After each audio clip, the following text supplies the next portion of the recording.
Good morning, ladies and gentlemen.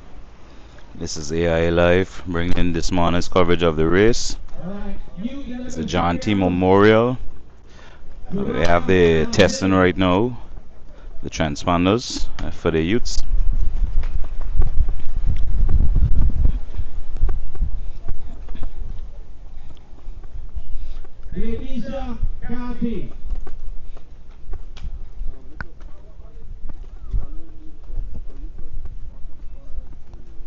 A bit of a windy day today.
Just doing some checks for the transponder to make sure that everything is locked in ready.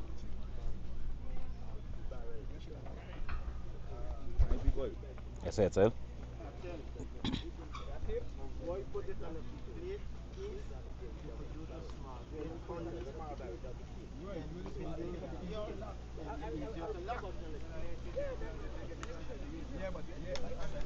If you're just joining with us today, we're bringing the live coverage of the John T. Memorial Race.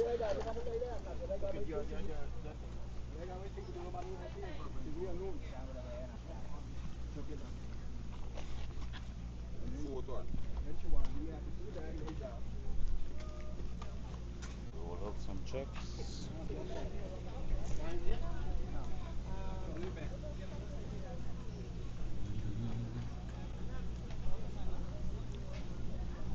Paging Caden George Richardson.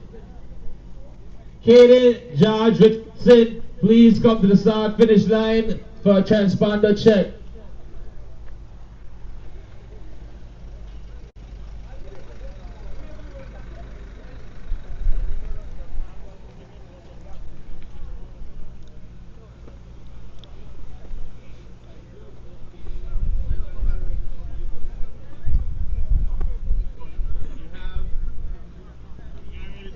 You good. You got your other categories and stuff.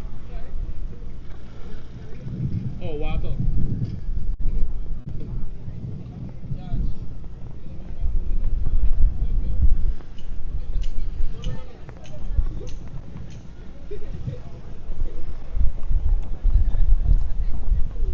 U9 category. Razik Webster.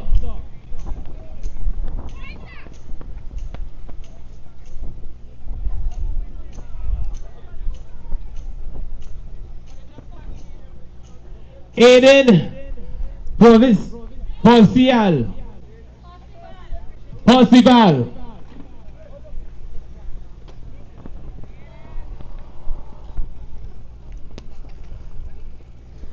Some of the cyclists are just rolling in now and getting their transponders checked. Make sure everything is set. All the legal requirements before they start.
It's a beautiful day. It's nice and overcast. The sun isn't too hot, so it wouldn't take much of a toll on the cyclist today. But there seems to be a strong wind that is blowing, so they have to make the determination of when to leave or whether to stay with the pack.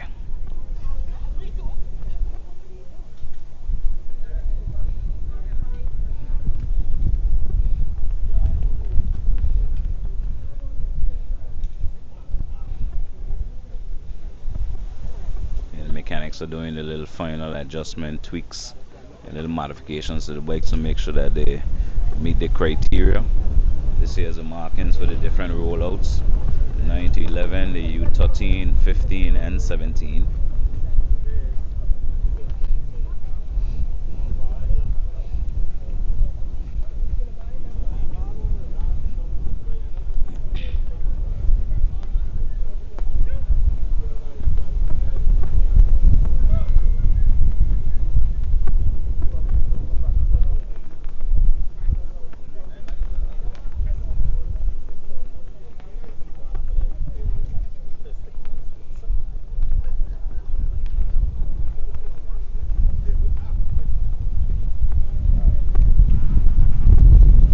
Gabriel Jeffers.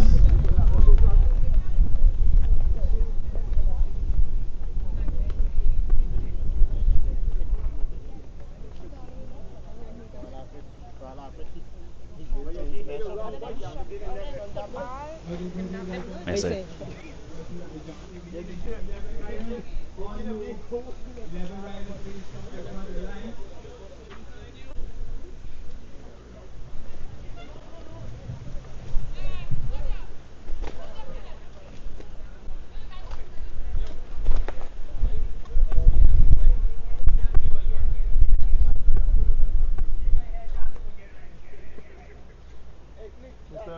yes, sir. You know, one time. These are the youths. The serious phase here. The guy is getting ready. It's a mixture.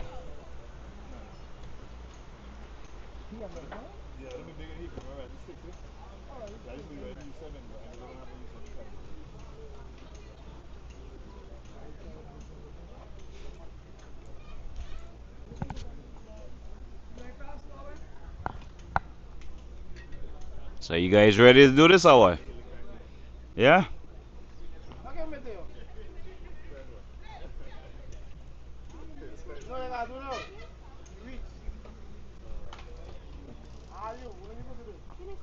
Two. All right. So,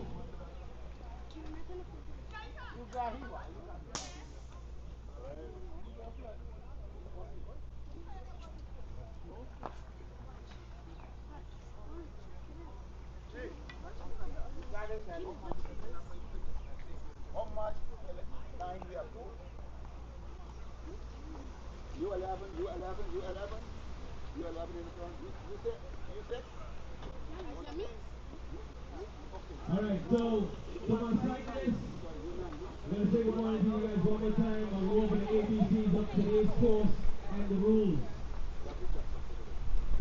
This course is a open course, which means there's traffic currently on the road. We want you to be aware and very careful when you are racing. At all times, please remain on the left-hand side of the road unless you are absolutely clear to make an attack or a breakaway is the only time you can overtake the cyclist their right on the right side of the road. We're going to be starting the race from here at the start finish line. You're going to be heading straight ahead towards the roundabout and you're going to take a left. You're going to go up the road, you're going to see a stoplight, you're going to make a left at that stoplight. Right past the stoplight, make a left, you're going to be on a straight road, it's going to be a slight incline. You're going to come out of the way, and then you're going to meet another stoplight, and you're going to make another left. That left is going to bring you all the way around over 3 speed bumps and back down this stretch to pass the finish line. You will be doing this for the U9 twice. U9 category, you will be making two Right, let's laps. go. On the completion of your first lap, U9, you will then start off a bell. That will indicate that you have one more lap to go and you'll be coming into the finish. You'll be wearing the second leg for the finish for the U9 category. U11, you will be continuing on. Guys, you have to complete 5 laps. You have 5 laps to go around. On the completion of your fourth lap, we will ring the bell. And that will indicate to you that this is your final lap and you're coming into the finish. Outside of this, you guys are clear with those instructions.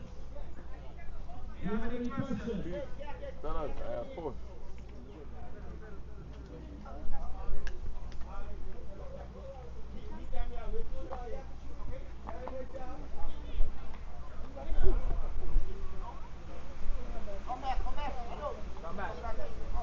Alright, you just got one technical difficulty. Try that out. Give us about 5 minutes and then we're going to start. Okay, so there you have it. In the next 5 minutes, the race will start.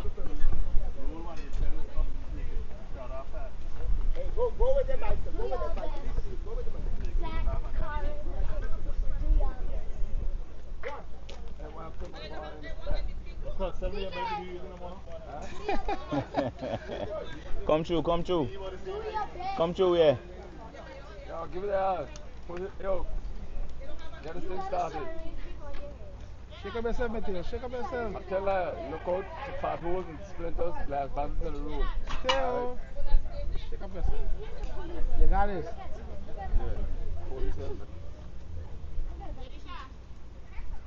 Wake him up there. Wake him up. Hey, sleep.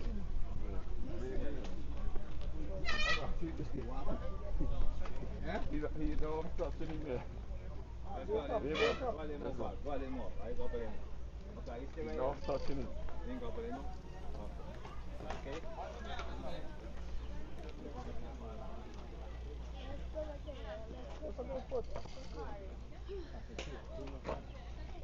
If you're just joining us, this is AI Live, bringing in today's live coverage. It's the John T. Memorial Race. We're just about to start off with the youths. And make sure U6, U11. Got some females in the mix too as well. Just about to do this. We're appealing to the motorists in the vicinity of the valley area to proceed with caution. There's a race just about to start. Please, safety is paramount.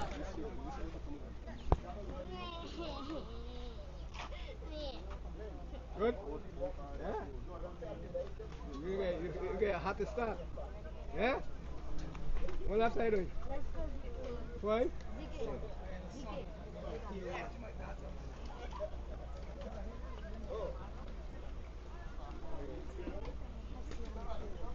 What? Who? Yes. She bring her school. I said she bring her school. So what going on, big boy? Hi, bye, yo. How things are good? Yeah, man. I thank God for long. That's all I could tell you. It's nice. Hey, guys. Yo.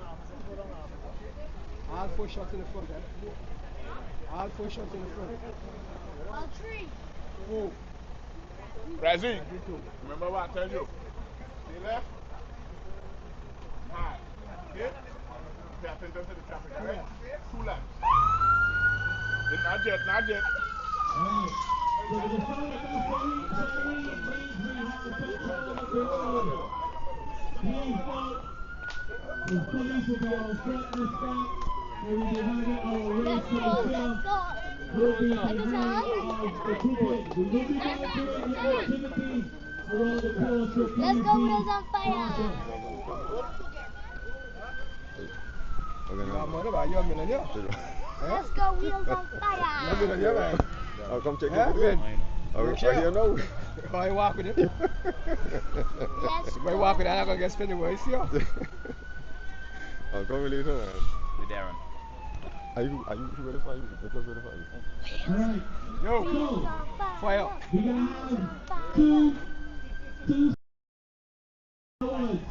The U11 when we drop the flag and say go, the only U11 gonna roll off. Only you 11. Both male and female. So when we say unlock and say go, only U11 will go. U9, you guys will wait. We're gonna wait for 1 minute, and then you guys gonna go ahead and we're gonna drop, of course, drop the gold flag for you.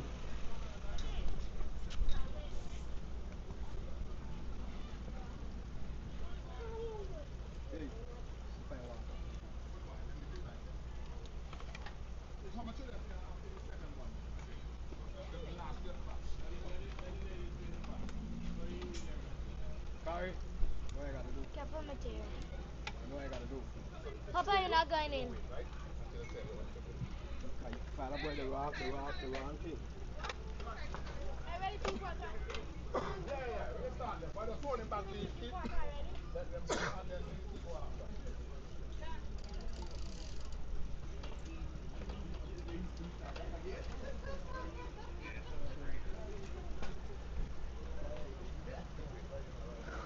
Alright, gonna come forward with my elite.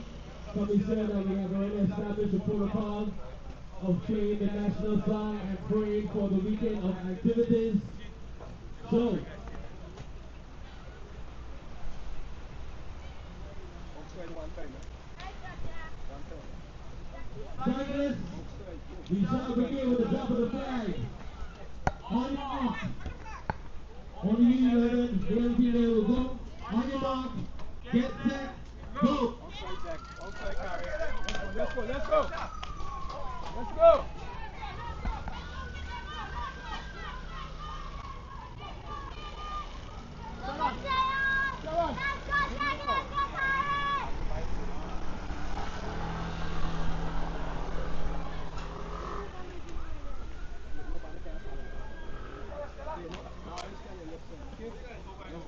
Be careful, focus, okay? You got this.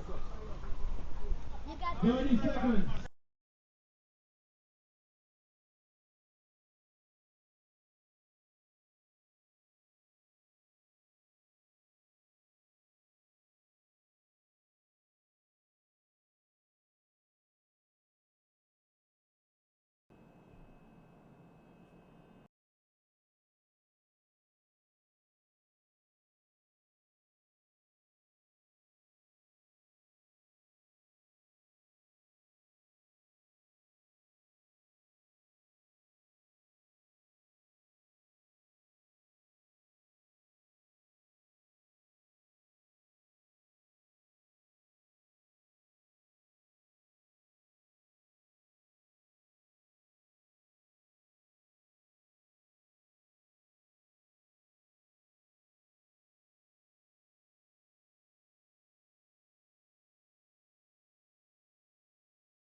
Good morning once again. If you just joined us, we're bringing you the live coverage of the John T race today. Here we have the two leaders, both of them representing Team Wheels on Fire. It's a little blurred. I can't see the name. I can't see the number to give it accurate name, but these are the two leaders going in on the second lap. In the booth, we are joined by Mr. Carl Thomas, better known as Avery. Good morning, coach. Good morning, cycling fans. This is the first race of the John T weekend. It's the U under 19. There are two cyclists that's on a break, and they probably will be trying their best to ensure that the chase group don't get it right so that they don't bridge. Approaching what used to be the old Caracas by. I think they're going to be going in for the finish now, so it's going to be exciting to see how these two guys, if they're going to continue in and take it to a sprint.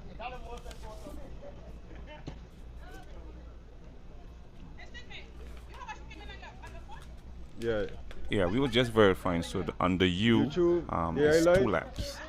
So once you make the turn by the Stoneground School stoplight, then it's going to be straight in for the finish.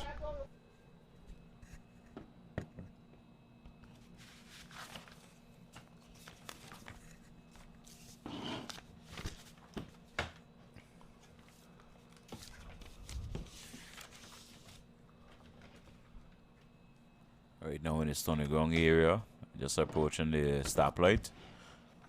Then they will take a left as following the police vehicle. There's no sight behind of the chase group. For now, the guys are keeping a consistent rhythm.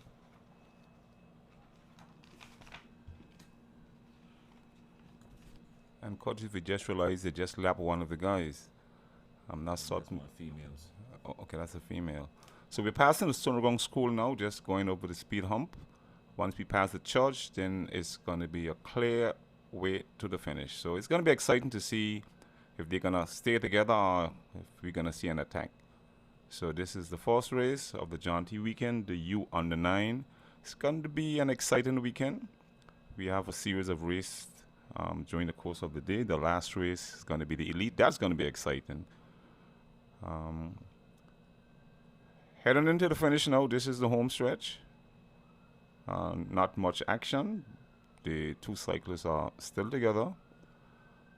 Not certain how far in the back the chase group is. We don't have any other camera back there to give us a time, but on the descent, just passing the University of West Indies open campus, approaching the football field. And the line is going to be in view, so let's see if it's going to be a cat and mouse game. It's going to be a cat and mouse game. It's more than 2 laps?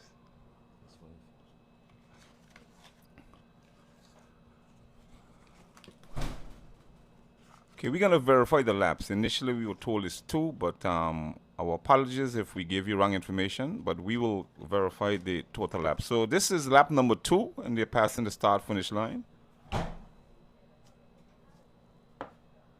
Small crowd. We anticipate the crowd is going to grow as the day go by. So stand to be corrected. It is more than 2 laps. So they've just completed the second lap and around the block again. Can't see the numbers, so it's hard for us to give you a name. But the guy that's in front, he's doing a tremendous work. He's forcing the other guy to chase him. Heading up by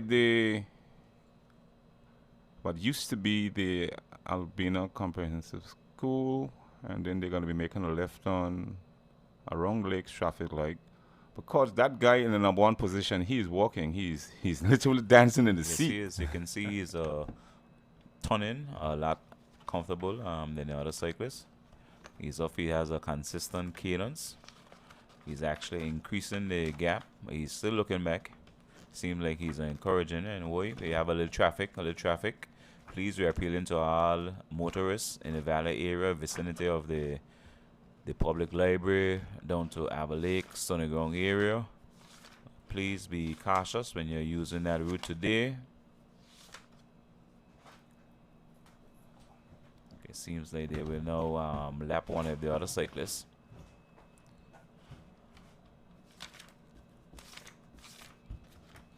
Okay, that there looks like Razik. He's riding in the U6 category. I think he will be the only one participating in that category today. He's spinning pretty good.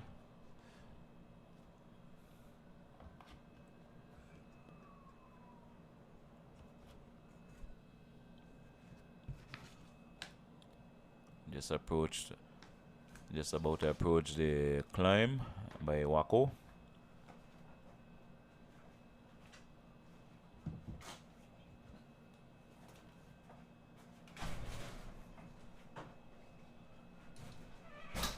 Still controlling the pace. Okay, we pass another cyclist on the side.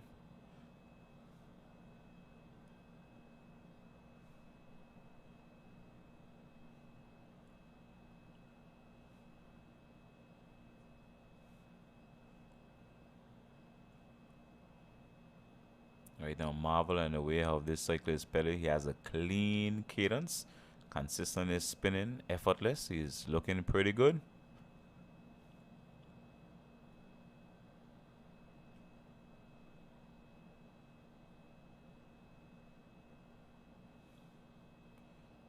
Just approaching now the stoplight, where the guys will take a left. I'm gonna go back down, and this will be their third lap.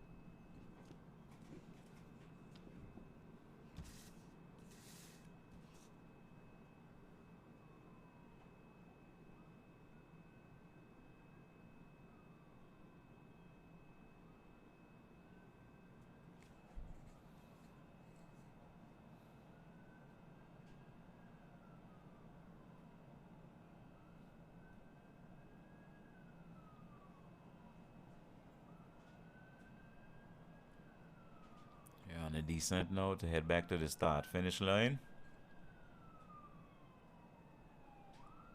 The gap has increased.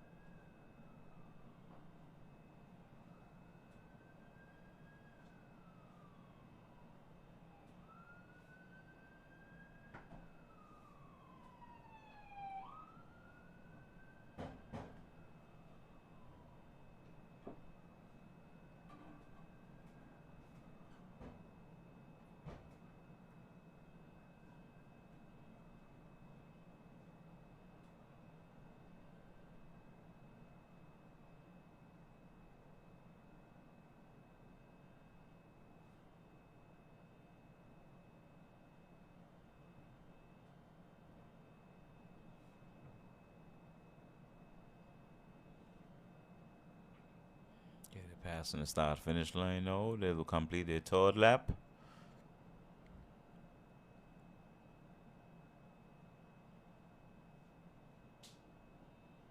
And if you just join us on the live YouTube page, this is AI Live bringing you today's coverage of the John T's race. In the Valley, we're doing a Criterium race today before the main event that will take place tomorrow, Sunday.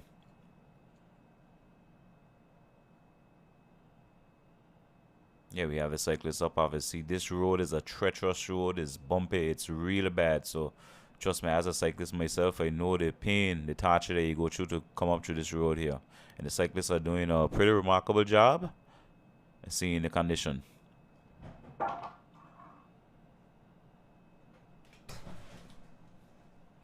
It's passing Lakes gas station now.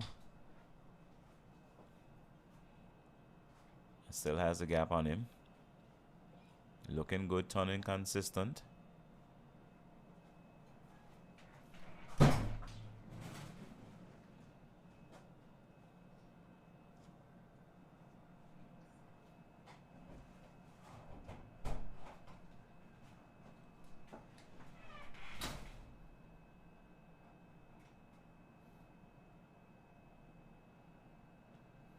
He's looking back, turning pretty smooth.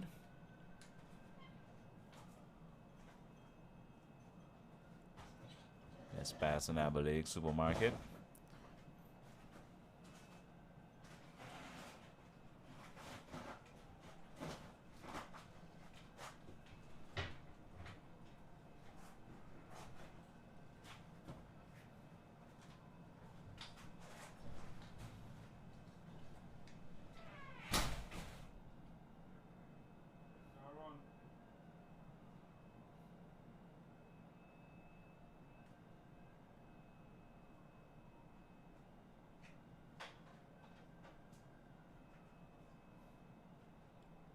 Make sure keeping himself hydrated as he's going on the climb. He's up off his seat, holding and grinding over the hill.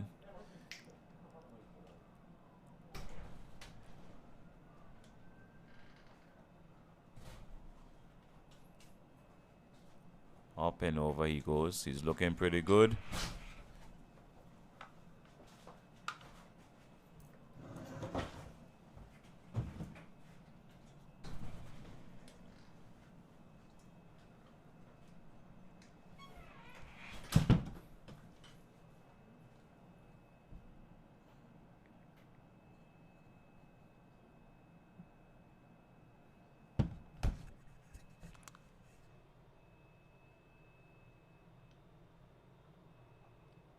Okay, the other cyclist trying to get back in onto the wheel of the leader.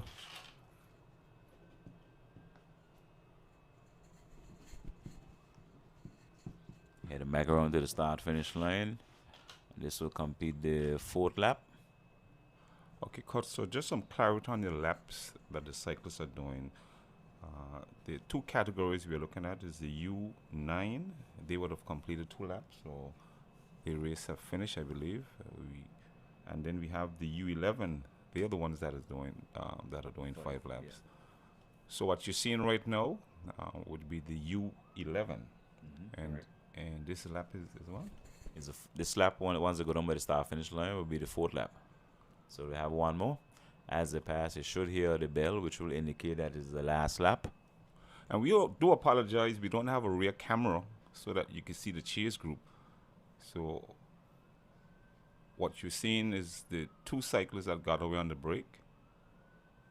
There's one that is a couple bike lengths ahead, and there's one that is chasing. So if they maintain this position, we can safely say this is going to be 1 and 2 on the podium. Passing the University of the West Indies Open Campus once again on the decline, and once they pass the start-finish line, as Scott said, they'll get the bell indicating that there's going to be 1 more lap to go. It's going to be interesting to see what's going to happen if the cyclist that is out in front, sad that we can't see his number so that we could, let you know who he is.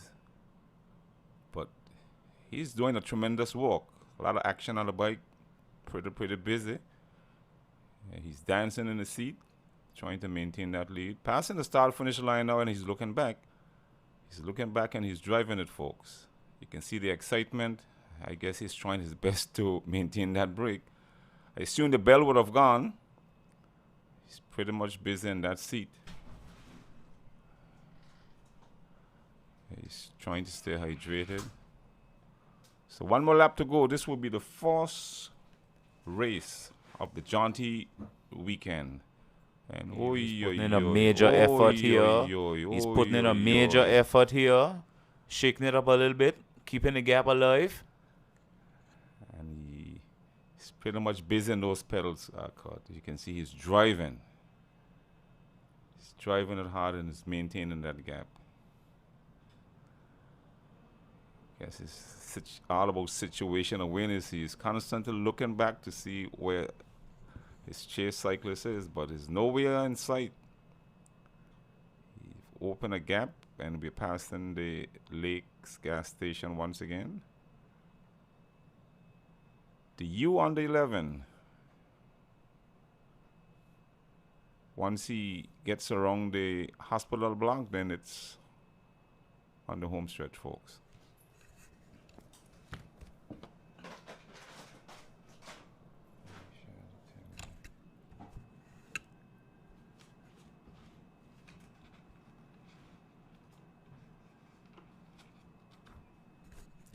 Carol on the sidelines cheering him on. Representing Team Wheels on Fire.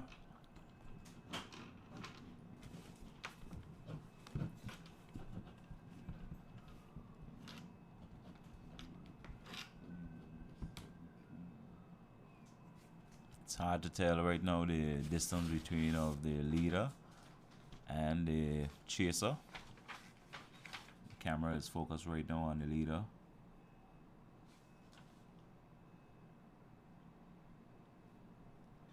I must say that he has remained consistently spinning. He has kept the same consistency from start throughout the entire race.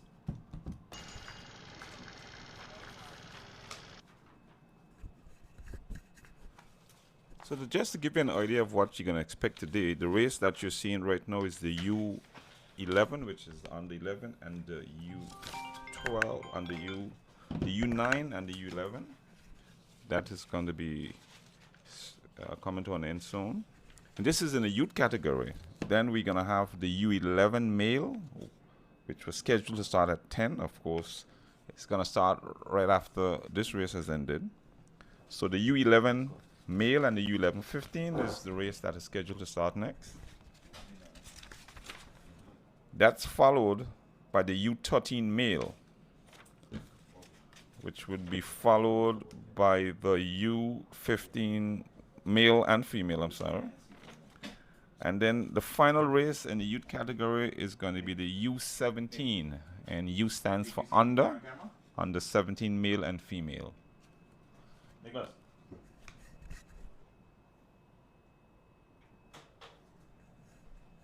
So it's on the home stretch, folks. So we're passing the Aurelia Kelly Stonergang School. And again, we cannot see the number, so we cannot tell you the name of the cyclist. And that we do apologize for. But he's over the bumps, passing the Stonergang Primary School. And now we can safely tell you that the finish line is in sight. He's constantly looking back. Again, situation awareness to see where the chair cyclist is. But again, we don't have a camera in the back, so we cannot tell you the distance. We cannot give you a time. But what we can safely tell you, there's a lone cyclist, and he's driving, constantly driving, good cadence, a lot of rhythm. And he's down the hill for the home stretch now. He's consistently driving and driving, bringing it home. There has to be a gap, because if he can freewheel like this to the finish line, you know that he has a good distance. And there's no one for him. There's no one for him to cyclists. sprint with cut, so it's just cruising across the line. So here we have our winner. Our first winner for the John T 2026, the 25th anniversary. Winner of our first series of races. U11, our winner. And he's up. And he is giving it up. all to the finish line. That is it. And that's it. We have our winner, folks. The U under 11. Congratulations. It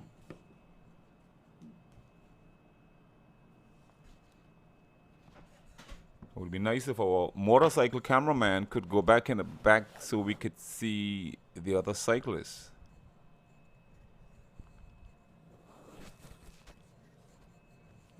Not much happening at the moment, folks, so you're not missing anything. We're waiting on our cameraman. Okay, so here we picked up another cyclist. It's female.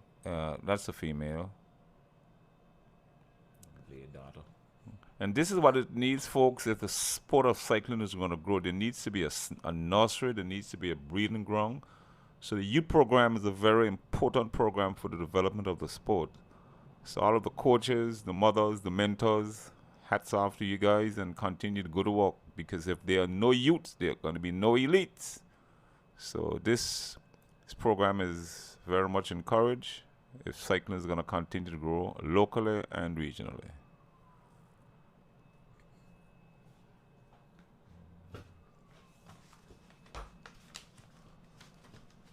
Can you see that number card? It's number 10. Very hard. That's Blade's daughter, though. Ledisha Carty. Yeah, that's the U11.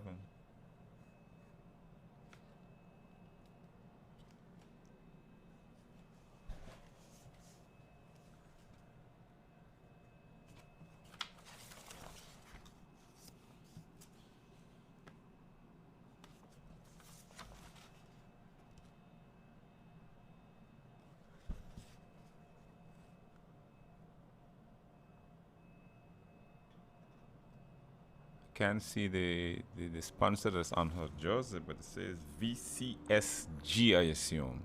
Yep, so she is from St. Martin. And there's another cyclist that's in the race. That should be Basil, but not seeing her. So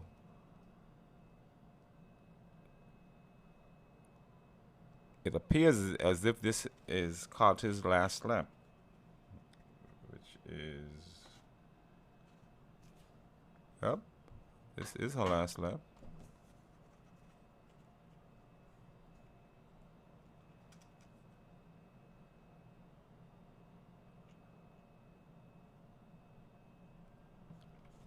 She's using a lot of cadence.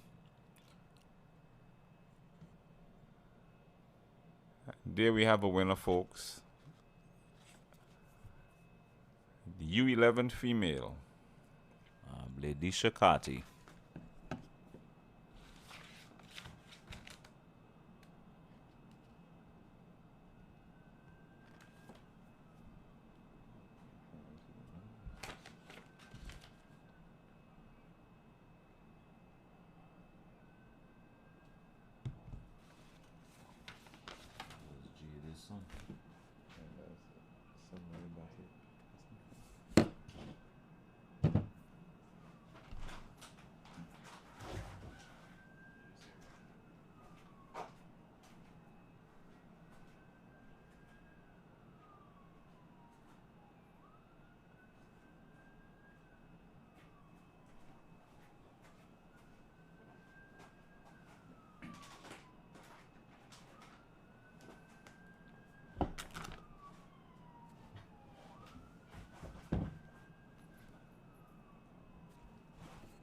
Here we have it.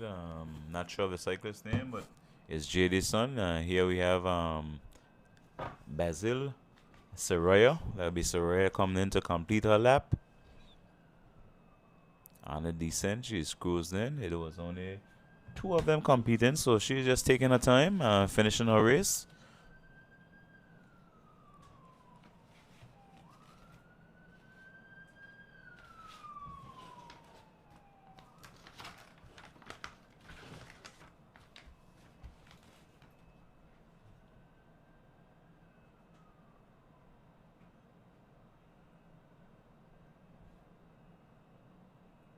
She's just about to finish her lap now. This is Saraya Basil. She's coming in. She's taking her time. You can see the increase in tempo.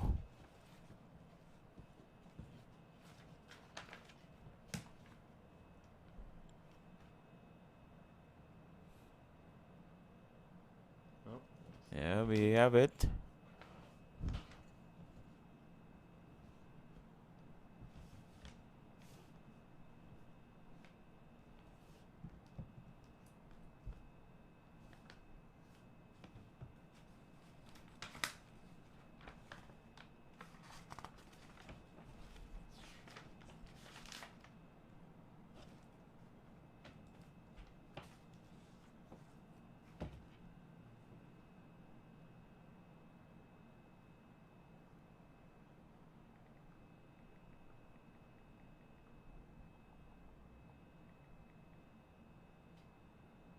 Ladies and gentlemen, if you're just joining us, this is AI Live bringing you today coverage of the John T. 25th.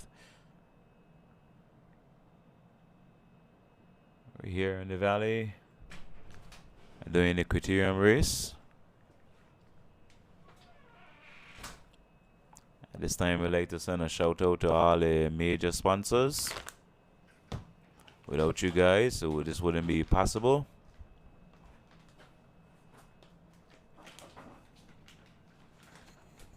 Some sponsors are Asper, Four Seasons, Nagico Insurance, Superior, Mako, the Government of Angola, Angola Football Association, Department of Sports, Liberty. Shout out to all the fans too, the supporters, the teams, all the management, the mechanics, anybody on the sidelines. Thank you guys for your support.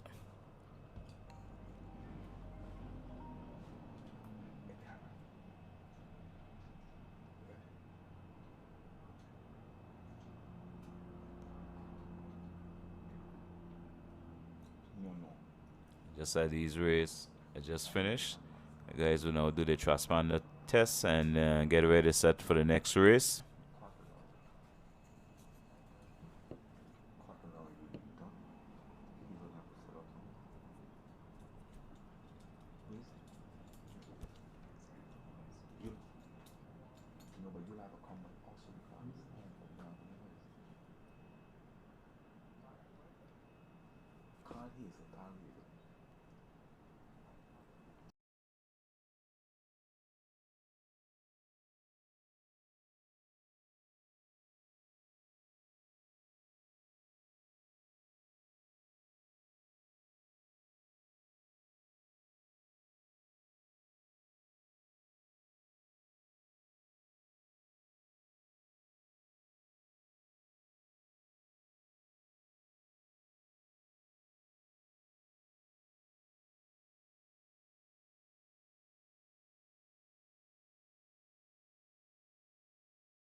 Okay, cycling fans, welcome back again to the 2026 John T. Memorial Cycle Race Weekend. It's a weekend full of action, full of drama, full of excitement. The next event that we're going to be bringing to you is the under 13 male. Total of 7 cyclists. Should be a little bit more exciting, a little bit more pep than the previous race. Number 102, Damari Bryan is representing Anguilla. Number 103, David Flemaxi, VCSG, and I do apologize if I'm calling the name incorrect. VCSG, that's a French team from St. Martin. Hasim Hennis, number 106, representing Wheels on Fire. And if the name speaks for itself, we could expect a lot of wheels to be on fire. Keithian Artson, ASM, representing St. Martin, number 109. Makia Hodge, representing Angola, another wheels on fire. Should be a sorry. Number 112.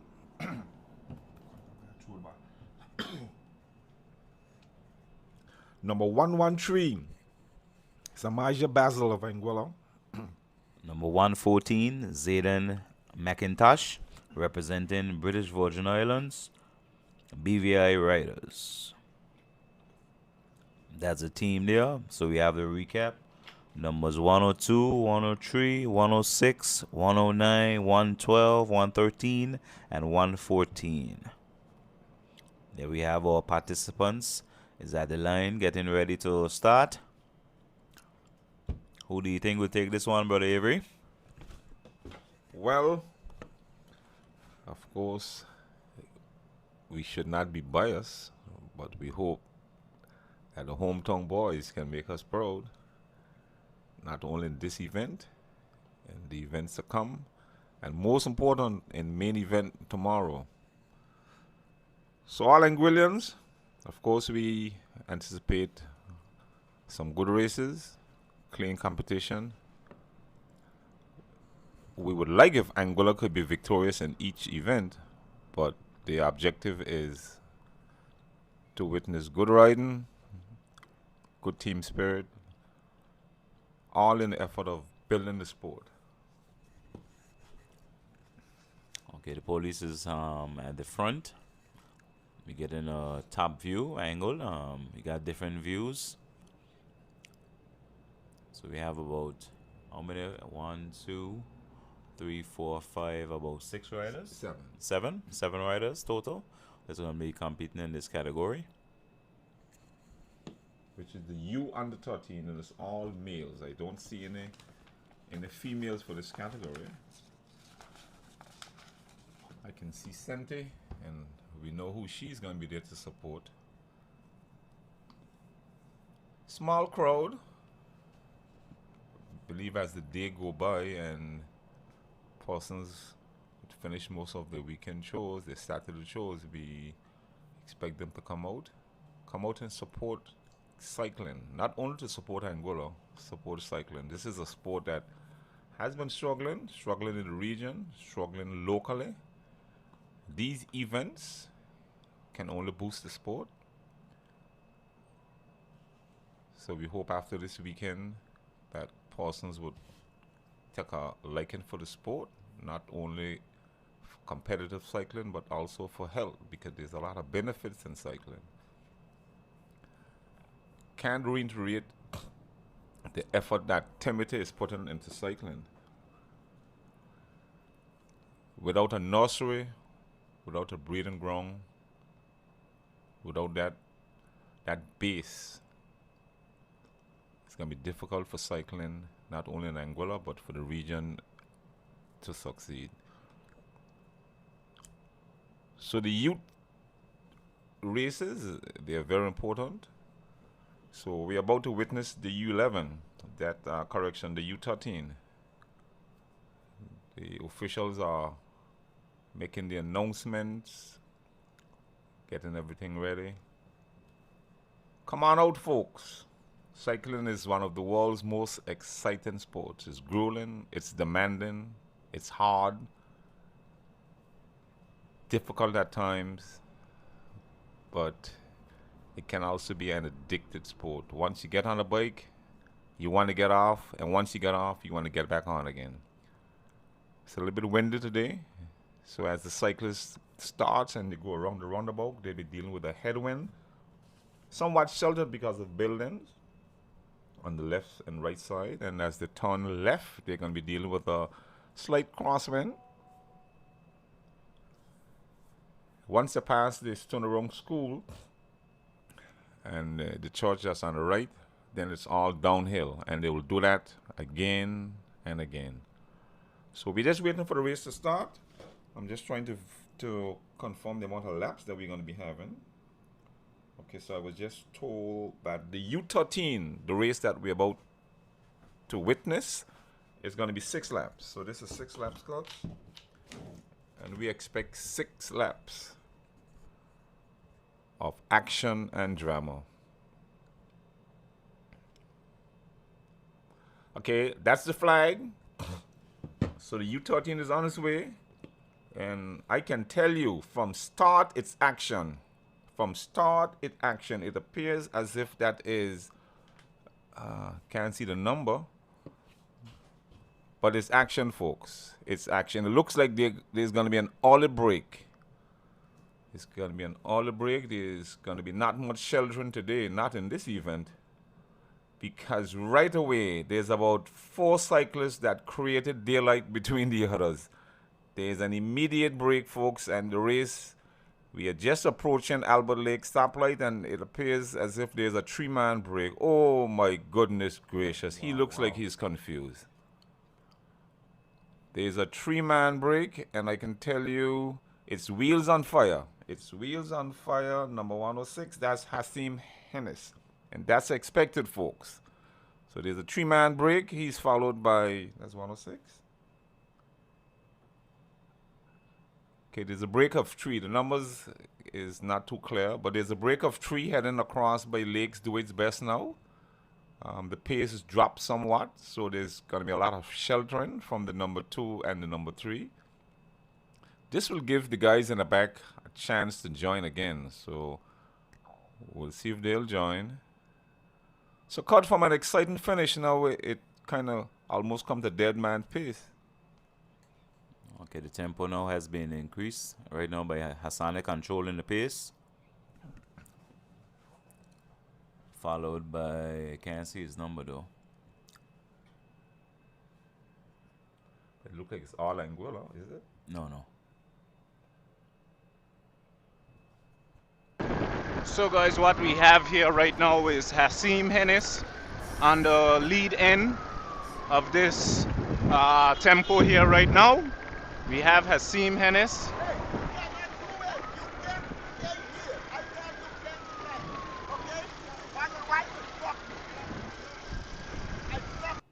It seems like the officials is telling Darren about his distance towards the cyclist.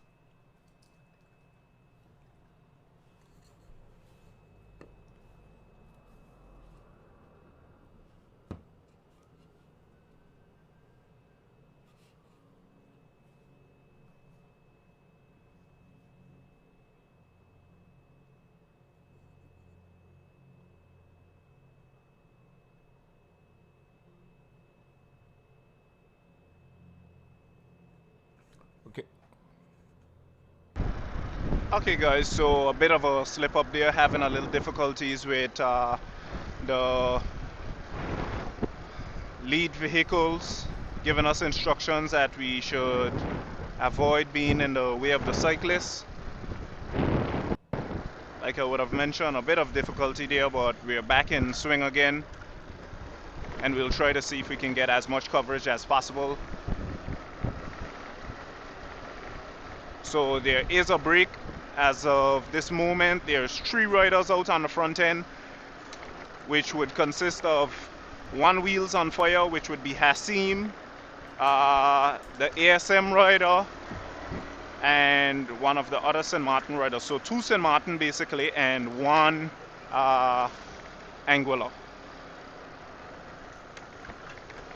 So we're here right now with a little mechanical on McCoy end. See, he's facing a bit of difficulty there. He would have fallen off his bike His under chain some came pressure off. there. He's down. So chain came off, so we're gonna go up with the lead riders here.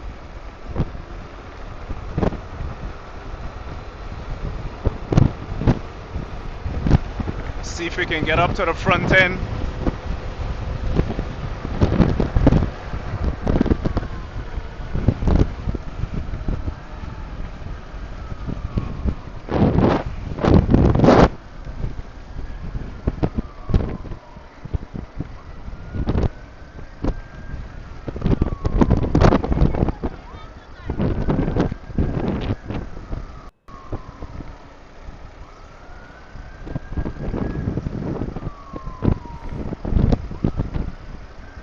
Darren just confirmed.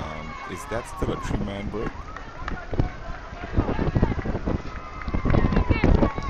It is actually a 4-man break here.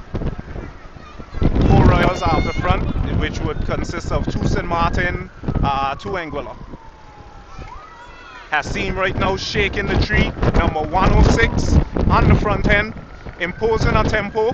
We have number 109, if I'm not mistaken, trying to chase. We have number 102, which would be Hassim's teammate there, 102. We have 103, but Hassim is sailing away on these guys today right now. He's sailing away. Hassim is sailing away on them.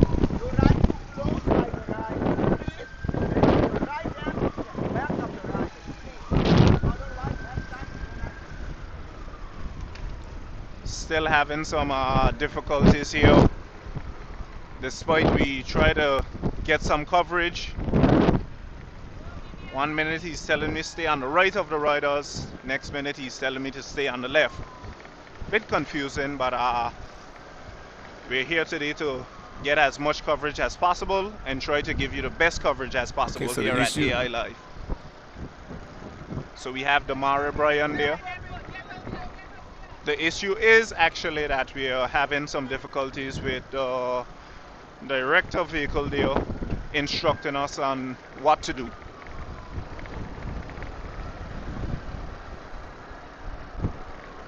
As we are trying to maintain a distance behind the cyclists, even to the side of them, he's still instructing us that we are too close with him.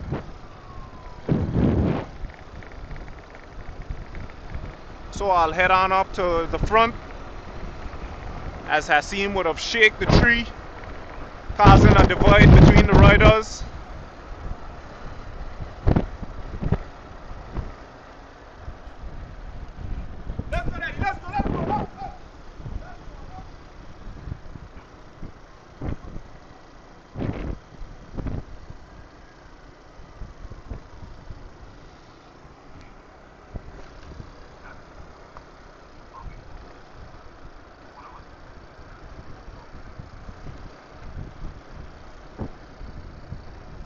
So guys, we have Mr. Hassim out on the front end from the team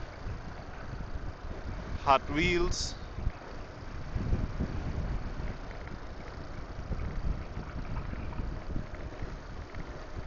Wheels on fire.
So guys, sorry about that.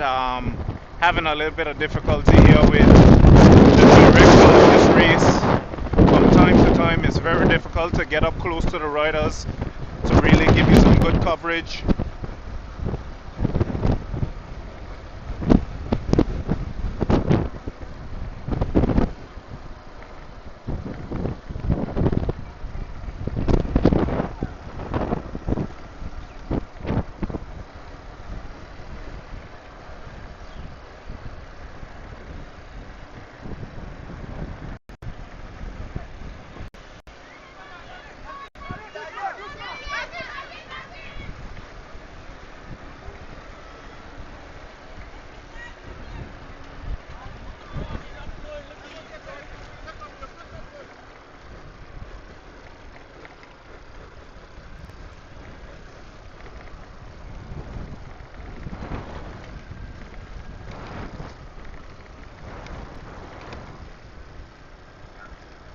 Still there.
There we have an attack, guys. There we have an attack by number 109 from the team ASM.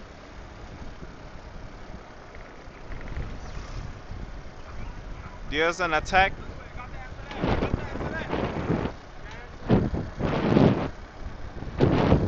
So that's a gap between the two. Looks like he doesn't have anything left in the tank to bridge this gap. But we can't count him out as yet because the race is still young.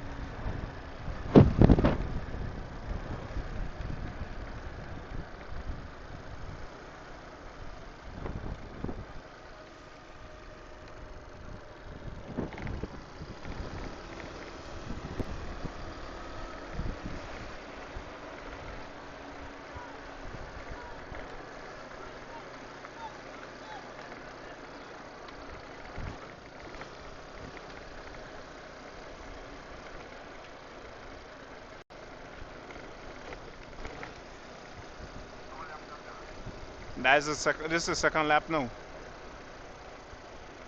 Yeah, this is second lap. Going on the third.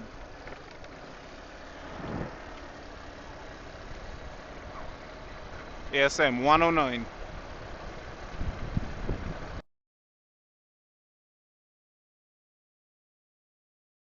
Okay, so there we have it. Back in the dance again. Number 103. Mind you, both St. Martin riders up ahead. The leader would be Hasim Hennis out of Anguilla.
There we have it, guys. I'm seeing one of the Anguilla riders coming up behind, not too far.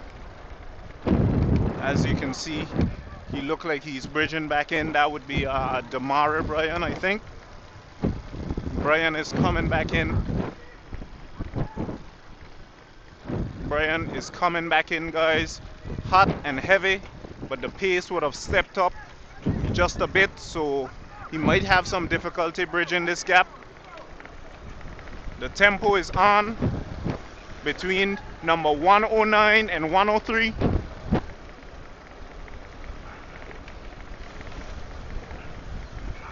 As we approach the stoplight here by Lake to make the left turn.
Okay, so there we have it, guys. We have Mr. David on the lead end there, 103 from the team VCSG, and then the team ASM, which would be Artson,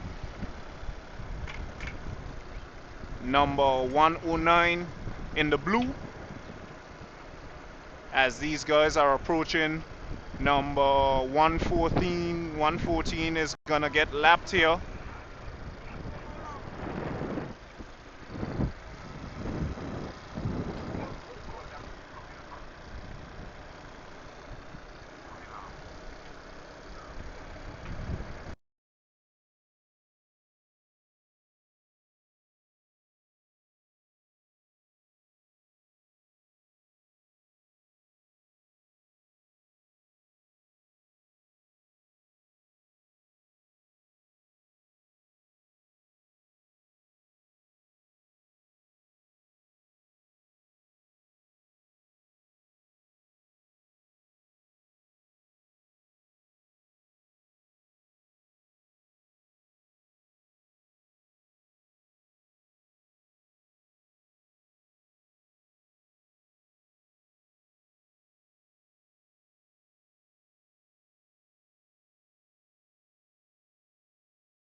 So there we have it, approaching another one of the cyclists there, number 113, which would be Samaija. as we give him a bit of highlight there. So that's the gap between him and the other two riders there. They would have just lapped him.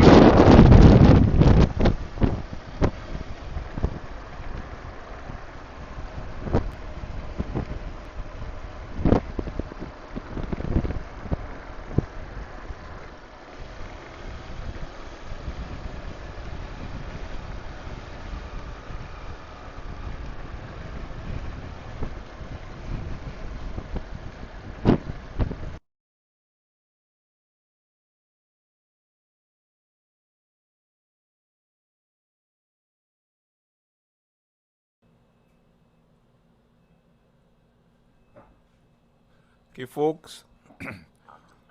So we are witnessing the under 13 male cycle race. It's a criterium. For those of you who don't know what a criterium is, it's a race around a short circuit, usually high pace, where the cyclist goes around and around and around to complete the agreed laps. So that's what we actually witnessing today under 13 criterium race. The race is by one sole cyclist. There's a chase group of two. Our cameraman cannot get up front because he's having some issues with the commissaire. And commissaire is just a French word, but it actually means the race referee. He's the one that controls the race. He says when to go, when not to go for the support vehicles, which also applies to our cameraman. So we do apologize that we cannot give you coverage of the lone cyclist that's out on the break. But what we can tell you that there's a chase group of two, and they would have completed the 4th lap. So we have 2 more laps to go. The bell is going to be ring on this lap, which indicates that there's 1 more lap to go. So what you're seeing is 102 and 106. So that is 103. So that is 2 St. Martin riders. So we got 2 St. Martin riders.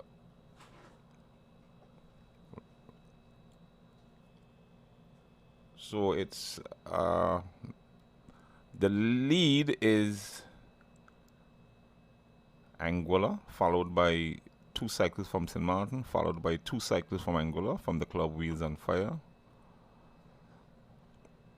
Not much action.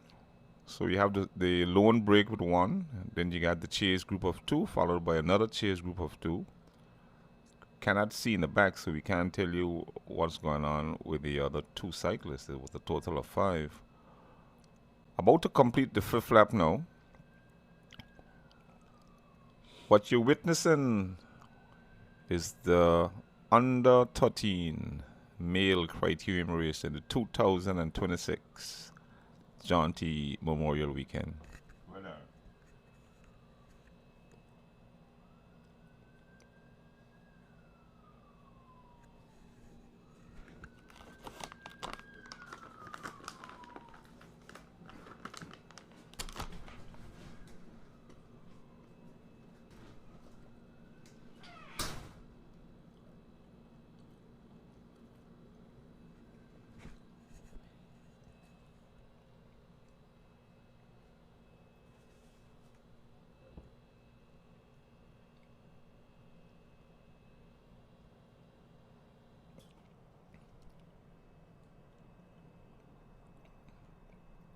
Darren, what you reckon is about 4 to 5 seconds?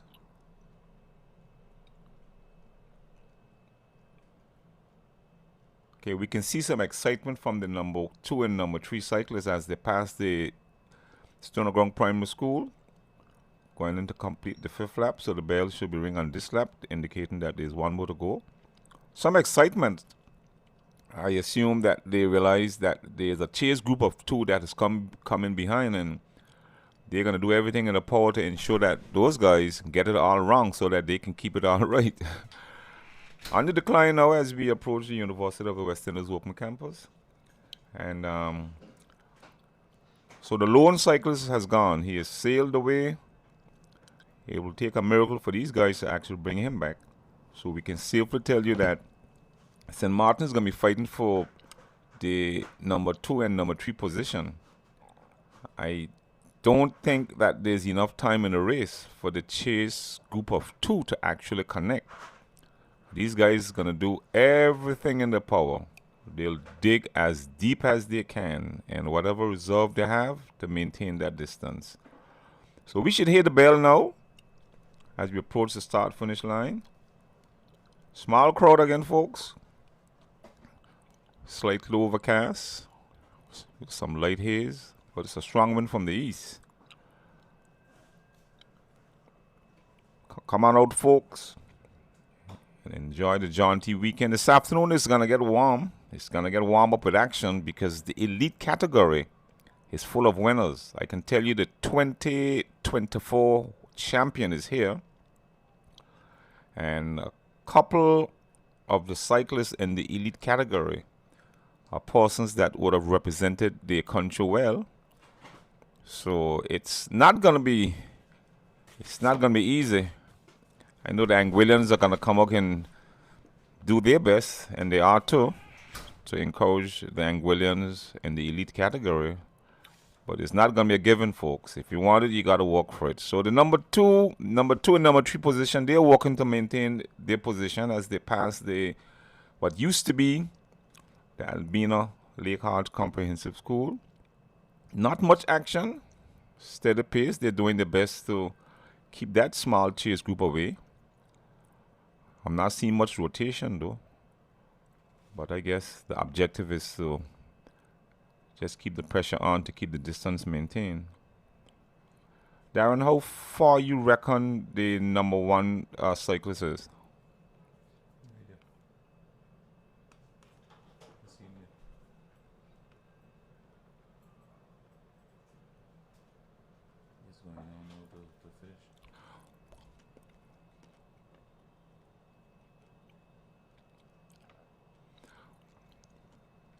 Okay, Darren, so just to confirm, Brian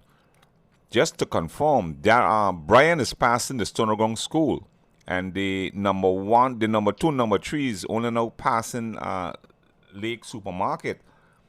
So I can safely tell you this is a foregone conclusion because he's on the home stretch now.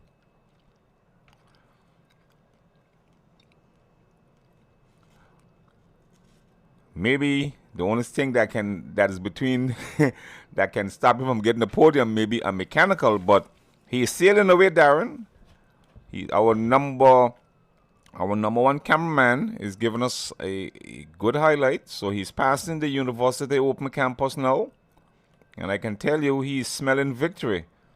Not much action, just a steady rhythm down the hill. No need to sprint because he's solo. Folks, this is what a criterium is. We go around and around a circuit, and it can be very fast. It depends on the quality of cyclists that we have. So here he goes, Darren. We have a winner.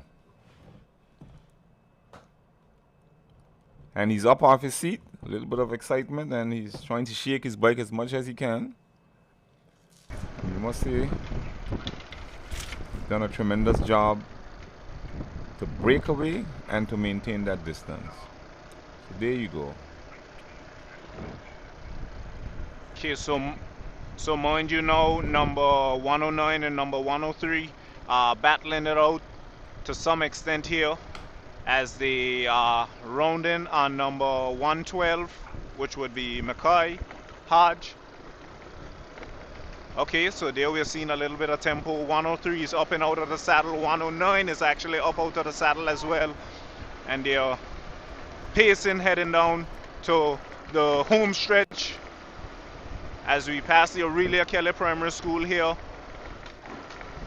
This one's supposed to be exciting, Darren. I don't think that either one is gonna, give it away that easy. Anticipate a little cat and mouse game. But this should be exciting. Definitely.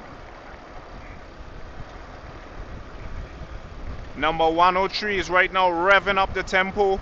Let's see if he has what it takes to maintain the lead after doing such a strong lead out. 109 is just drafting behind him.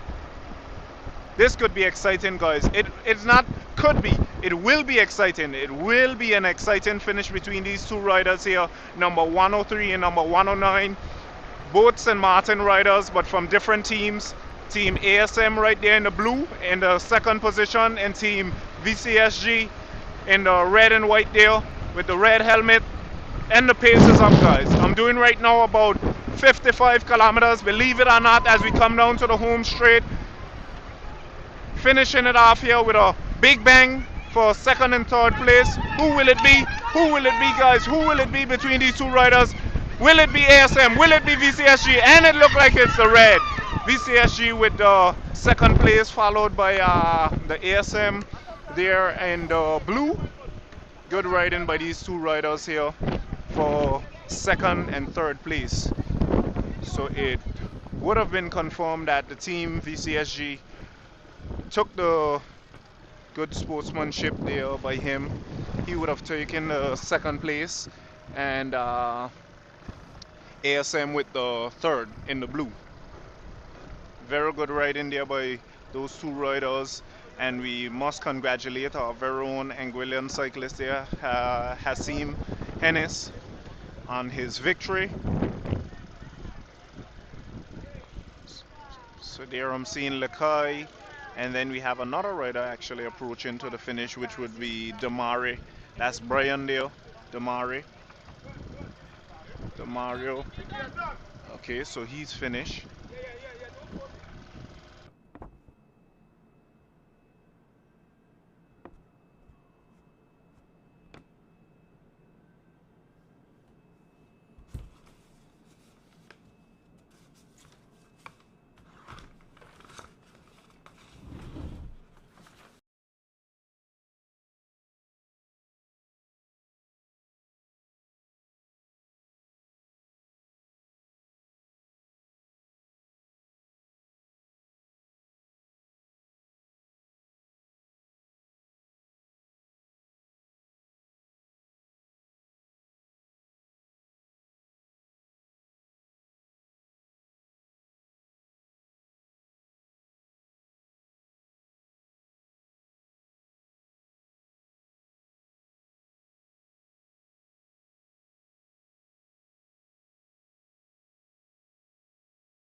Okay, guys, so as you would have saw, that would have been the closing of the under 13 race, which would have concluded with Samaija.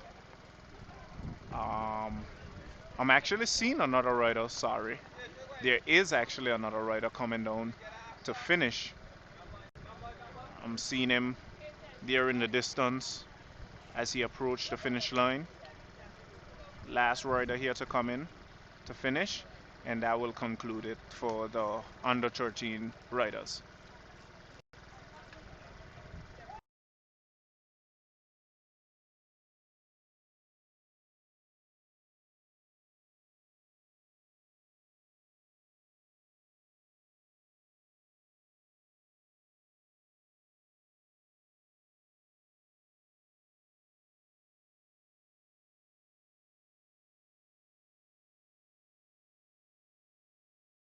So that concludes it for today with number 114. He would have been the final rider there to finish up for the under 13 category.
Bluetooth, okay. All right.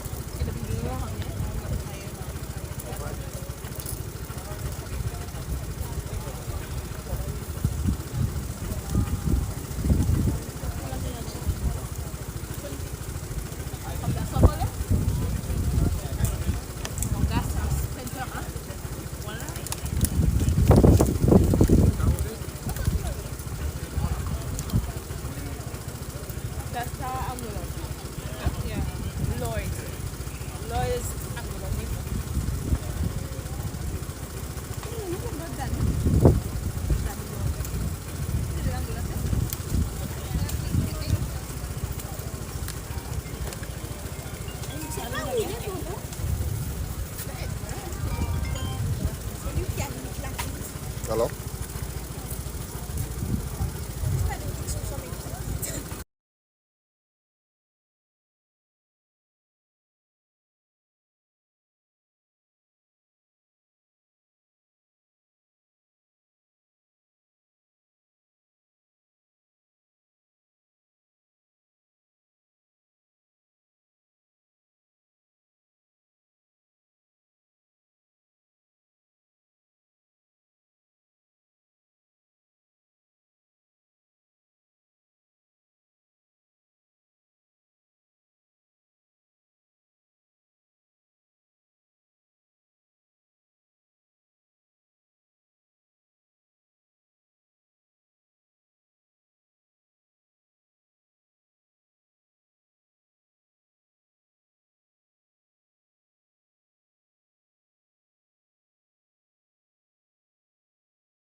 Cycling folks, welcome back to the John T 2006 race weekend. You're about to witness the commencement of the under 15 male and under 15 female.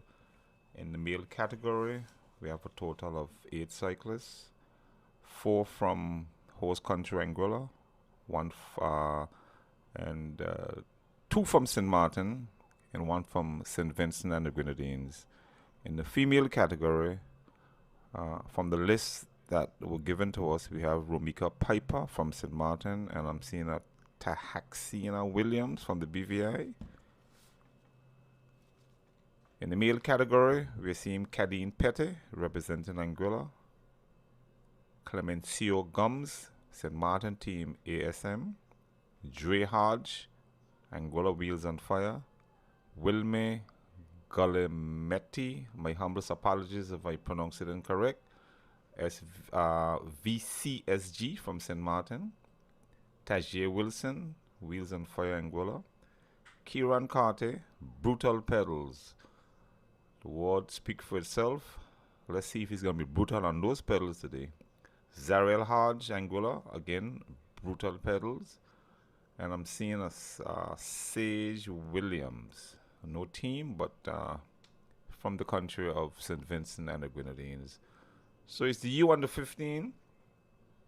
Haven't gotten the amount of laps they're going to compete as yet, but that I will get once we get confirmation, and we will let you know. So the race is about to commence. They are still in the final preparations. I guess the Comisio, well, I'm seeing Haney, he's not in his vehicle, so we're still not ready. So something seems to be out of sorts, because I can see him gesticulating to someone. Small crowd. Anticipate that it will build as the day go by. Once we get the amount of laps they're going to be doing, we will let you know. Again, like I explained earlier, it's a Criterium. It's a fast race around a block. So, and you're going to see them going round and around and around. That's where Criterium is. This course is generally flat.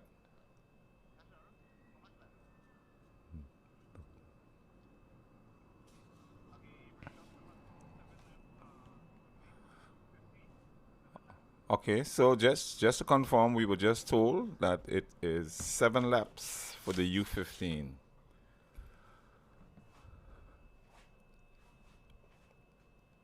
So I can still see the organizers back and forth. Something seems to be wrong.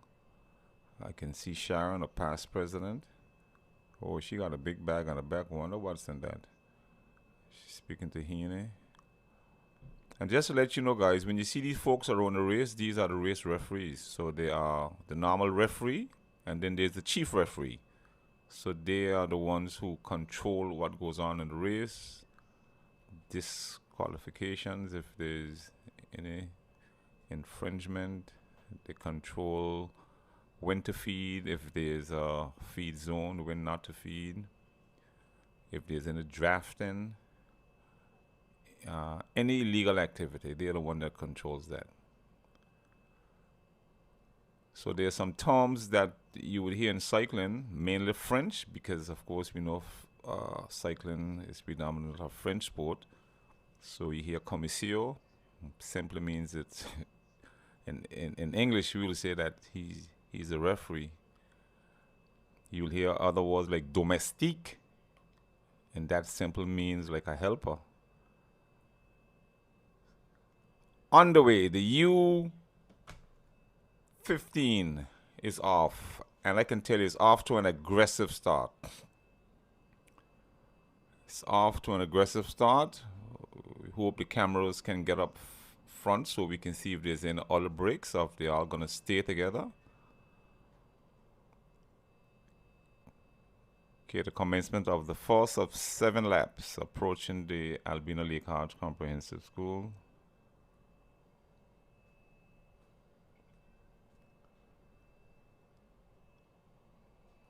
Oh boy, someone is in trouble all the days. So the pellet. Okay, so we have one that got popped very early. The lights have gone out, so he has gone quiet in his engine room this this time of the day. It's pretty much quiet. The peloton has gone left him. They are round the roundabout, so he's gonna have to do a lot of work if he's gonna bridge that gap.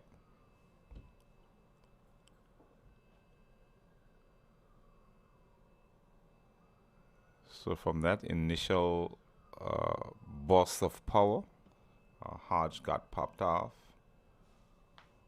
The peloton is still together. 7-man strong. I guess they are going to be looking at each other. This is a more advanced group than the two previous groups that we had, so expect to see some tactics, some tricks, all of those little things that the advanced cyclists will use. Who's going to coop, who's going to be drafting, who's going to attack, the cat and mouse game. That is what we expect to see here. So that looks like St. Vincent that is controlling the peloton in draft, and that's the Anguilla, right, followed by the Anguillan cyclist. So the Anguillan should have a good showing today because they are. Oh, there's an accident. Oh, there's an accident. Folks, there was an accident, but no one is hurt.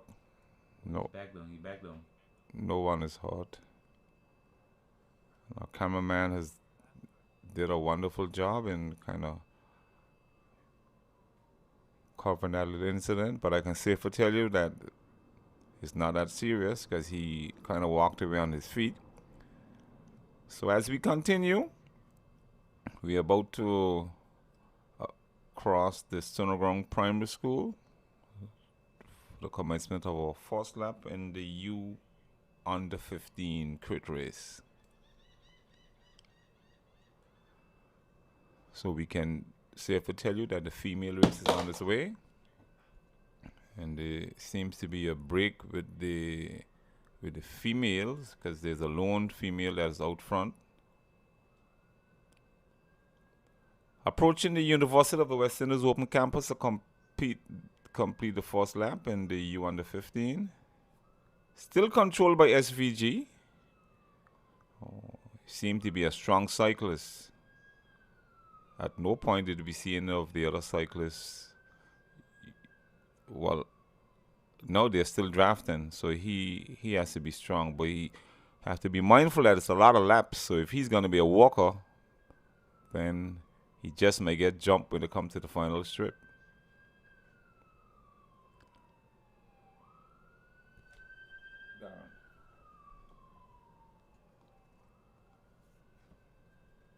So we're approaching the start-finish line, completion of the first lap. Still controlled by St. Vincent. Steady action, not much excitement.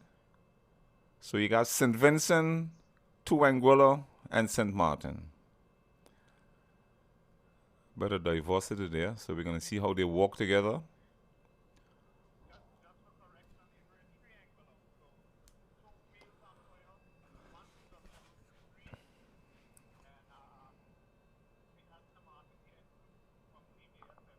Okay, thanks, Darren. So St. Vincent is still controlling the peloton.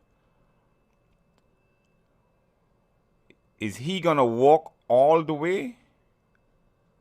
Well, that's left to be seen.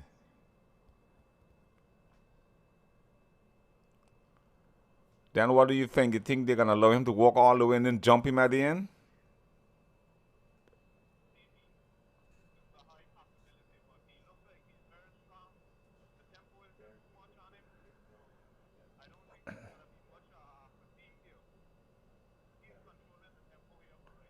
Well, Darren, he pulled aside just now with the hope for the Anguillan to come through. The Anguillan followed him, so obviously it looks like our plan today is not to walk.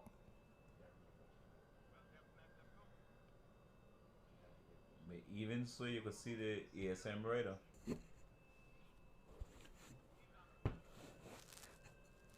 You could see he has the ASM rider string out a little bit. He's using a lot of revs trying to get back in.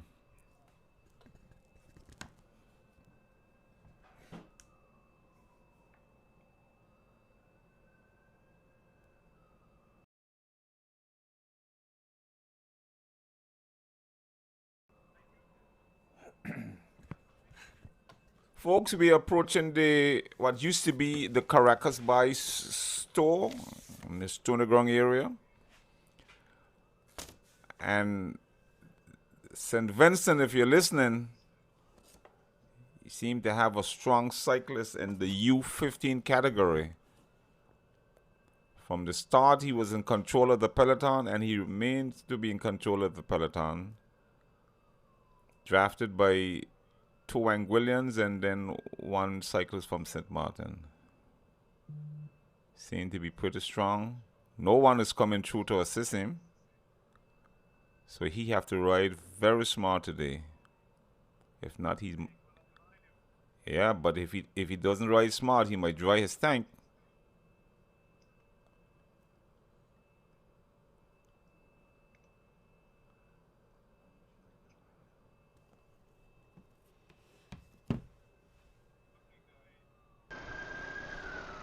Okay guys, so as you would have just heard, St. Vincent is still leading, followed by the three Anguillians, two from the team Wheels on Fire, and the Brutal Pedals there in the green. And right here in front of me in the blue would be actually St. Martin, Team ASM. So it's a 5-man lead out here. St. Vincent and the Grenadines is still on the lead end. He's doing majority of the front end walk, the front end mechanics as we would say. Dre right behind him, number 811, followed by number 809, I think that would be Petty, and Zarel Hodge from the team Brutal Pedals, 814. So there we have an attack by the man Dre. Anguilla would have an attack now. Attack, small attack off the front end. St. Vincent don't look like he's very much concerned. And then on the right hand side, we have 810 trying to go up there on the front to do some of the mechanics. But Petty, I think that's a sailing bad away move there now. a little bit. The St. Vincent guy did him a job of walking just to jump him like that. He never showed any signs of excitement, which means that he's pretty much comfortable. I think that energy that the Anguillian exerted just now, I think he probably might need that down the line. He would have been better solved had he helped the St. Vincent guy rotate. But for well, in my opinion, I don't think the St. Vincent rider is too much concerned. He seems to be still intact. Not much fatigue to the body. Yeah, he's strong. Because right now he's closing the gap there on Petty. Yeah, he's strong. He's back on the front end again. What he the is a very strong need rider. to do along with the St. Vincent rider, along with the St. Martin rider, they need to walk together and keep the tempo up, because from what we are seeing, his posture on the bike, he seems to be pretty much comfortable. He seems to be pretty much confident, because when the Anguillian launched the attack, he never flinched. He never one day flinched. So it's better that they all walk together, keep the tempo up, and then when it comes to the final lap, then it's every man for himself. Because based on how the St. Vincent rider look, I believe if he were to go, it's going to be good night Irene for a lot in that small peloton.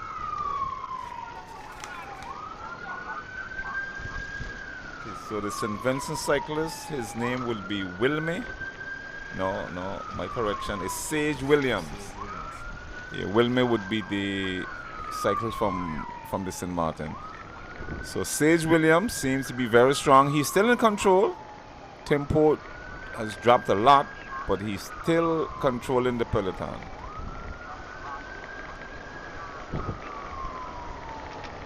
Seems like he's picking it up right now on the descent here a bit. I'm doing about 40 to 44 kilometers, believe it or not. So he is actually stepping up the tempo there on the little descent. There's a slight incline coming up, so we can expect a drop in the pace. And Darren, could you give us the name the number of the number 2 cyclist that is following Sage?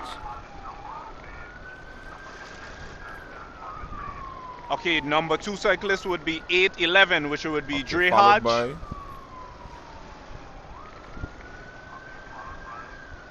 Followed by number 809, Petty.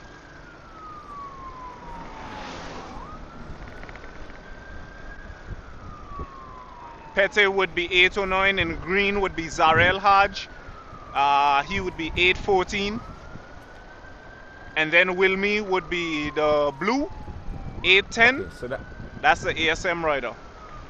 So we'll go back over the list again. You can repeat it. We have St. Vincent and the this is Grenadines Sage Williams. in the first position. Dre Hodge, yes, Dre Hodge in the second position from Angola, Team Wheels on Fire, followed by Pete, 809, followed by Zarel Hodge, 814, and 810, which would be Wilmy from St. Martin, the Team ASM. So that's the 5-man break there. Still controlled by Sage Williams. My word, in an act of a friendly gesture, one of these guys should be able to take over the rotation. I don't think that they're gonna allow Sage to pull the entire routes of 7 laps.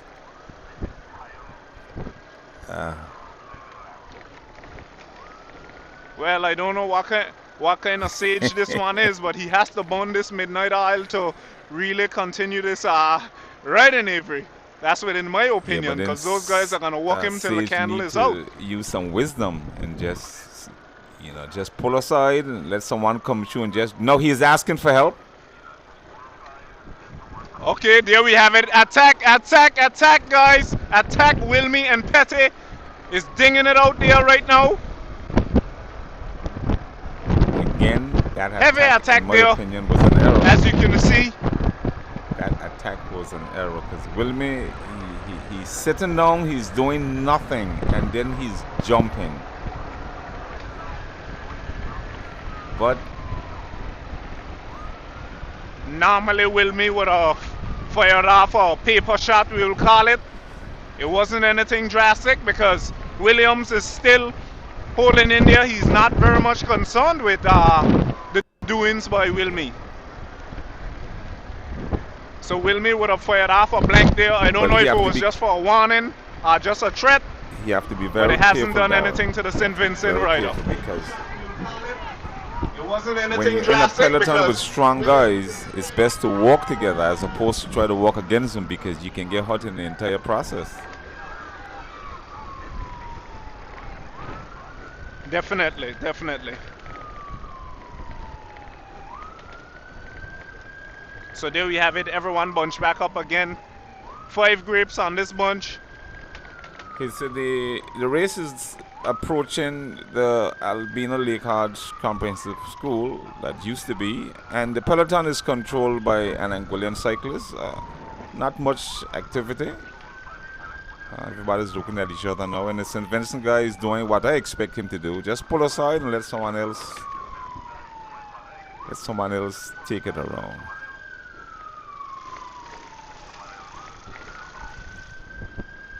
As it's allowed right now, there's a cat and mouse going on in the camp. Cat and mouse is taking place. Dre is looking at St. Vincent. St. Vincent is looking at Dre. Everyone is looking at each other, guys. Who will it be? Who will crank off this one?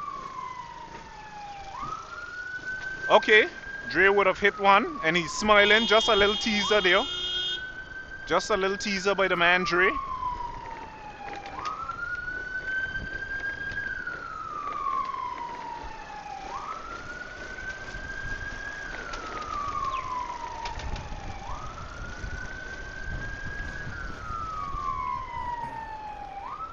Darren, they're going at a snail's pace now. I'm wondering what is the plan. Probably about 19 kilometers, 19 to 20 kilometers here. Very slow pace. Seemed like they would have lapped one of the riders there. Kieran from the team Brutal Pedals. So that would be the youngster there in the green. Well, both of them is in green, but one to the farthest left from the team Brutal Pedals.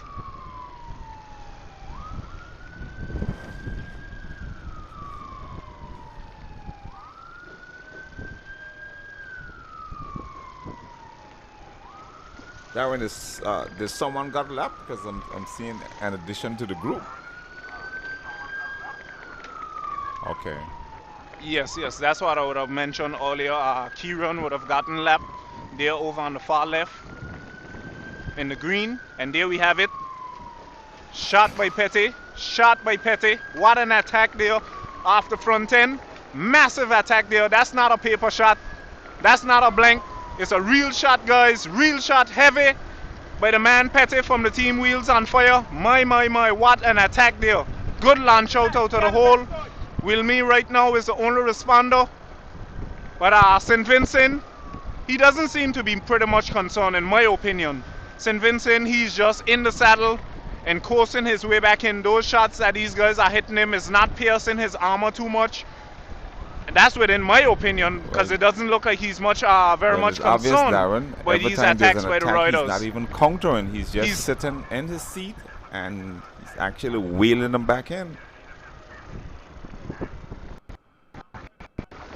Yes, pretty much of a strong rider. That's the look of a strong rider. And he isn't too much concerned with these guys. And cycling, Darren, if you're gonna attack, you go. Unless there's a strategy that you're working on, because it can work to your advantage. You're gonna be exerting yourself. If you're gonna attack, you should have the ability to just carry it and maintain it. Because it takes a strong cyclist to get upset and just hit you, and then it's gonna be choke for you. So we're approaching the... Well, it's within my opinion that the strategy here for these guys is actually no strategy. I might sound a little brutal, but it doesn't seem like they have a strategy for the Terminator there from St. Vincent and the Grenadines. The way the peloton is riding, Darren, Thomas. when they're riding together, they're riding slow now. So they're at a snail's pace. And then someone in their wisdom is going to launch an attack that is not going anywhere. So it is in their interest that they all work together and bring the tempo up a little bit. It will be a little bit more exciting, but to bring it to a snail's pace and then someone jumping and they're not going anywhere, I don't know what's going on in their head. But Sage seemed to be a very strong cyclist. For all of the attacks, we've seen about 3 attacks he'd never countered, and he just maintained his composure, and eventually he will just wheel them back in. So we're approaching the start finish line again. And what lap is that? This would be, I think, lap number 3. Lap number 3. So the completion of lap number 3, as we can see there by the card, lap number 3. So we just saw that sign 1. What is that indicating? There's 1 more lap to go? No, that's lap number 3 completed there. Okay. So they're on lap number 4 right now. Okay, so shot by Dre, an attack there by Dre and St. Vincent on the first response. Zarel seems to be going up there, but I don't think he understands the strategy, given the fact that they're on different teams, but they're from Anguilla. It would be wise to not chase back Dre. And like I would have mentioned, they didn't recognize that play there just now. Dre would have tried to launch out and have the guys not chase, leave St. Vincent bridge that gap, wear him out a bit. But it looked like everyone started to skedaddle on Dre's wheel. And this is where we come in, because you don't chase your team, man. So hopefully the coaches, the mentors, the parents are looking, and they can give them some little tips. You don't chase your team, man, because what I saw just now was Brutal Pedals chasing Brutal Pedals. Chasing Team on Fire. Well, Brutal Pedals was chasing Team Wheels on Fire. Yes, my humble Wheels on Fire, to be corrected. And what should have happened, was given the fact that all of them are from Anguilla, they should have left Dre go, open a gap, and left St. Vincent close that gap between Dre and the other rider. Well, between St. Vincent and Dre. That should have been the play. But like I said, they're young, and this is where the experience come in. Exactly. And as well as watching back the footage, you know. If looking back at the footage, you can see a little errors and mistakes along with the commentary. Open your eyes to some of the errors and even sometimes some of the positive things that you would have done, because we can't only highlight the errors that you made. Sometimes there were good decisions that have been made, maybe sometimes too early, too late, and St. Vincent is out. This is the first shot I would have seen him hit for the day. The Terminator, oh my goodness, his wheel would have, I'm seeing that his wheel, his quick release would have came out a bit. Fix your wheel, your wheel. The quick release. Okay, so that's unfortunate for the St. Vincent rider, as he would have done such a great job. A little mechanical there on his end. Oh my goodness, his chain is coming off straight there. Oh my goodness. Every time he cranks that pedal, I'm seeing his chain coming off as I sail away from him. His loss, these guys gain. It's unfortunate how that would have happened for him. Traveling so far and having mechanicals like this. But it's not over, guys. It's not over. That was only lap number 3. We're on lap number 4 here to complete, which means we have about 3 more laps. It's 7 in total. So St. Vincent still have a chance. More than likely, if he's strong enough, which I think he's strong enough to come back in, he could be back in the party and Darren, we will decide see to spend some money in the dance. The lead group now, how they negotiate and communicate among themselves, because this is a perfect opportunity for them now to work together and ensure that the St. Vincent guy don't get it together. But if they continue to play a cat and mouse game, Sage will get back in. Definitely. So right now we have 3 Anguillians and 1 St. Martin. We have ASM there in the middle, in the blue, which is Wilmy. We have Dre Hodge in the front, Pete in second position, and we have Zaran. Zarel would be in the 4th position. Zarel Hodge. But if you look at in the 4th position, if you look at it, Darren, it seems as if they're trying to organize to ensure that Sage don't come back, because I'm seeing some urgency. Definitely. I haven't seen Sage as yet, as we can look back. All I'm seeing is a commissioner vehicle coming in there. Okay, now I'm seeing Sage. He's there by the university, I think that is.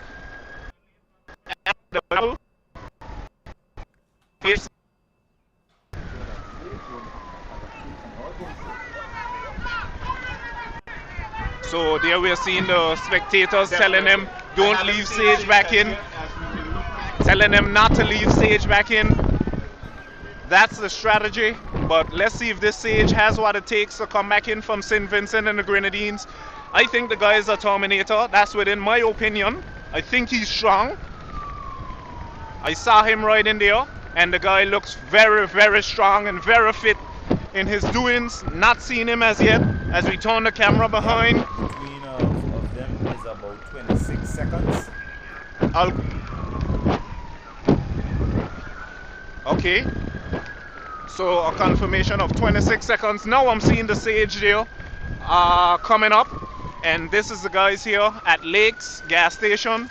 Well, Darren, you saw Tim Coach earlier urging his guys to keep it on. Yes, they would have told the guys to keep the tempo up, but the pace would have slowed drastically here. I'm doing right now about 22 kilometers on the dash, which is not quite a significant speed. Sage would have to do some work, I agree, but I think he can come back in. Maybe my predictions can be wrong. I stand to be corrected, but I think the Sage can come back in from the St. Vincent and Grenadines. If he put his head down and focus on time trial based on how he looked earlier, I think he can bridge the gap. Well, certainly, and I think that he's doing just that. You know, not seen him as yet. Turn that corner there by the stoplight. Haven't seen the Sage. Okay, now I'm seeing him. I don't know if you guys would be able to glimpse him from here on the camera, but I can see him clearly.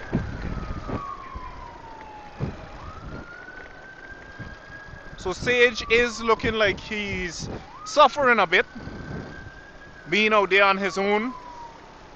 It could be very difficult. Not could be, it is very difficult for the Sage to come back in here, but it's not impossible.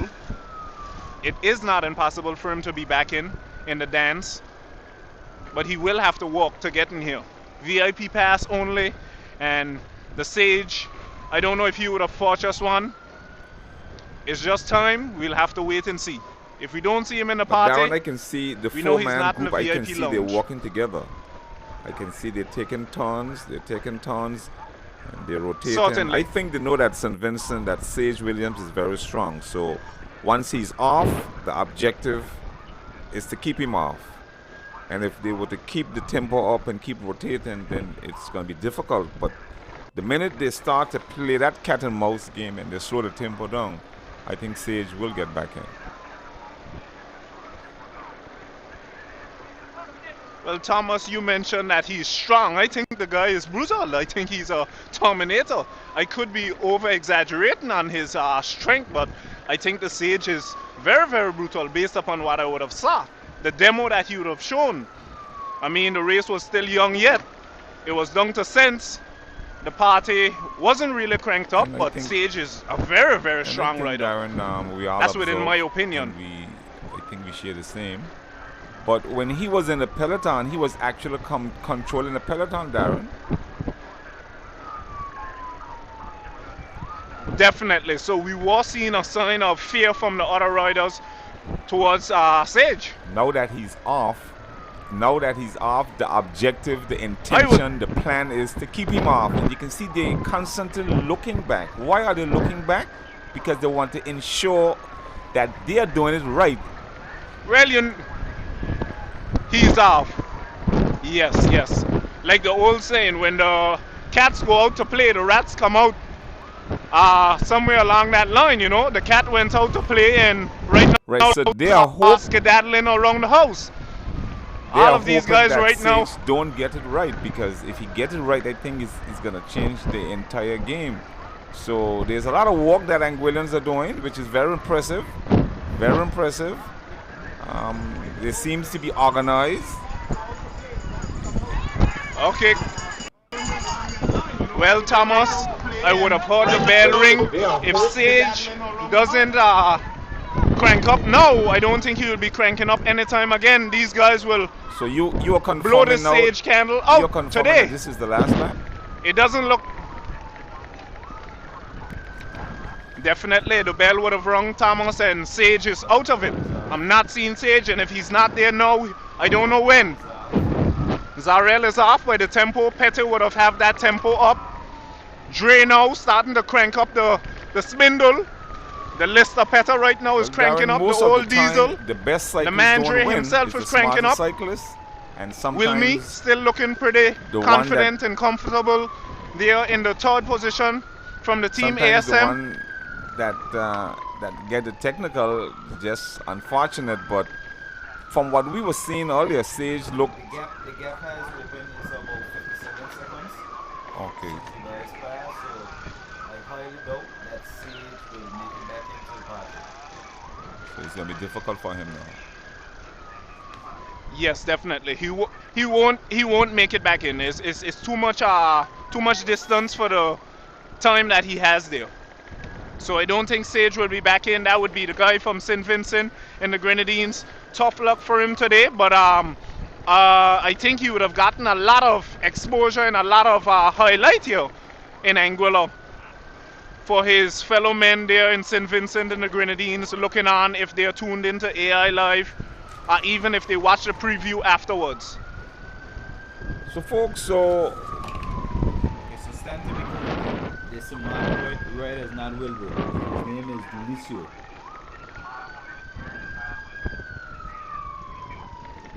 Delicio. Okay, so what's his name? Ru as in R. Ju. Okay, okay, perfect. So Julicio, guys, sorry about that for the And a error in the tag, name, Darren. but there's And a it. tag. Petty on the attack. Oi, oi, oi. Petty on the attack. Petty on the attack. And all Dre has to do right now is just maintain behind Julicio there and leave Petty sail away and give him the good old 1-2 punch in the end. 2 Anguilla, 1 St. Martin. Let's see what he has. He's locked on heavy on Julicio's wheel. Okay, as Petty putting on the pressure there, going into the turn as Julicio is doing some chasing there, trying to get back in to Petty.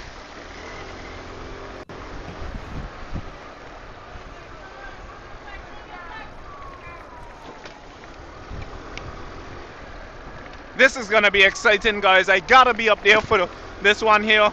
I have to be up in the dance to see this finish. What a finish this will be. Dre in the 2nd position, Julicio in the 3rd position from the team ASM, and Petty on the front end there.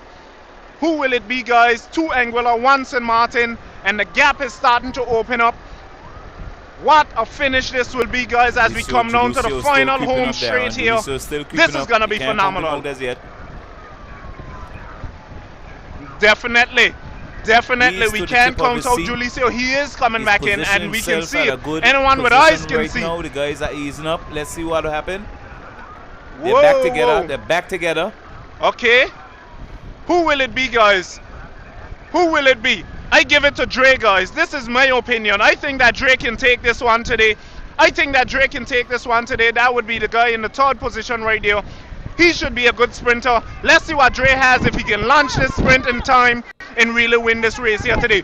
My goodness, the sprinters are Petty on the front end, Dre on the right hand, on the left hand side, and it's a sprint between the 2 wheels on fire. Oh my goodness, my prediction served me well. Dre with the 1st, Petty with the 2nd, and we have Julicio with the 3rd. That's a very good finish here, guys. That was my predictions. It's a perfect line out there. Congrats to the 2 Anguilla riders. What a finish here by the 2 Anguilla riders. Phenomenal ride there from the man Dre. Congrats to him once again. And congrats to Petty as well as Julicio. That's a very good finish here, guys. Tough luck for the St. Vincent rider. And he had his technical, he was literally controlling the entire peloton. Folks, we just witnessed it. So there we have Zarel. So there we had Zarel just now. He was going in to finish. I'll see if I can wait on up here for St. Vincent. Have to give that youngster some highlight. I know how it is to travel so far. Very unfortunate for him with that mechanical, but such is life, guys. Such is life. So I'll head on back up to see if I can get some coverage of the Vincent and Grenadine rider, which would be Sage Williams. For some reason, he just stood out to me, and it's no biasness or anything. I just like the rider, and I am happy to see him come in here. First time seeing him in the dance, and I hope that he continues in the sport and we see him here in Anguilla once again, coming from the St. Vincent and the Grenadines. No sign of him as yet.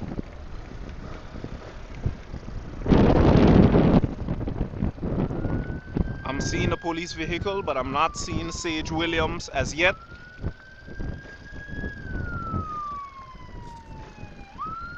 Don't know if he would have continued or not.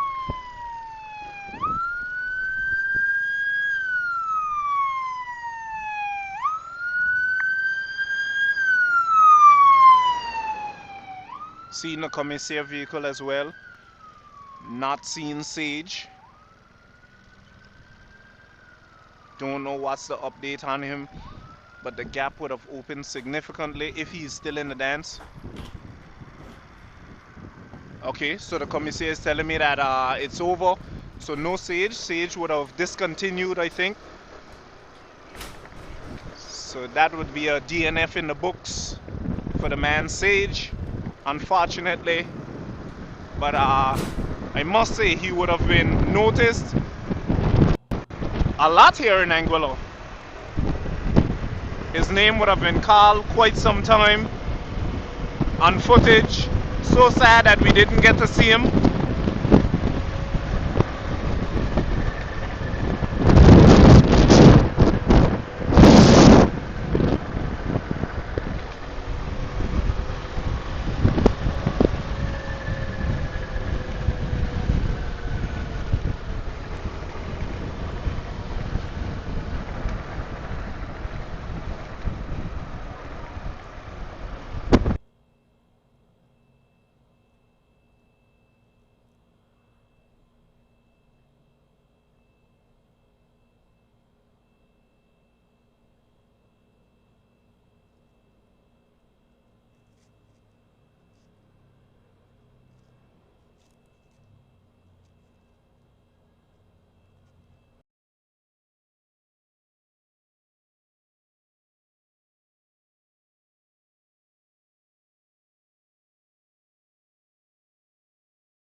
We'll make a little highlighter there.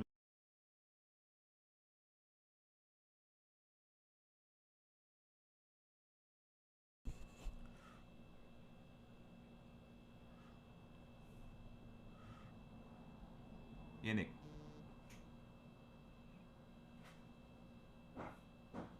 Okay, so here we have Romaika Piper representing Team VCC of St. Martin, coming in to finish up her race. She has remained consistently throughout the entire race. She's now heading by the stoplight, going back to the start-finish line to complete her race. She's on the 15s female category. This is your Romaika.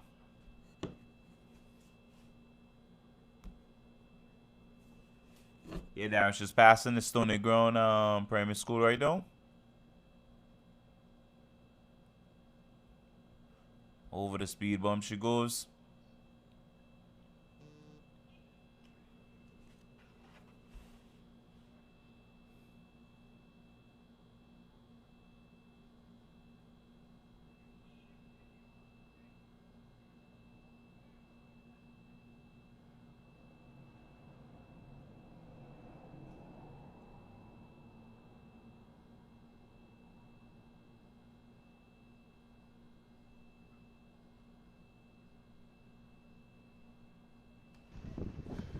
So there we have it. Romaika is She's just approaching the above finish stadium on the home stretch. as they She's cheer her down here, in. Jupes.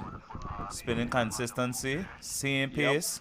She's coming into the home finish right now. Tempo increasing.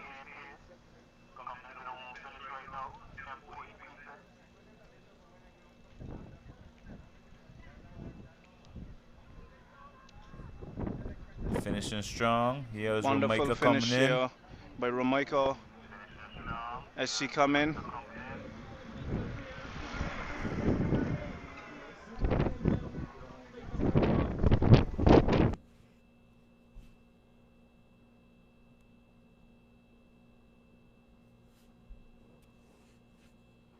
This completes the category U15, males and females.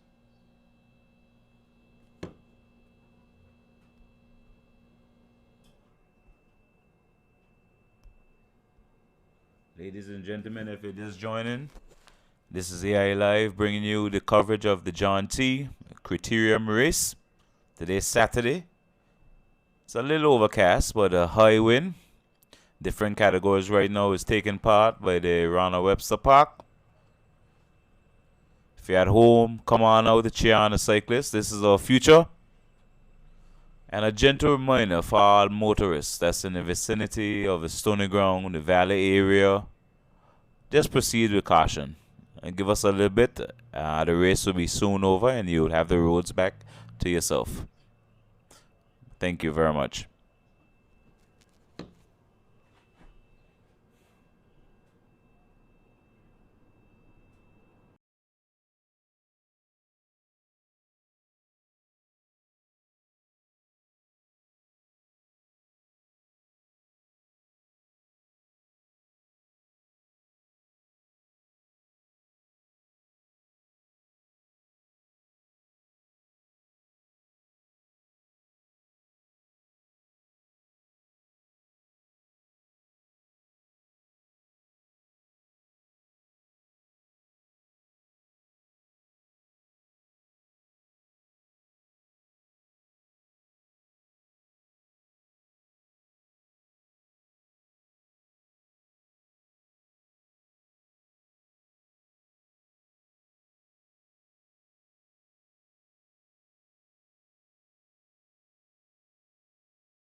So that was the leader just passed there. Uh, I unmute just now.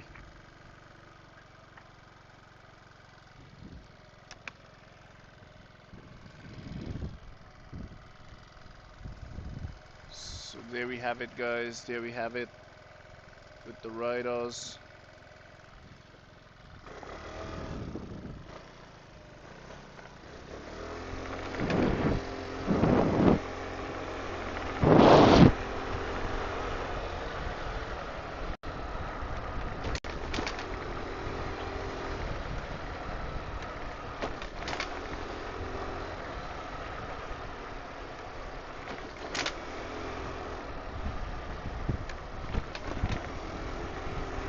Okay, guys, so sorry about that. We would have just had a little bit of difficulty there, but we're back in swing again. This is a chase group. You wouldn't have saw the divide between the lead rider and these three riders here, but we have one Anguilla in the red from Team Wheels on Fire, which I think would be Logan there in the black and red, and right here in the blue from the Team ASM out of St. Martin. Not quite sure of the names, but the two Team ASM riders here, the number 725 and number 723.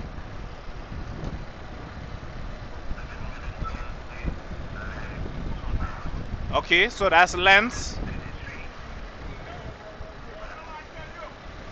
Sorry. Okay, so Junicio and Lance. And the blue, Lance would be second position, followed by Junicio in the third position.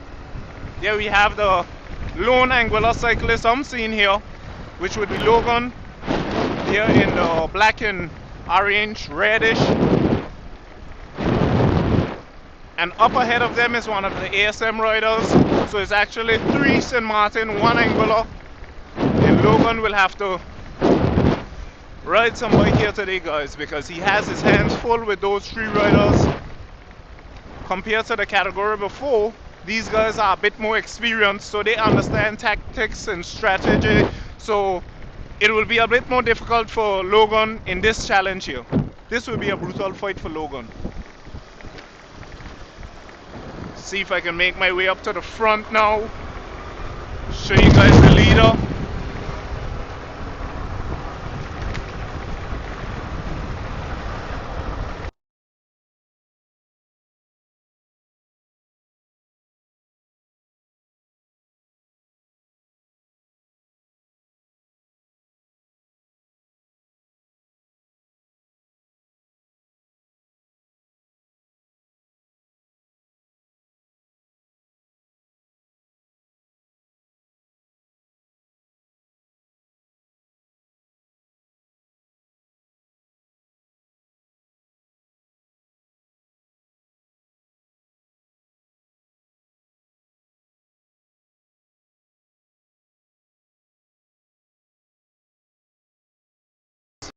There we have it. This is the leader here from the Team ASM. See if I can get his number and then tell you exactly who this rider is here out of St. Martin. Very strong rider here as we approach him. Looking back.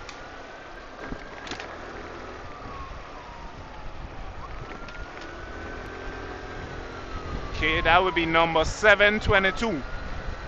Just waiting for confirmation on the name. Alvin. So Mr. Alfred here. Alfred Austin. Okay. Okay, so Alfred Austin there out of St. Martin. Very strong rider, as you can see him pedaling away there. Rotations, quite smooth. Quite smooth on the legs as we approach lap number 2, going on lap number 3, I think.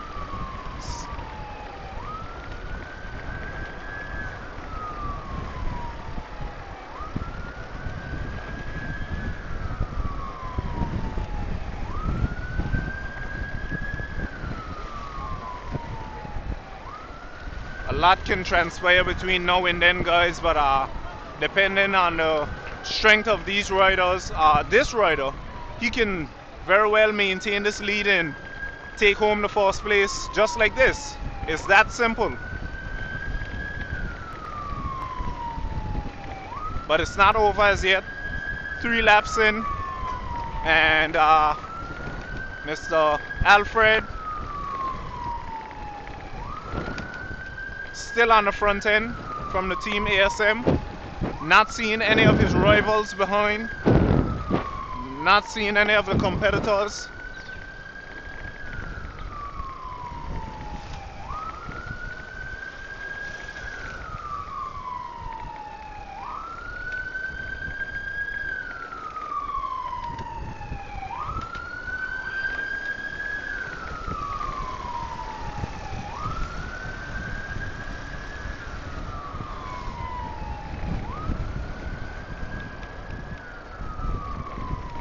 This guy is shredding it.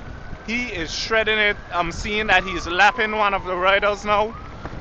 He is going to lap this cyclist here. Not quite sure who he is, but he will be getting some highlights as well as we pass him.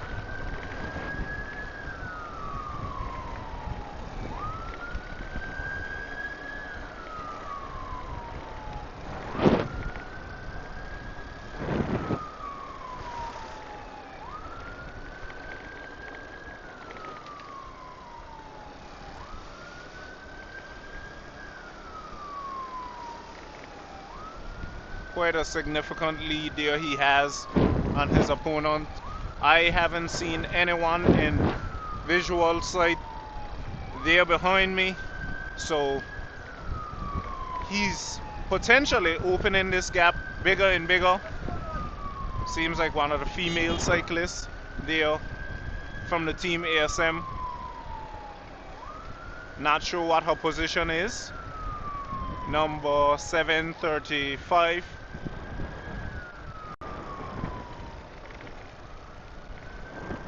As we give us some 39, sorry, 739. Sorry.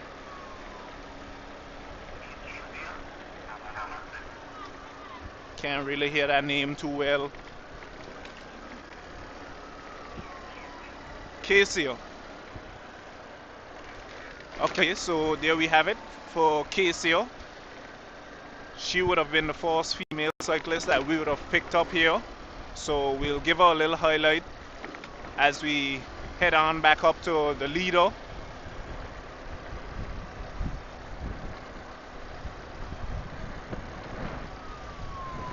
She's coming from the team ASM out of St. Martin. They seem to be the dominant forces here in this race today. So Casey.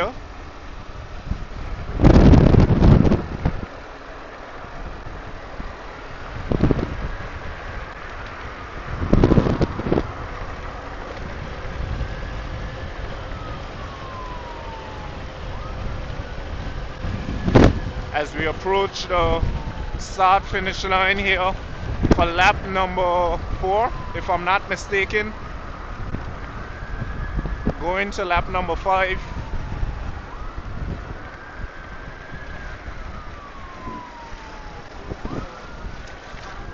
Not pretty sure how many laps these guys have to do, but if I'm not mistaken.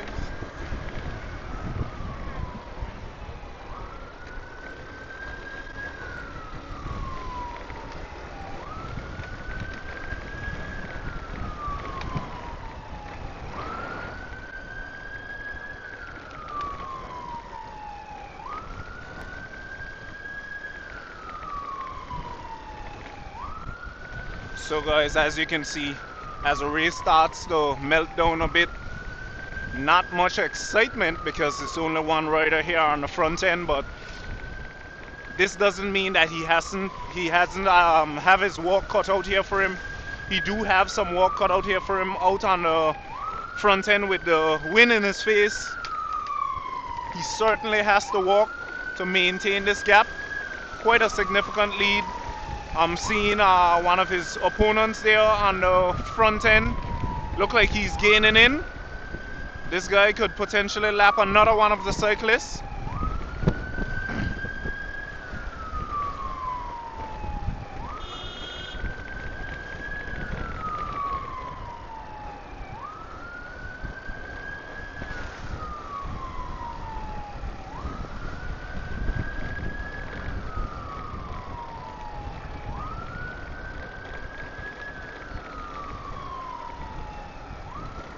I must say though, very strong rider to be out here on the wind, in the wind by himself.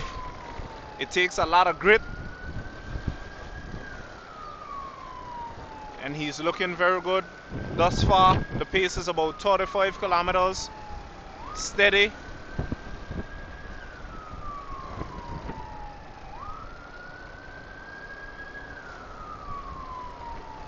.5 kilometers, and he's climbing.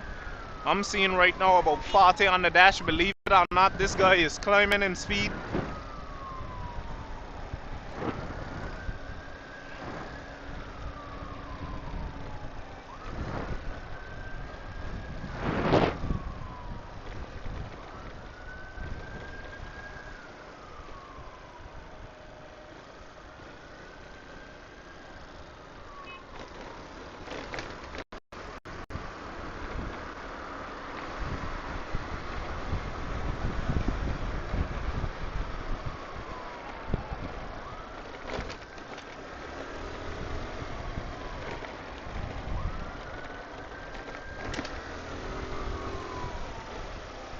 As we approach the start finish line once again,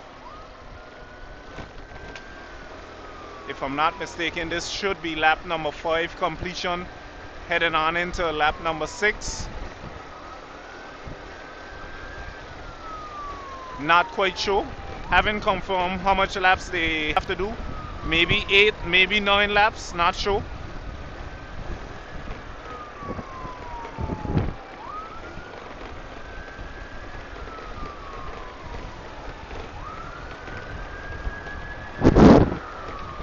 Here in the descent, I'm doing about 60 kilometers on the dash.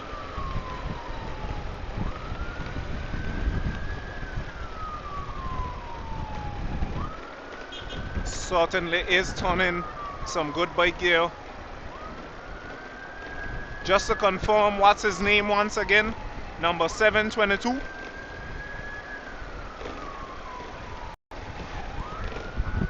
Okay, Alfred. Mr. Alfred, we have to call the champion by his name. He's the man on the lead end right now doing all the front end work.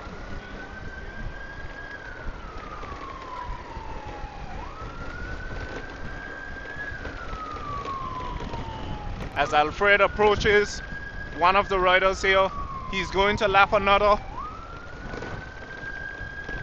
Heading on in to lap another one of the riders. Looks like this would be the female cyclist. Seems like Rolandia there. That is Rolandia. So there we have it. Try to give Rolandia some highlight too as well. Looking a bit fatigued there on Rolandia's side. But she's actually one of the riders out of St. Martin.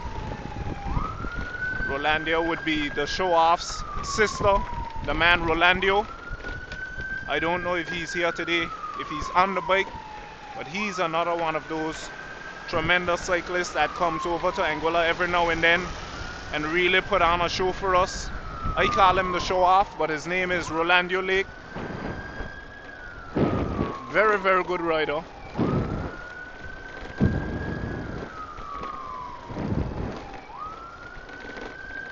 So that's the young lady there behind on the maroon Trek. Rolandia Lake, as you can see, sticking in with the leader, which would be Alfred.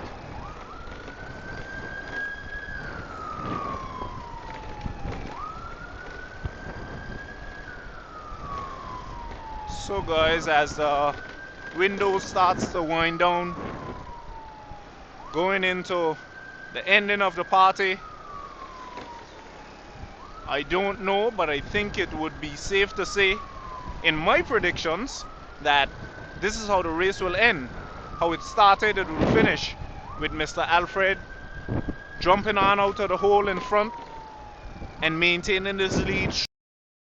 It stand to be corrected. Can't count out the other riders, but that's my predictions. I think that this guy here, Mr. Alfred, will start and finish this race in the first position. From the team ASM out of St. Martin, once again I would repeat, I think that this young man right here, Alfred, will be taking home the victory. I stand to be corrected though. There's a lot that can transpire between now and then, because there's a few more laps to complete.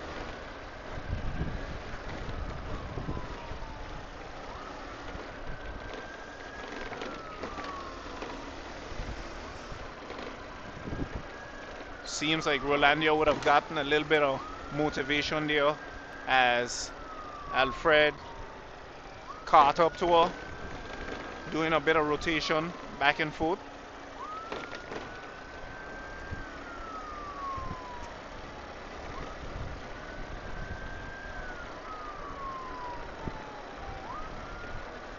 Both out of the friendly island of St. Martin, Saint-Martin.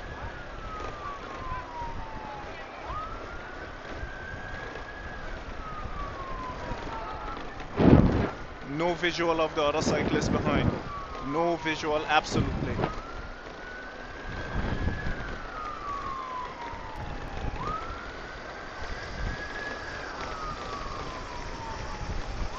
Okay, so I would have just confirmed that two of the cyclists behind would be ASM, and they're at the Aurelia Kelly Primary School coming down, but I haven't seen them. From my perspective, still here with the leader, Mr. Alfred, out of St. Martin from the team ASM.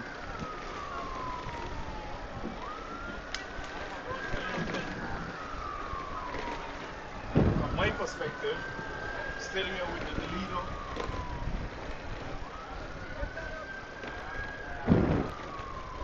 leader.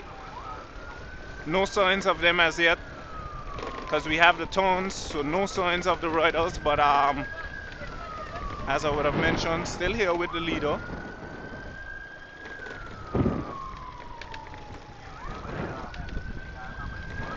Yeah, I'm here by the Albina Lake Arch Comprehensive School, as the pace would have slowed drastically, coming on down to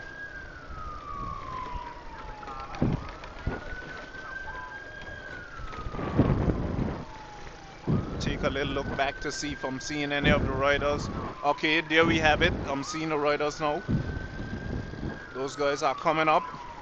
So as you can see, this is actually the gap between them and the leaders. Well, the leader, which would be Alfred. 2 ASM coming up, which means that Logan would have gotten popped off. That would have been Anguilla. Only hope in this category here. But he's off, guys. Logan is off. So it is a trio by the St. Martin riders. Normally in time past, we would have seen all 3 St. Martin riders bunch up together and come in holding hands to the finish. And this could potentially be that same race today. I've seen it before. Definitely, I'm seeing them.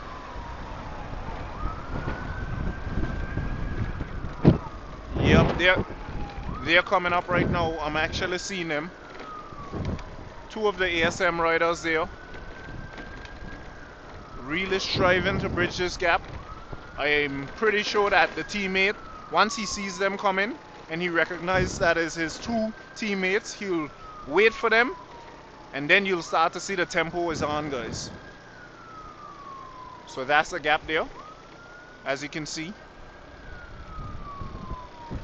Closing in quite significantly, because these guys are coming up with tremendous amount of speeds I'm doing about 20 or 19 kilometers here on the dash with the leader. So there we have it. And they're back in. They are back in. Okay, and there you have it. Just as I would have predicted, the merge is happening here. Well, it has happened, and it's a trio here. All St. Martin here in the blue, and one female cyclist, which they would have lapped her, but she's clinging into them in the sofa seat. That would be Rolandia Lake.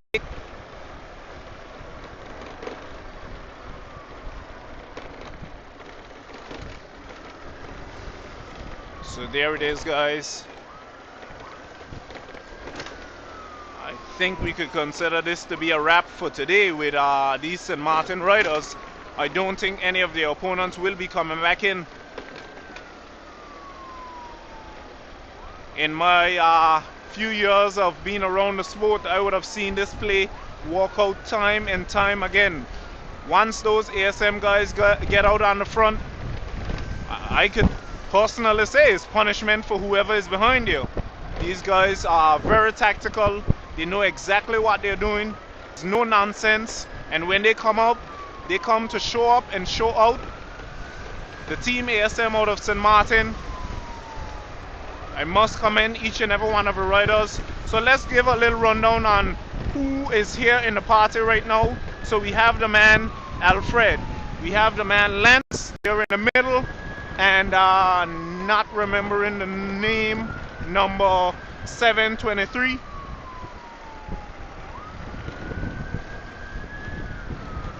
$723 for confirmation. What's the name? Junicio. Okay. So there we have it. 723.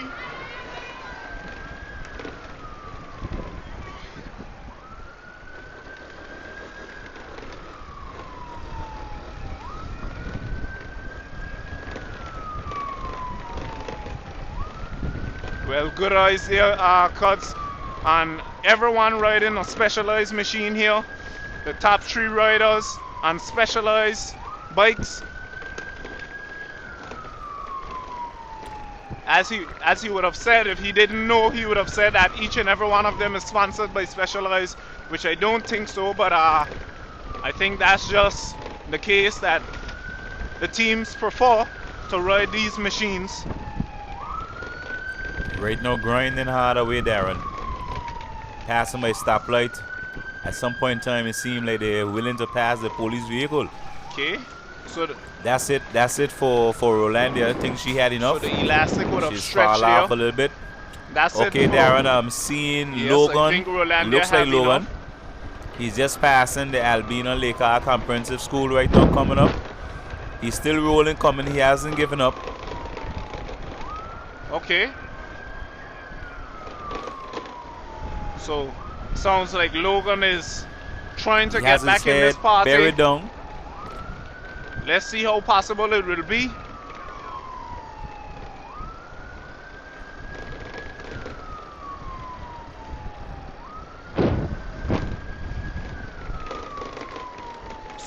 So there we have it, Lance on the front end, there by the stoplight. followed by Alfred. If you look back, you should see him. I mean, you're up ahead, but you should see him in the back.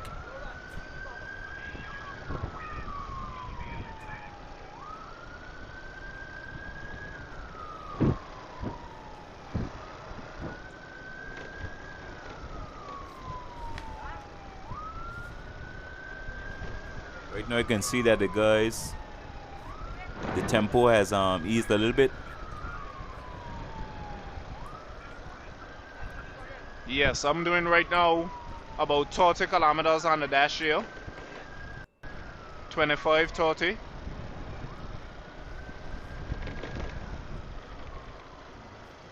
Okay, Logan is just passing Waco building.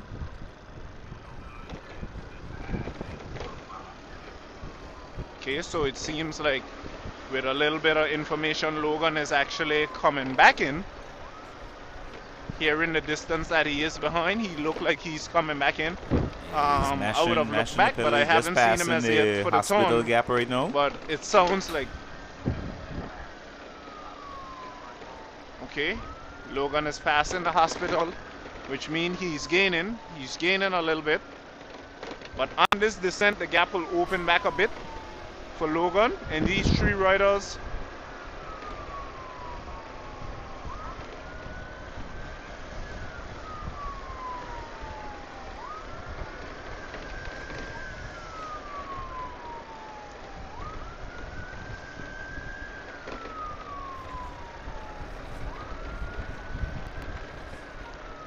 So once again, we have the female cyclist there. Number 739. Kesia Amasin, representing Team ASM.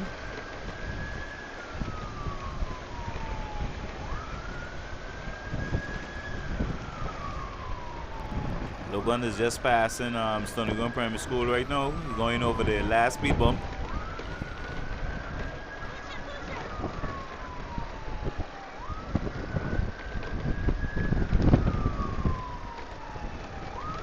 As we approach the start-finish line with Lance on the front end, followed by Alfred, followed by Junicio.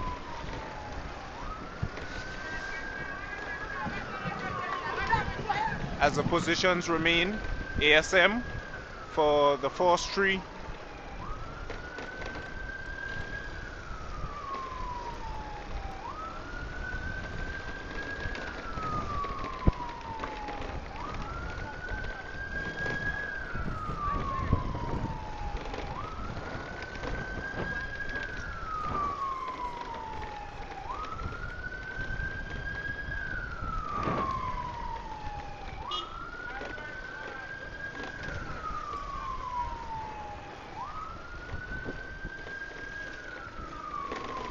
Okay, so we're seeing the commissaires coming in there to intervene on maybe a little concern.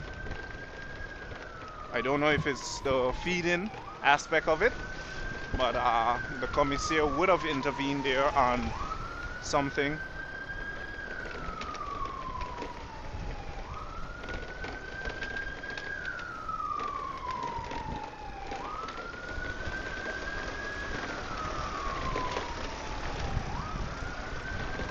Okay, so as the elastics start to stretch a bit here, seeing some daylight between the riders. Well, that rider there, the young lady.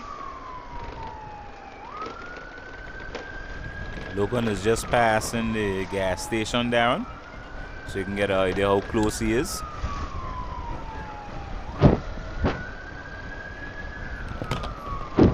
So Logan seems to be about 20 seconds behind. By the stoplight now, passing Give and Avalake. take. So you should see Maybe him. about 20 seconds behind. He's pacing consistently, Okay, trying to still get back in. I would have seen a glimpse of Logan. I would have gotten a glimpse of Logan there coming in. He would have been passing Lake's Hardware there by the stoplight.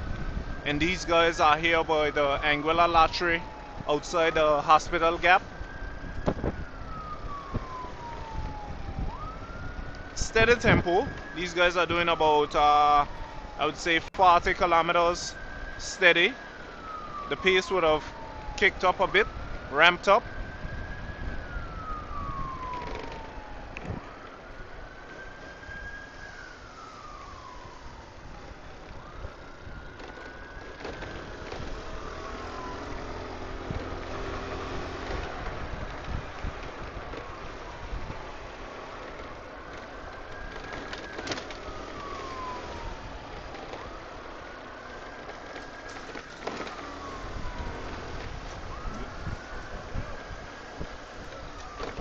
Darren, just give us a lineup of the three persons in front.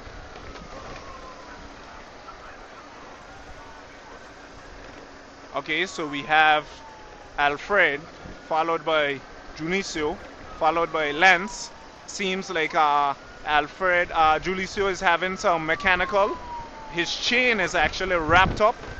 See if I can get a little zoom up on that, and good sportsmanship by these guys. These guys are very tactical. As you can see, Lance is actually pushing Julicio to the finish there right now because his chain is wrapped up and is actually still wrapped up.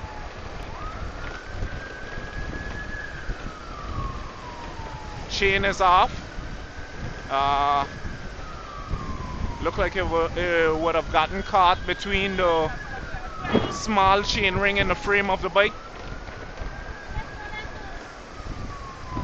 And we don't know what will be the outcome on this one. So there we have the man Junicio. He looked like he will make a pit stop quick. Organize what he has to organize. I maybe can stay here a bit just to get a little coverage of the transition. We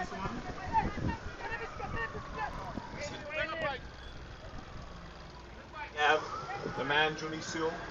He looked like he will make a pit stop quick.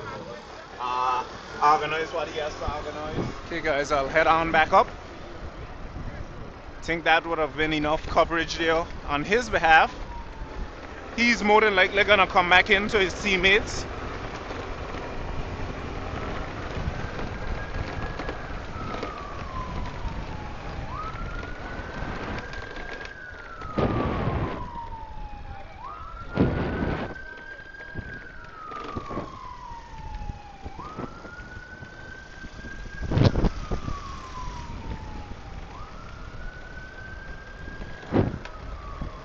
Okay, if I'm not mistaken, I think Junicio is coming back in.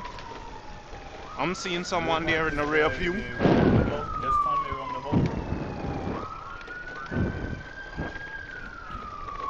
Okay, so that gap that would have been a little open on Logan, he would have managed to close in a bit due to the mechanical that Junicio have. So definitely, like I said, you can't really count out someone until the race is over. My predictions were that the race could have started and ended with Mr. Alfred from start to finish, but that would have changed. Then the ASM riders were together in a trio. That would have changed because of a mechanical. And there you have it. That's cycling, guys. The race isn't over until it's finished.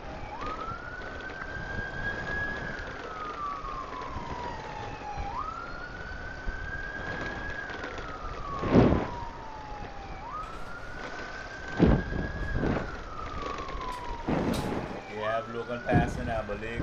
Okay, so I'm seeing Logan quite clear. Yes, I'm seeing Logan quite clearly. Seeing his opponents not too far up ahead. He would have gotten a mechanical, Junicio. He would have encountered some mechanical. He's actually there by Watco, I think, coming up. We're outside the hospital. So, so it's not quite a significant distance.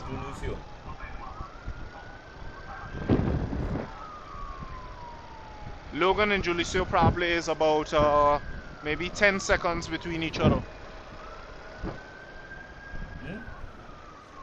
Because I'm seeing Julicio right now, not seeing Logan as yet. So there you have it. I'm not seeing anyone because of the tone, but I ain't seen Julicio, no Darren. Logan passing the hospital entrance now. Junicio is actually right behind me. I can see them waving him, telling him come back in. He's by the Chinese right now as I'm outside Aurelia Kelly Primary. Just going to turn the stoplight right there.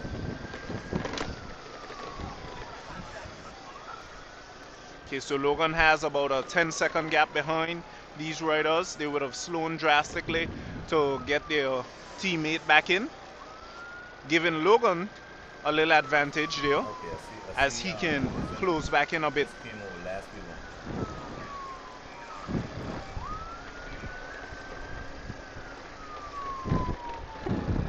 So Junicio is coming back in. This would have been the young man with the chain issue.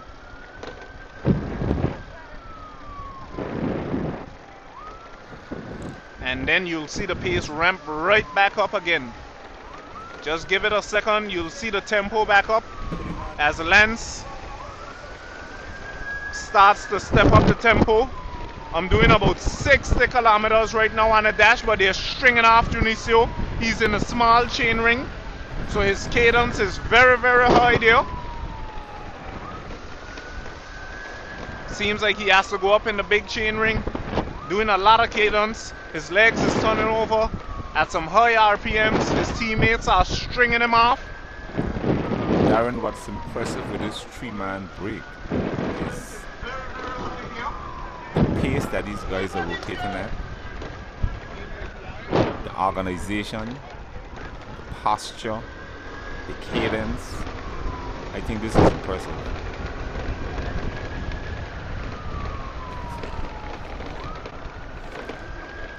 It is quite interesting, Thomas. It is quite interesting to see these riders here.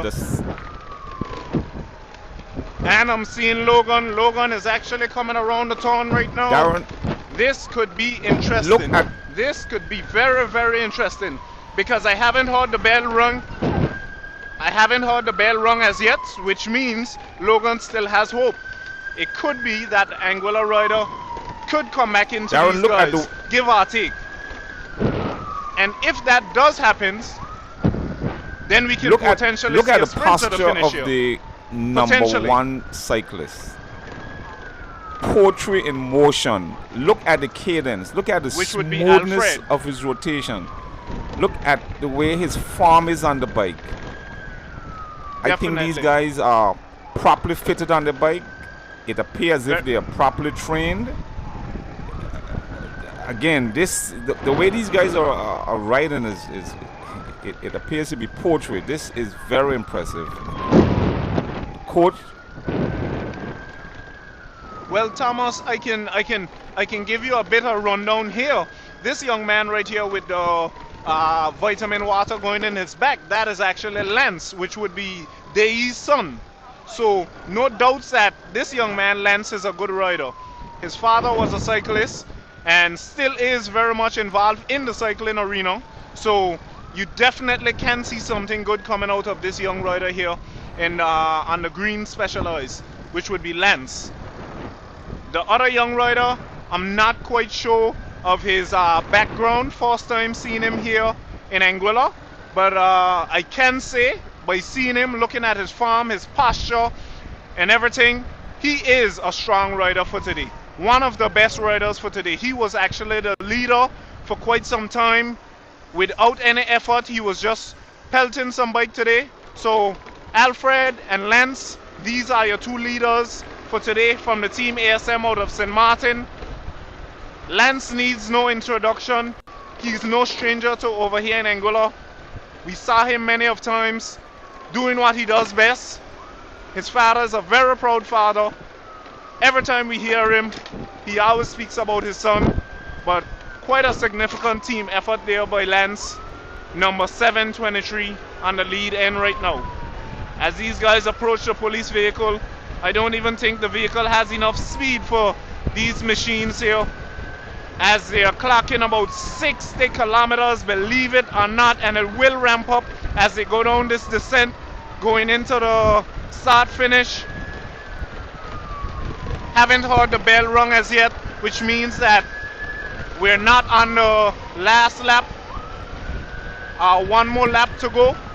Maybe we might hear it here, because I still didn't confirm as to how many laps these guys have to complete. But it is exciting, guys. It's a very thrilling race today between these riders here. Okay, so 2 more laps as we would have confirmed. I can see it right there on the poster. 2 more laps. You might hear it here, because I still didn't confirm as to how many laps these guys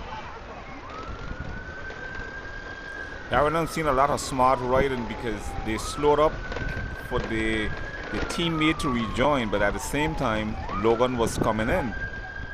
So it appears as if, you know, certainly, effective Thomas. kind of communication is at work, so they took the decision to go. I am impressed. I am impressed with the cyclist on that red specialist, that red Specialized. His his okay, Alfred, his Definitely, that would posture be is, Mr. Alfred.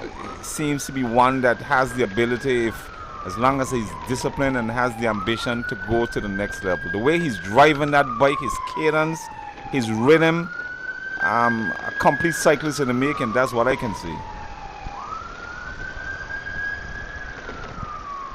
Certainly. Once he continues, we can look for something good out of that youngster there, Alfred. ASM just needs to cherish him and groom him up and do as much as possible to continue and keep him on this bike.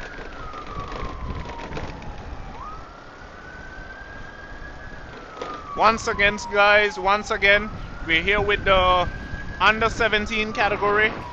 The leaders for today is none other than the team from St. Martin, ASM, which would be consisting of Mr. Alfred and Mr. Lance out of St. Martin from the team ASM, guys. First and second position as we're here covering, and these guys are lapping riders.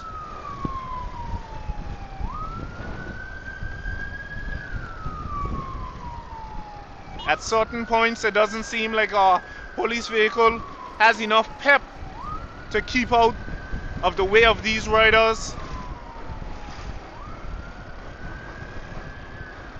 This is very good for St. Martin cyclists, Darren, because if these guys continue, then we can see more hope for the elite category. Because as it is now, the elite category is dwindling, not only in St. Martin but in Angola. But these guys now, they are giving St. Martin hope. Certainly. We would have seen a decline in the elite category, certainly here and as well as in St. Martin. It seems like as time goes by, when responsibilities kicks in and other life challenges, we tend to have less of the elite category. But there is hope, guys. There is hope. The younger categories are out in the numbers. And one of the things that we have to recognize about the younger categories, it also draws parents, because the kids need their parents to be here. And it brings a crowd. Today, the crowd isn't that much, but I'm hoping that tomorrow we will see some numbers. Cycling fans, wherever you are listening from, wherever you are viewing from, you are witnessing and listening to the under 17 male cycle race in the 2026 25th edition of the John T. Memorial Cycle Race Weekend. Wherever you are viewing from,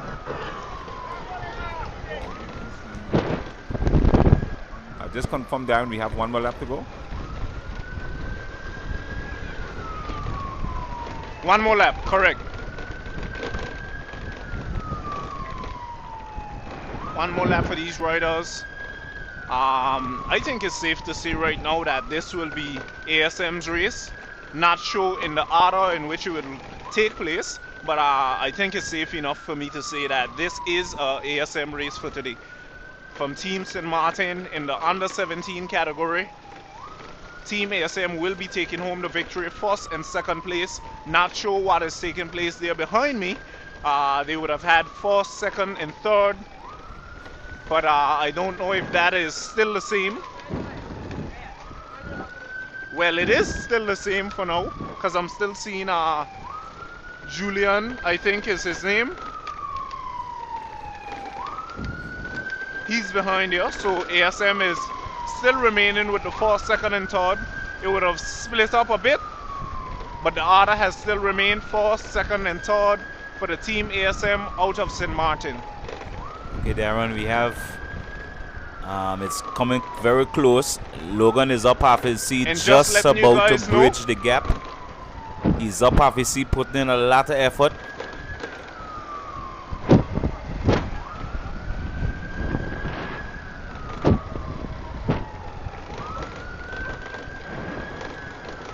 So these guys here in the blue, as you have mentioned, Logan is on his wheel, Darren. St. Martin quite a bit. Okay, so confirmation, Logan is actually on the wheel of the third place St. Martin cyclist. So this could be anyone's race for third place. It could potentially be Anguilla, it could potentially be St. Martin. It's yet to see. But I definitely can say, without a shadow of a doubt, the distance that Logan would have had between him and these guys, he did a quite big number to get back in there to that to those riders, guys. He did quite a significant amount of numbers to get back into these guys. For third position, I can see wonderful ride in there by Logan. Whether he comes third or not, he did a very good job there. That's the man, Logan, from the team Wheels on Fire out of Anguilla.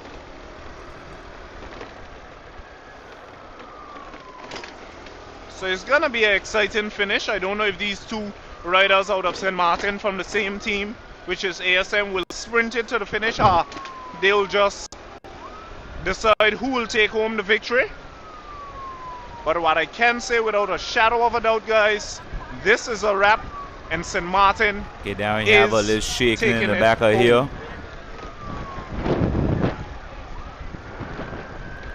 Logan is still locked on.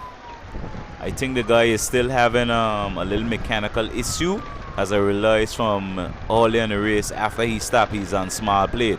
So I'm not sure if his DI is dead or whether it's something with his derailleur, but he's still on small plate. Stand to be corrected. He's up on the big plate now.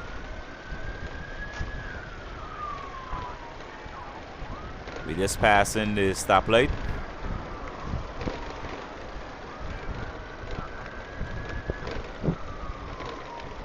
Okay, so there we have it, guys. There we have it. It's victory now. These two guys are crossing the line, hands off the handle, and that's a good finish there. Wonderful finish by those riders. Stoplight.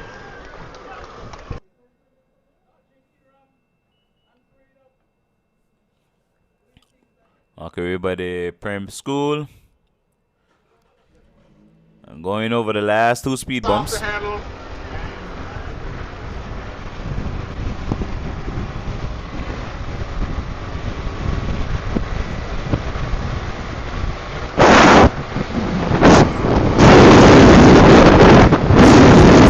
Sprint for third place.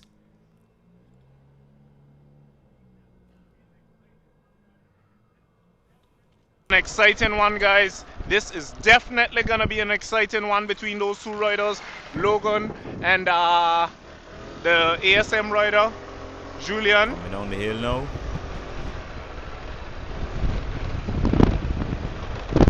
Yes, as we are coming down this descent, Logan on the second wheel doing the covering.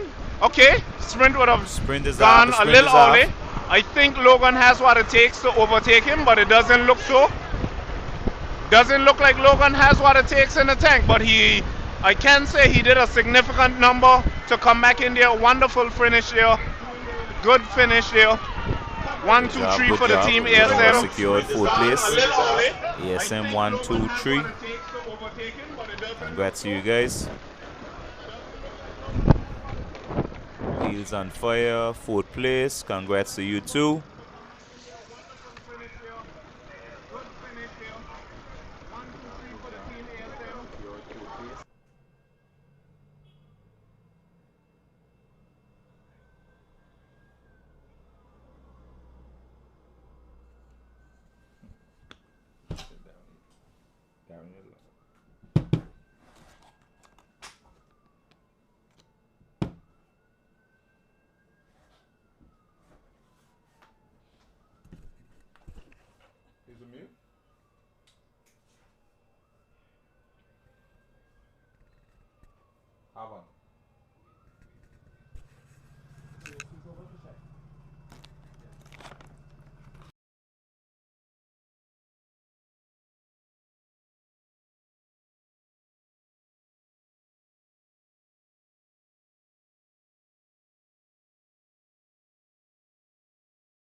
Okay, guys, the race is off.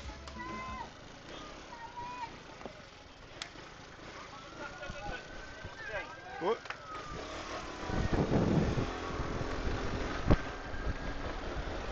Race is off, guys. So there we have it. I think this would be the Masters A. Stand to be corrected. But I think this is the Masters A category.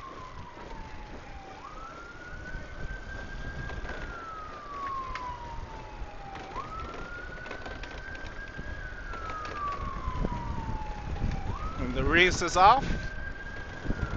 See, we have the man Sean here out of Antigua. We have the man Desron from Barbados riding with the team Sonic, but he's no stranger to Anguilla. He would have been a part of us before.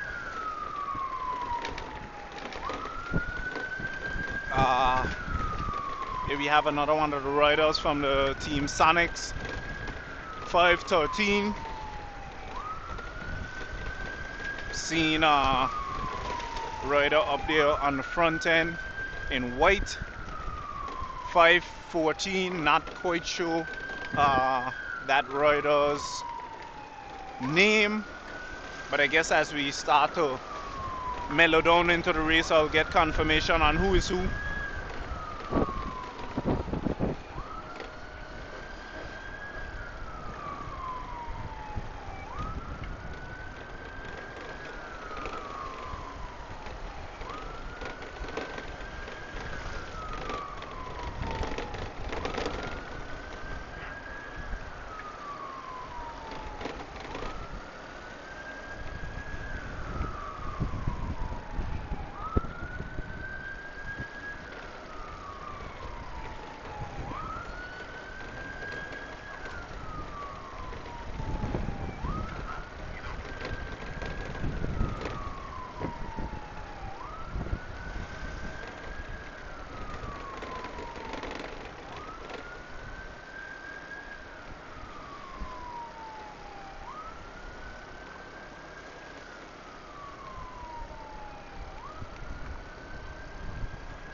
So guys, we're here with the Masters. We're here with the Masters A.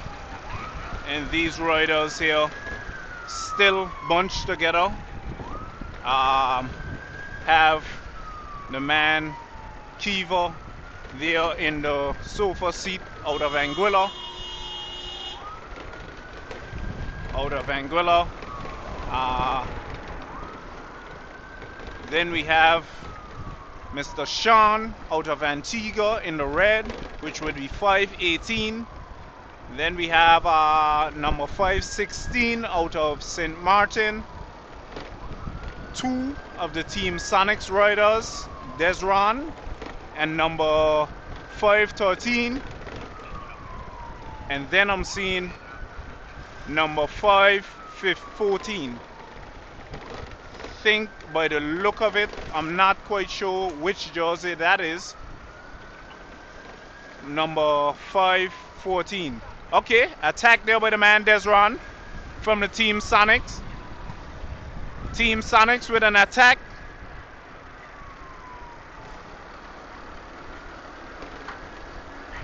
Shaking the tree right now, guys. Shaking the tree. As you can see, the tree is shaking.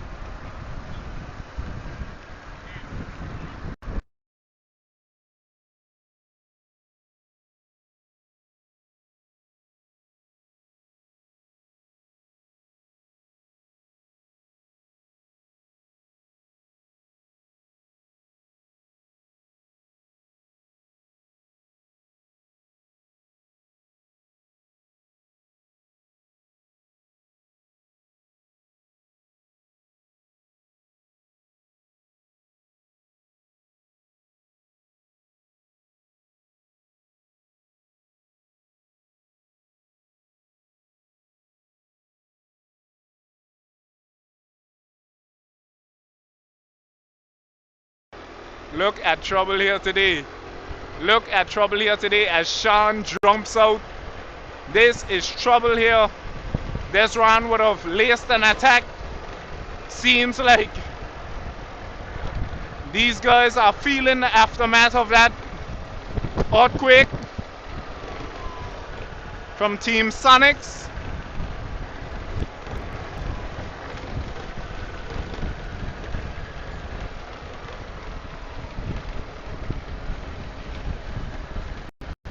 What a race this is here today, guys, as the spice is starting to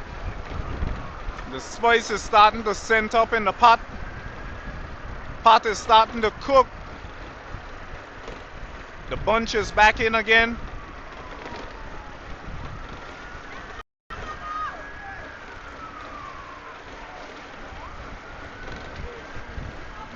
up in the pot.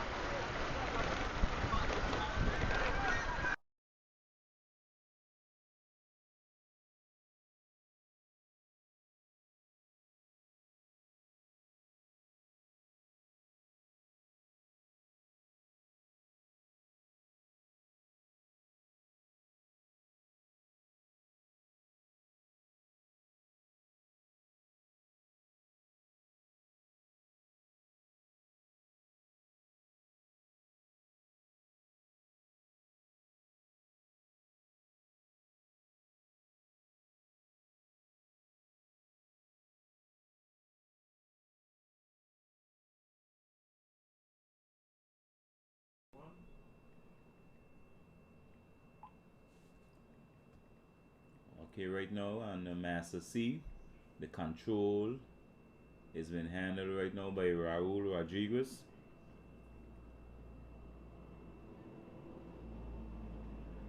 Mimi is just to the right of him.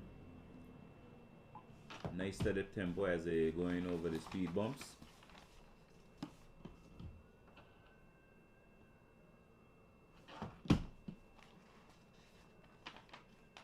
Guys are riding pretty resolved. He doesn't want to exert too much, saving themselves for tomorrow's race.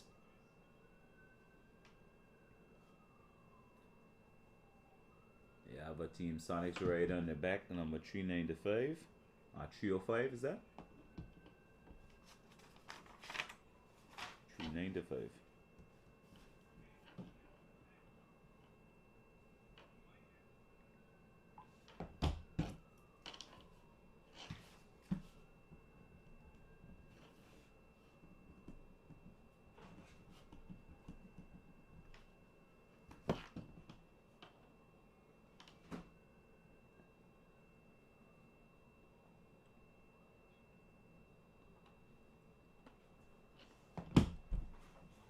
still on the controls. Raul grinding away, passing the start finish line. Okay, rapid.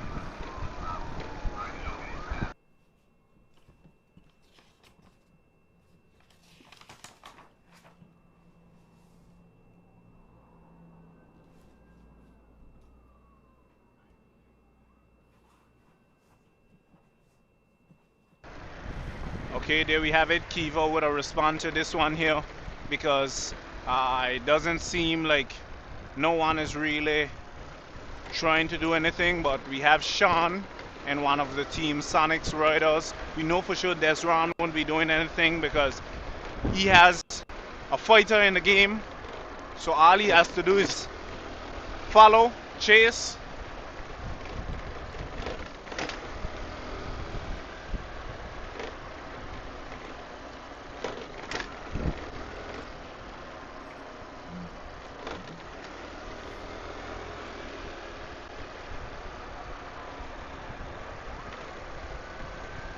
And we have the St. Martin rider there, number 516, still in the dance.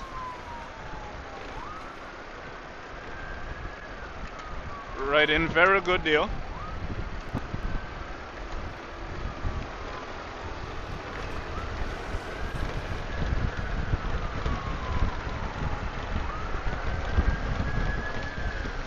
Tawanka is his name. Tawanka Lake. Tawanka. Tawanka. Tawanka. Tawanka Lake. No. Tawangka.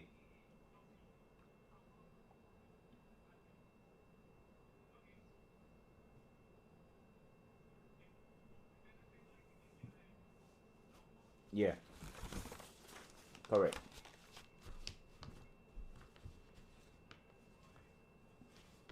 $5.13. That's Dwayne Headley.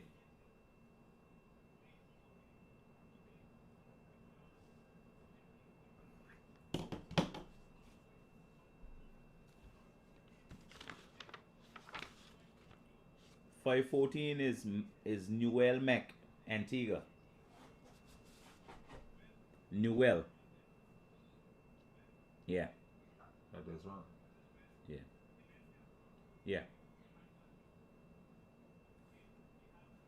Yeah.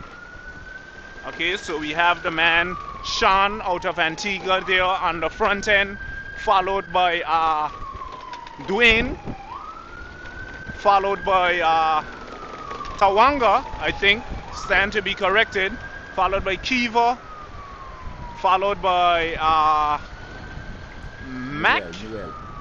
Can't remember that one's name out of Antigua. Noel. Okay, so Noel and Desron. Noel Mac, yes. So I can probably call him Mac for short.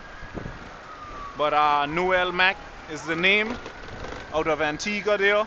Then we have the man Kiva. Okay, attacked there by the man Desron from the Team Sonics. Out and about. Who's gonna chase? Only Noel right now. I'm going up with the lead. I'm going up with the lead riders. Tempo, action in the place now. This is what we're looking at, guys. Action in the camp as we approach the Anguilla Latre here just outside the hospital road. And Desron is stinging it up. Sonic legs are turning over as Noel Mac is suffering the ricochet of this man Desron. You would have checked out earlier, and he did it again from the Team Sonic. Team Sonics out of Barbados. There is right in there for you guys from the man Desron as Noel is closing in on him. Quite a significant pace here as we're doing about 45-50 kilometers as it slows down going over these speed bumps. Desron still maintaining the lead. Noel, he would have closed in a bit. Right on the wheel of Desron. Approaching the last turn, going down to the home straight. not to finish, but to complete lap number 3.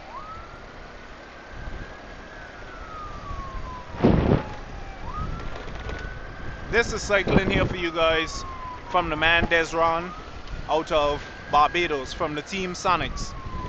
But it doesn't seem like Noel will comply with him out of Antigua. So we have Antigua and Barbados here on a little bit of a dispute pertaining who will do the lead out to maintain this gap. But it seems like Desron for now would have been the shot caller. So he's on the front end. Okay, using a little bit of strategy there. Desron would have hugged the curb so tightly that Noel would have came around. Smart move. I would have recognized that move there by Desron just to get Noel out on the front end.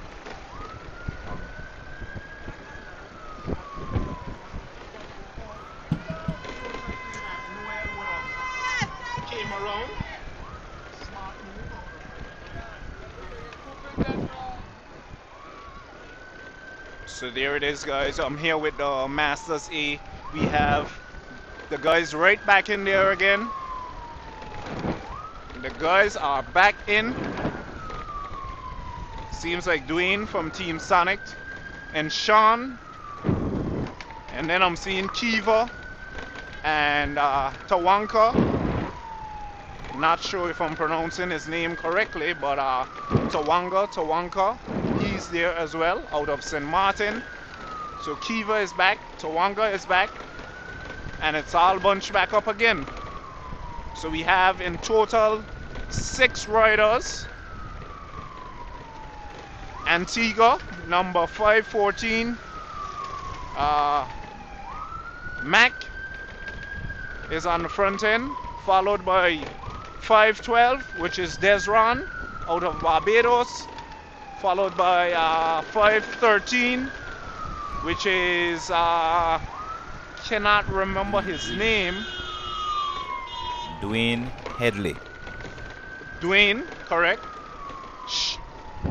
Yes, Dwayne Henley, followed by Sean, and number 518 in the red there, followed by Kiva out of Anguilla, number 515, and Tawanga in the sofa seat, number 516.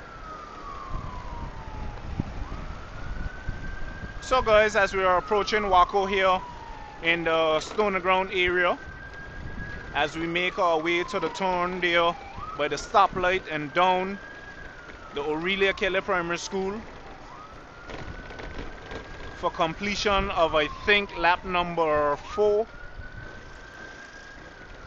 In total, these guys might have like 13 laps. Okay, there it is. Dwayne checking out. So Team Sonics look like they are the more dominant ones for today. They're doing all the firing power, the firing action. Look like they're the guys in the gun range today firing off. Team Sonics out of Barbados.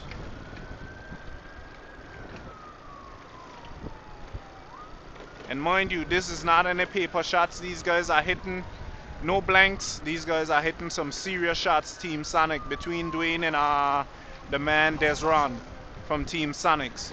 Okay, seen a little bit of a response there. A little late, but a response there from the Anguilla cyclist, Kiva, in the black, number 515, Tawanga. Seeing if he can bridge that gap between him and Kiva. That's a good break for Kiva to get on there, Darren. But to me, he made a little late move. Definitely a good break for him to get on. Yes, in my opinion, looking at this ride, it seems like Kiva is trying to resolve as much as possible. But knowing that he's the only dog in this fight, I think it would be wise for him to really respond a little quicker. I don't deny that you can look for a man to bring you back in, but you're the only dog in this fight, and you definitely need someone, well, you definitely need to respond, I should say, fast enough. So Desron checking out. Desron checking out. Tawanga here in the sofa. A little delay, but he's there.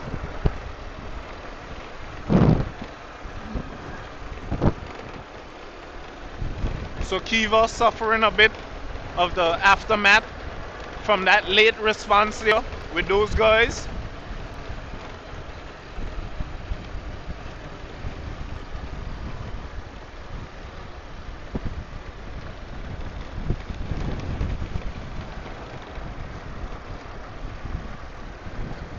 As you can see, Newell is locked onto the wheel of Desron.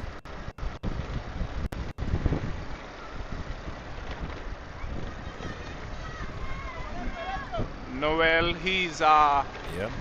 Seems just like there there's a on little Desron's Antigua wheel. in Barbados So we're here rivalry with- going on there. But Desron would have asked him earlier for a little help to keep the thing Definitely alive, so. but he did not contribute to the event.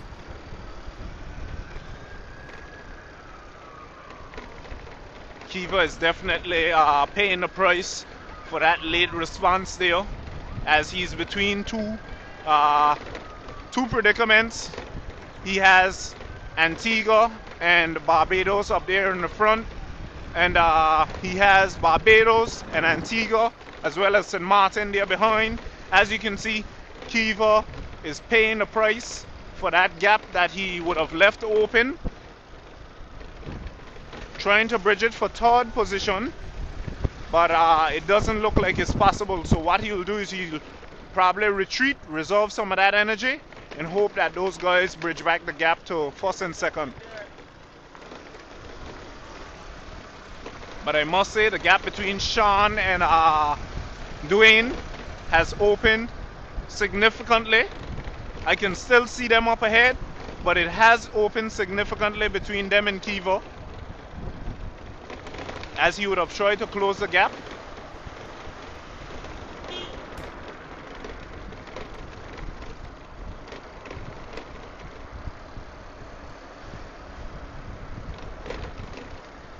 So it's two riders up ahead for the lead.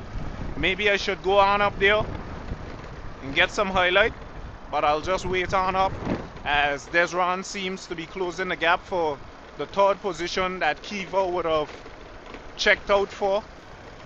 He's bridging back in. As you can see there, it's about a 2-second gap. He would have paid the price for not bridging that gap fast enough, and that would have been his break there, because I know Desron won't walk in this dance because he has a guy up front, a teammate. Alright guys, so I'll head on up.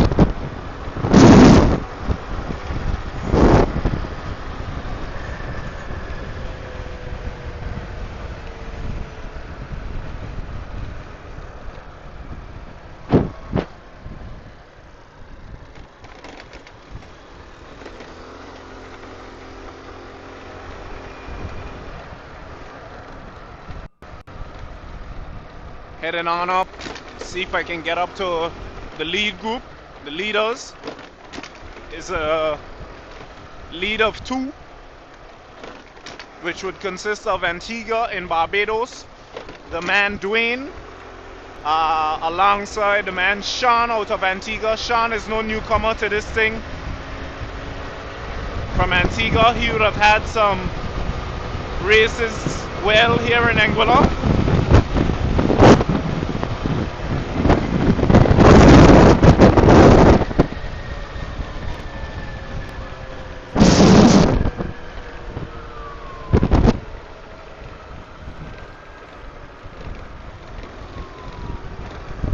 Raul is still controlling the pace in the back of here. Let's see if they give him a little ease.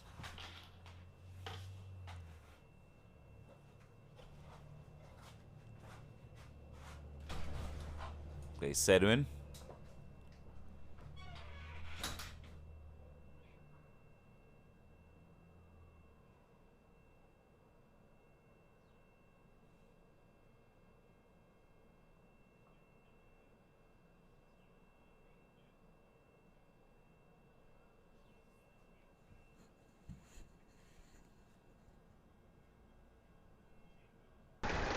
Mr. Sean there In the orange, well, on the orange Pinarello, in the bright red jersey from Antigua, no stranger to Angola.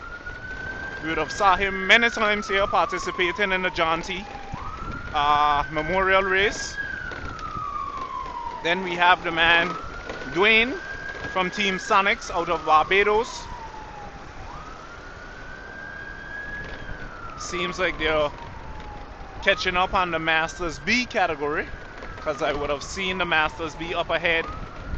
Look like they're approaching the Anguilla Lottery there outside They're just the passing hospital. the hospital gap now. Raul is grinding away, controlling the pace.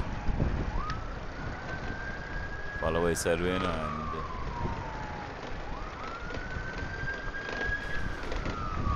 can't see from here who it is, the other cyclist.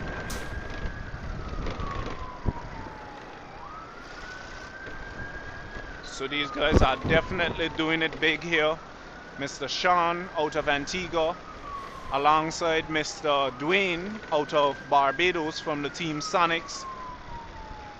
Antigua and Barbados is here on the front end of the Masters A category.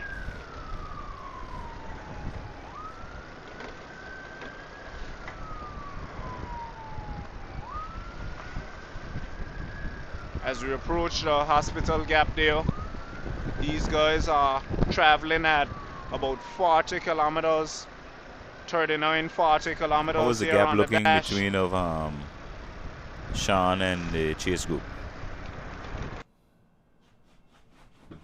Can you look back a little bit so we can get a view? See whether they're opening or whether the gap is closing.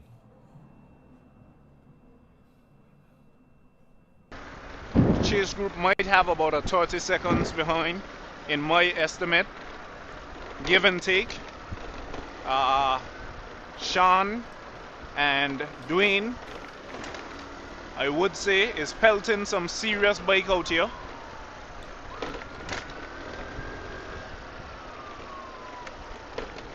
These two machines are working together in harmony despite the two different nationalities, one from Barbados and one from Antigua.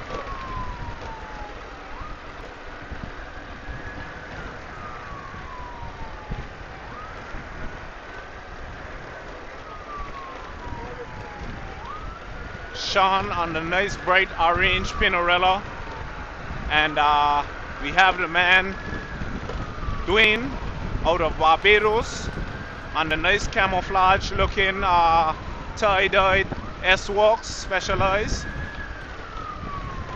In the black jersey, Sean in the red jersey, as these two guys straddle away to the start finish. Here for a minute. Here we have an attack, a massive attack by Raul, followed by Sedwin, representing Team Sonic. Let's see if the guys will work together to keep the gap alive.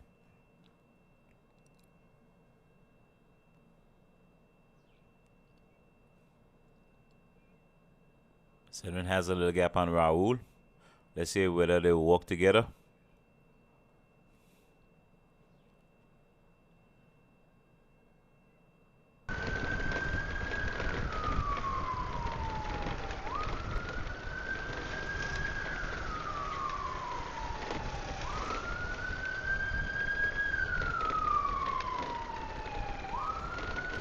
Coming back in.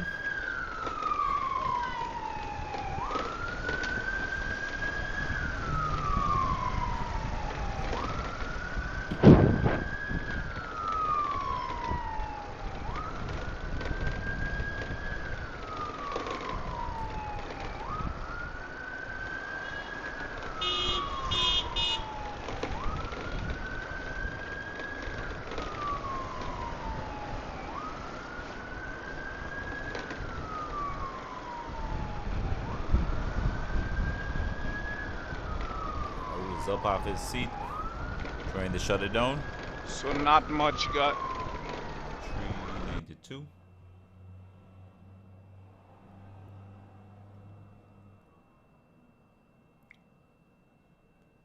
He's back in the lead, controlling the pace now.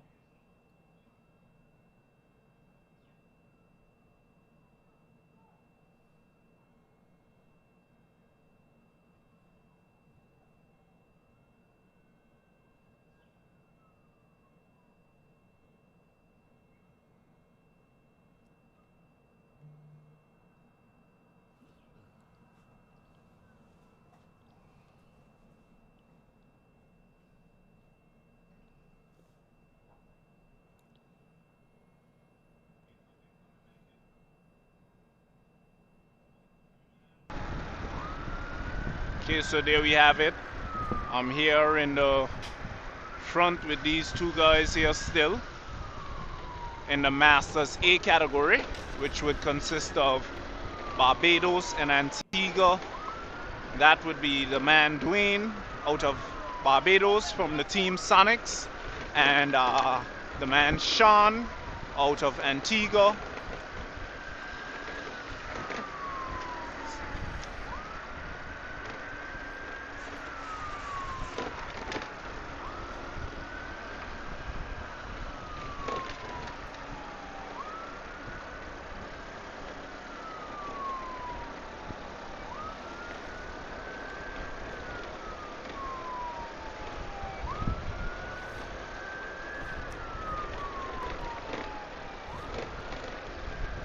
So those guys would have lapped one of the Masters B, I think, out of St. Martin from the team Hot Wheels.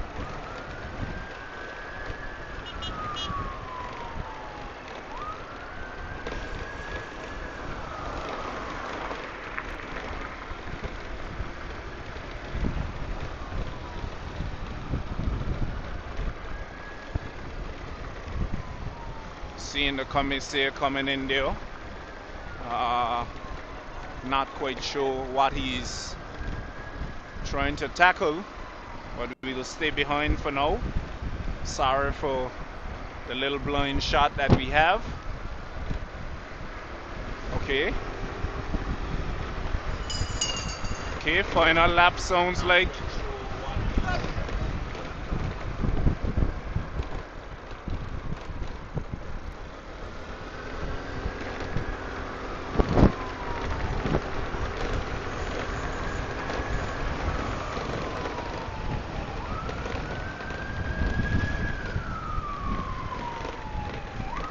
Okay, back at it again on the front end as these Masters A is starting to lap guys from the Masters B.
Yeah, I on the A right now. There's Ron and yeah, there's Ron's group, Masters A.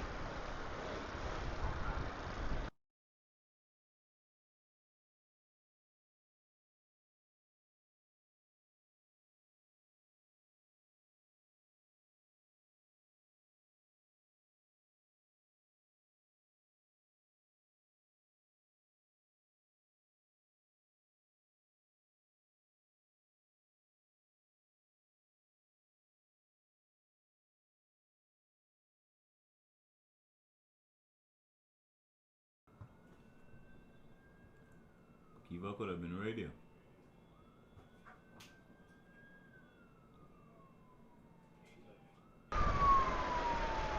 Okay, guys, so there we have it. These riders right now, it's a bit of a hiccup here between the police vehicle and the Masters B category. Not quite sure why the police would have pulled off, but they should have stayed in front, causing a bit of a ricochet here. This is a bit of a confusion here.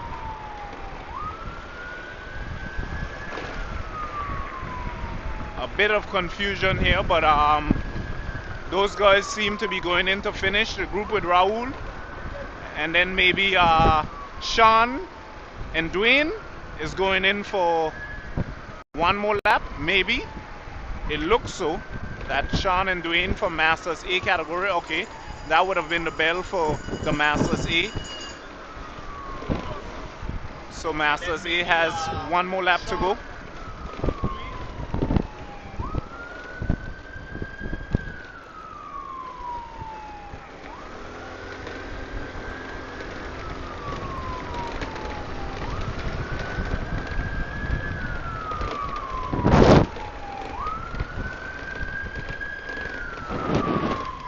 Now, I ain't seen the other riders.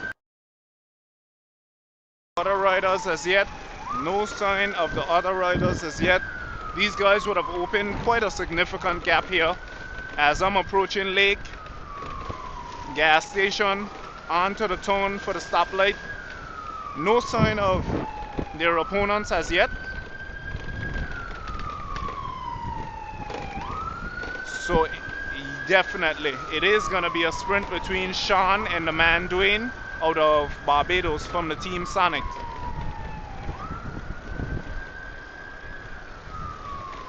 My predictions is that Sean might be the better sprinter based upon his history. It could be otherwise. Dwayne looks really good. I only give it to Sean based upon my knowledge of him, knowing what a caliber of rider he was. Every day isn't the same, but I know he's a pretty much experienced rider. So in my predictions, give or take, I think that Sean will take home this race here today from Antigua. That's my predictions for the sprint. So Thomas's prediction is that Team Sonics, the man Dwayne, will be taking it home today. But my prediction still remains Sean will be taking home this race today. Let's see who has it right. It's an open race still. Nothing is completed.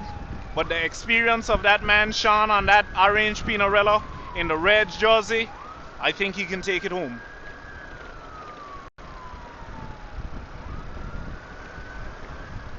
Sean is no newcomer to this block. Certainly. Sean is looking comfortable. I told you, Sean has experience. And in this fight, I think that experience is the one that's going to be the best teacher for this one.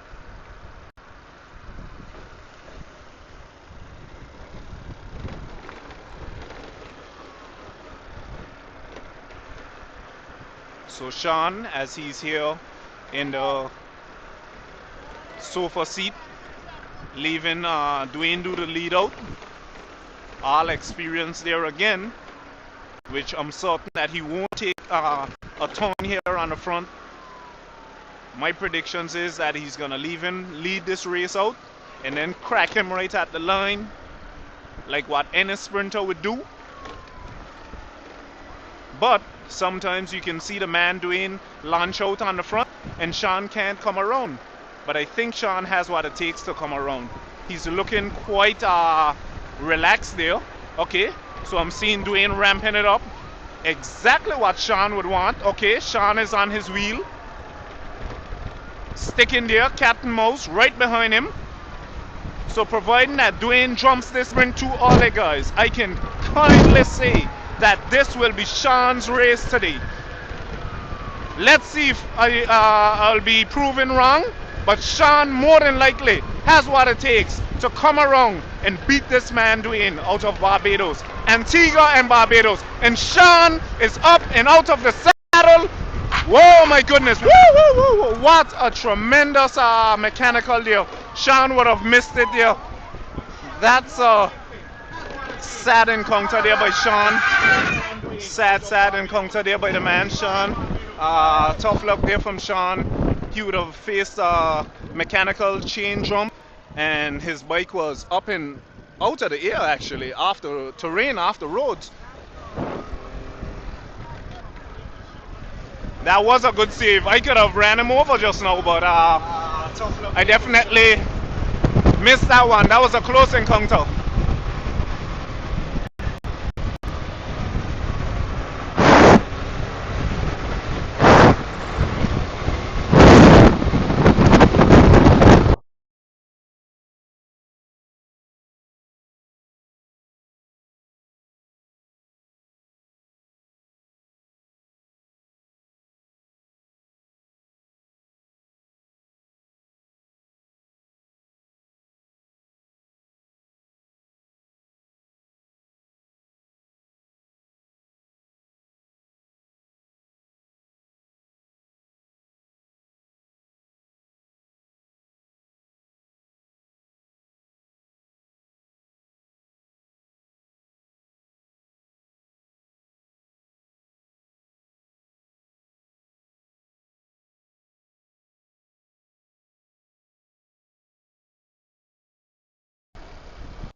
Okay, so there we have it. I'm seeing a police vehicle.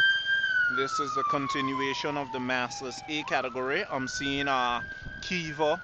I'm seeing the man Mac. I'm seeing Tawanga out of St. Martin, and the man Desron from Barbados. So everyone is here together.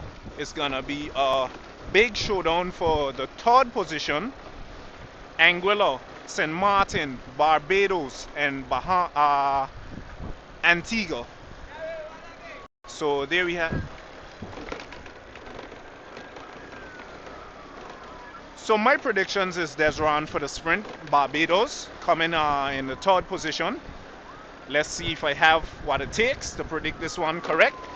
I would have predicted earlier that Sean would have taken the first, which my predictions failed me due to mechanical.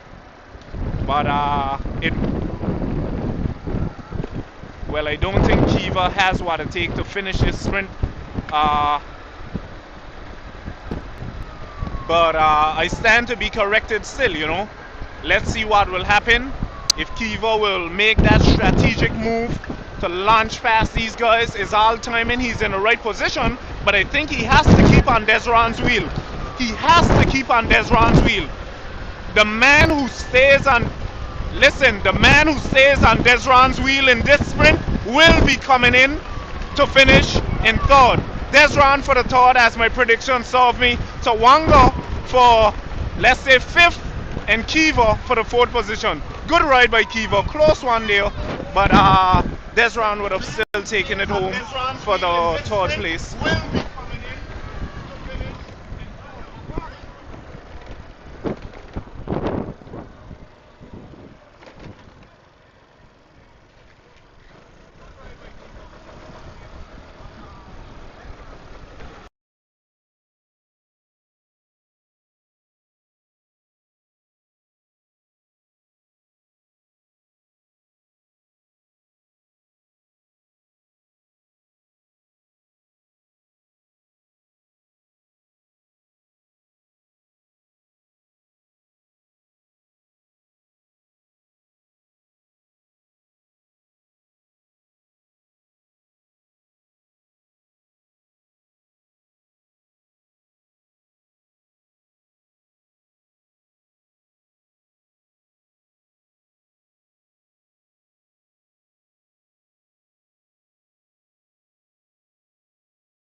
go.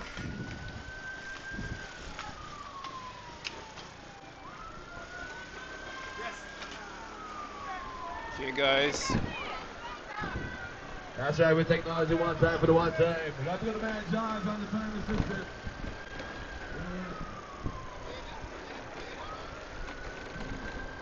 So, guys, we're here with the Masters B category, as I would have heard. So, Masters A and Masters C would have gone before.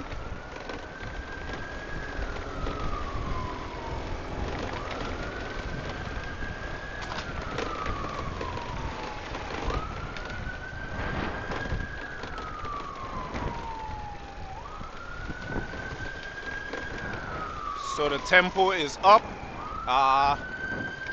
We have Barbados there from Team Sonic in the second position. St. Martin with the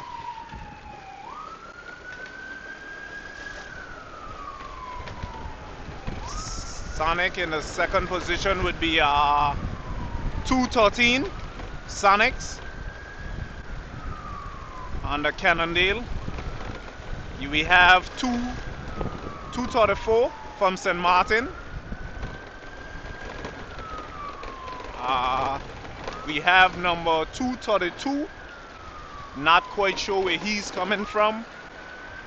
We have number 244 in the red jersey. Not quite sure as well. Another one of the Team Sonics. I'll see if I get a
Okay, we are witnessing the Masters B, 13 laps. We have some big numbers in the peloton. It's going to be pretty much exciting to see who is going to podium.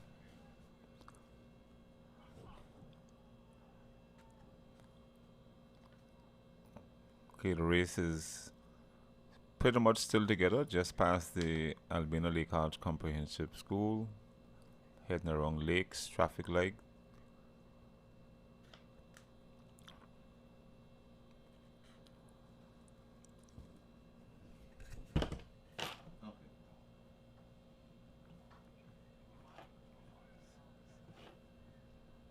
switch. You have the ladies now.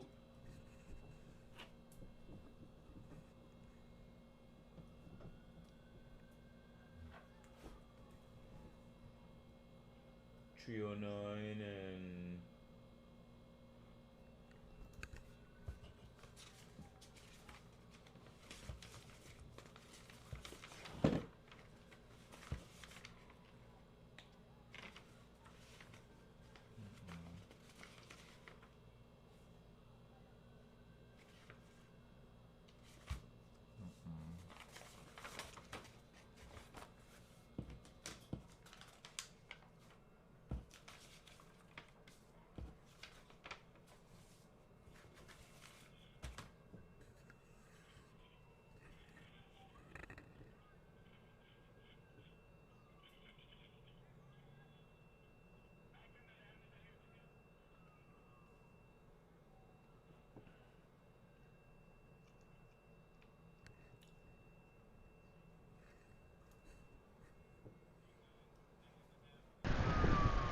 Okay guys, we're back in the dance again with the Masters B category as it remains the number 3234 out of St. Martin, still maintaining on the front end, followed by Team Sonics 213, followed by number 232. Then we have another one of the Team Sonics riders, number 231. We have Niles there. We have the man Pappy out of St. Martin. We have the man Blade, Kate, and then we have number 208. Not quite sure of the names. Probably get a little rundown, see if we can Darren. identify the cyclist by name. Number 208 208 is the winner of the first John T. Memorial Cycle Race. That's Nepo Surge. wow. Okay, so Serge Nepo. This would be the first winner of the John T. Memorial here in Anguilla. Serge Nepo, number 208. We gotta give this man some highlight. A real danger man he is. Haven't seen his face around the place for a while, but he's in the Masters category right now. When he would have won the John T, he would have been an elite. So there we have it. We have to give this man some highlights. Serge Nepo, number 208. Mark the face, guys. Let's see what he can do for the finish. Then we have the man Blade Kate out of St. Martin, the Red Jet. Just up above the man Blade, we have the man Pappy out of St. Martin from the team Hot Wheels.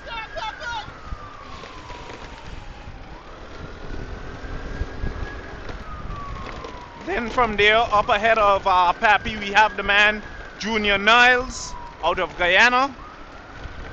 He would be riding with the team Brutal Pedals jersey out of Guyana, Junior Niles. Up ahead of him, we have number 244, who is Mr. 244 in the red jersey. 244. Trying to get some confirmation on 244. Roland Charles out of Dominica. Roland Charles out of Dominica, 244. The man Roland Charles, let's see if we can get on up to him, give him a little bit of highlight. That's Ronald Charles. Roland Charles out of Dominica. Ronald Charles out of Dominica. Number 244, Ronald Charles.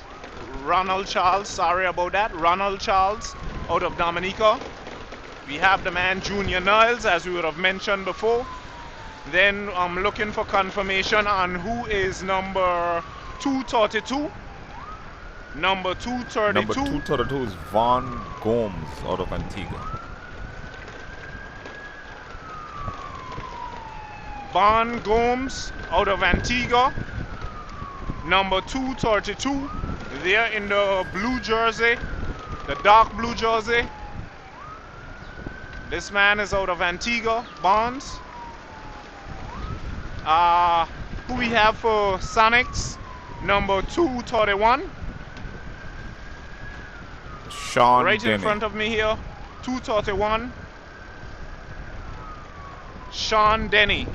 Okay, so we have the man Sean Denny there, 231 out of Barbados, sorry, from Team Sonics. Okay, so Sean is stepping it up. Sounds like when he heard that little spike of highlight, Sean would have stepped up the tempo there. Number 231 on the front end right now, doing the mechanics.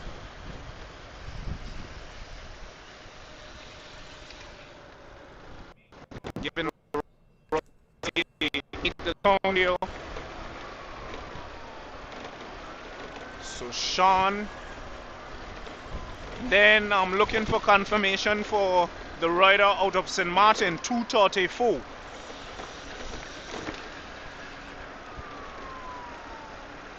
Number 234.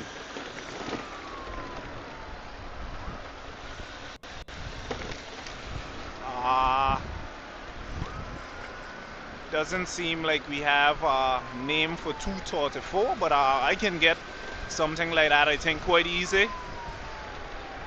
But I know he's from St. Martin. I would have seen him, came over here and raced quite sometimes. So I know he's out of St. Martin. Number 234 in the second position. We have number 244 look like up on the front end again.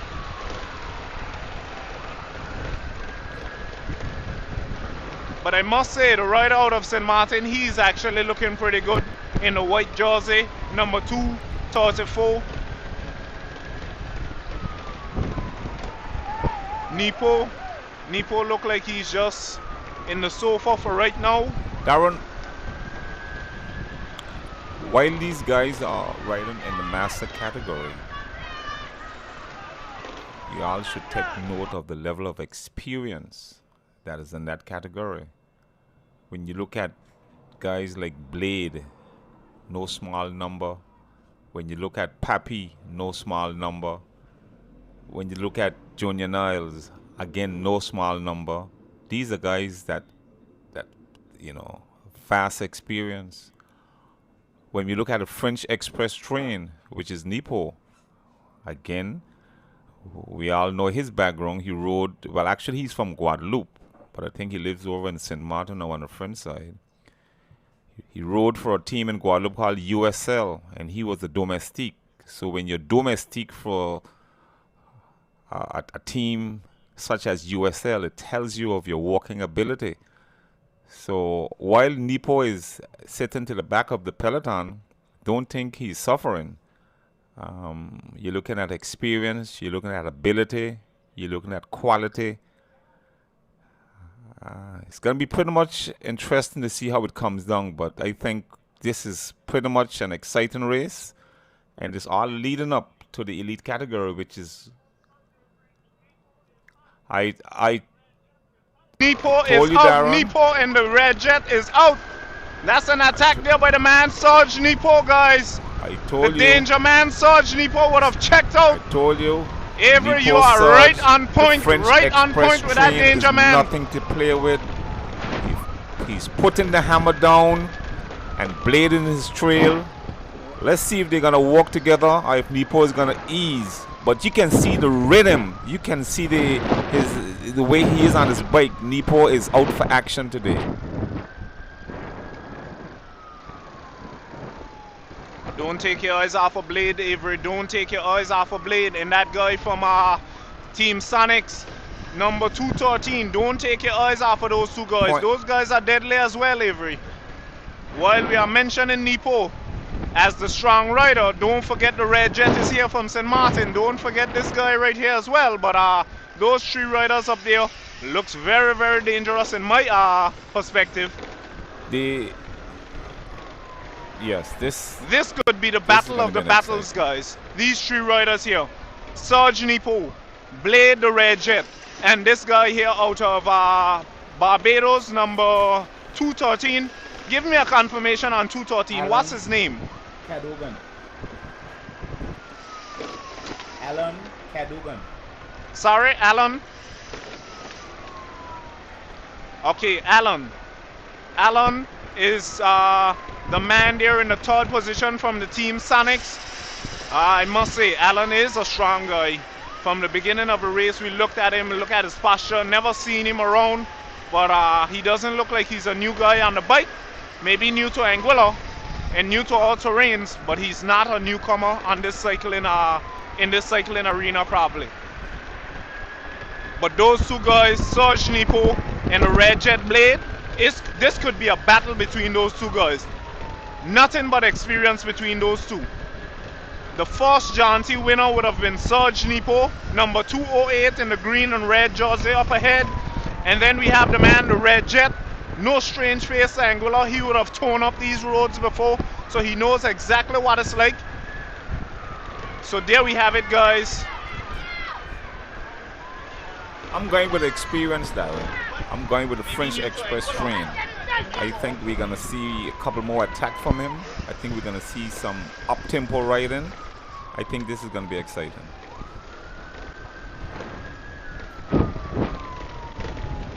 Well, Avery, no doubts about that. I won't take my eyes off of Nipo.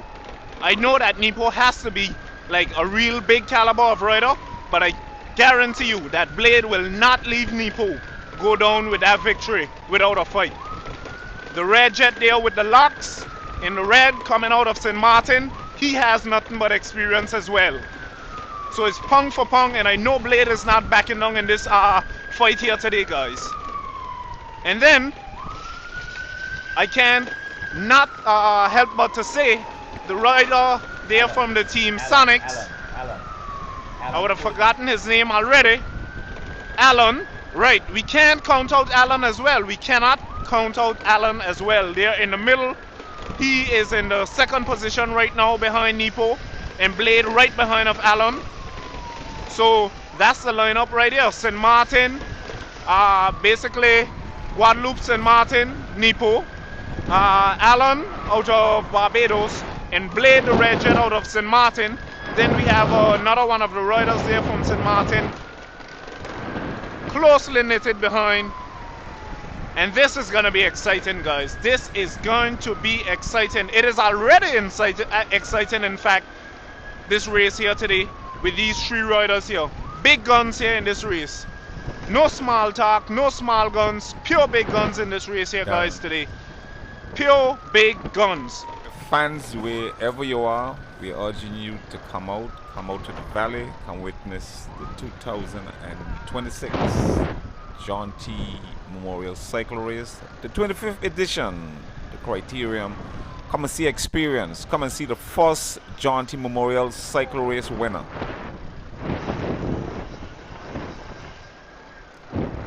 Every 1 second we would have seen that Blade would have encountered a flat there. If he can at least make it to the finish line to get a change out or something, maybe get his son's bike, that would be good. But it's unfortunate that the Red Jet has encountered such a great mechanical failure there. That's where the fixer flat probably would have came in just to keep him up until he reaches the finish line. But my oh my oh my, this means my predictions will not solve right because of this mechanical issue here, this flat. Oh my my my my. It's so unfortunate for the Red Jet, but for those guys that are listening on the line, I hope that they have a bike ready for the Blade, for the Red Jet, as he comes down to the home straight, just for the transition. I hope, oh my goodness, attack up on the front end by Serge Nipo there. Nipo would have hit an attack there. My. I hope that these guys here on the line is listening out, that Blade can get a change of bike, even ride the bike up to the line, up to him, so that he can make that swap quick, because I would really love to see Blade up here with Nipo. That would have been my only predictions, that Blade would be the match for Nipo today. Darren, what we are witnessing is a dress rehearsal. I think Nipo is just warming it up. I think tomorrow is going to be even more exciting.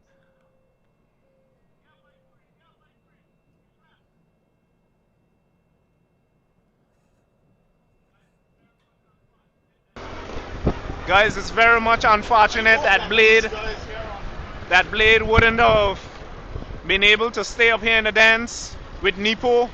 I think that's in my predictions that Nepo would have had his hands full with that man Blade today. So there it is. Nepo is stepping out on these guys right now. No match for Nepo. That's exactly what I was thinking. No match for Nepo right now. Only Blade would have been my trump card for Nepo today. It's very much unfortunate, but that is cycling.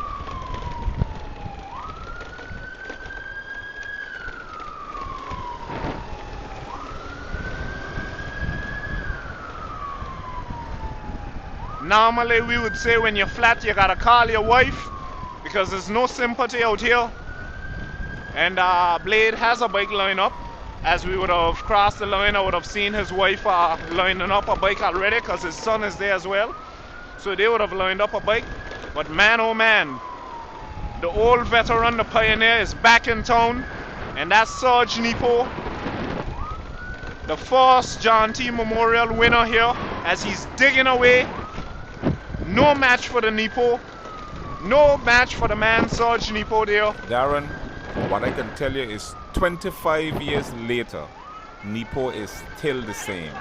Still the same action, still the same aggression.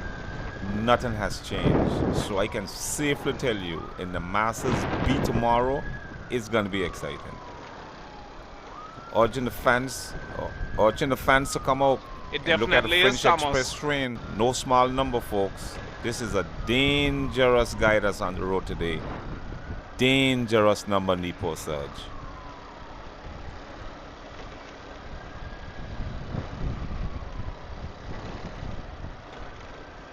So there we have it. Nothing but highlight for the man Sarge Nepo there. And actually, I think I would have been quite young at that time to see this guy ride. I always heard the name Sarge Nepo, but I'm seeing him here today for myself. And he still look like the gun hasn't jammed or missed a rung yet. That old Smith & Wesson is still firing, guys, as Nepo is charging away, blasting shots here out on the front end. That's where the experience comes in, but sometimes those old guns tend to seize. But this gun is not seizing here today, guys. And he can also sprint, Darren. It was 1999, 2000 when we held the first John T. cycle race. Actually, it came down to a sprint between him and Charles Bryan. Of course, we know Angola's own, the gentleman Charles. It literally came down to a sprint, and it was pound for pound. Nepo happened to outsprint Charles. Of course, he came back several years after, and every time he compete, it was competition at its highest. Like I said earlier, 25 later, this man is still the same. You can see he's motoring, his form on the bike, his cadence, the energy he's exerting. Dangerous number, Darren. Dangerous number out there. Between him and Charles Bryan.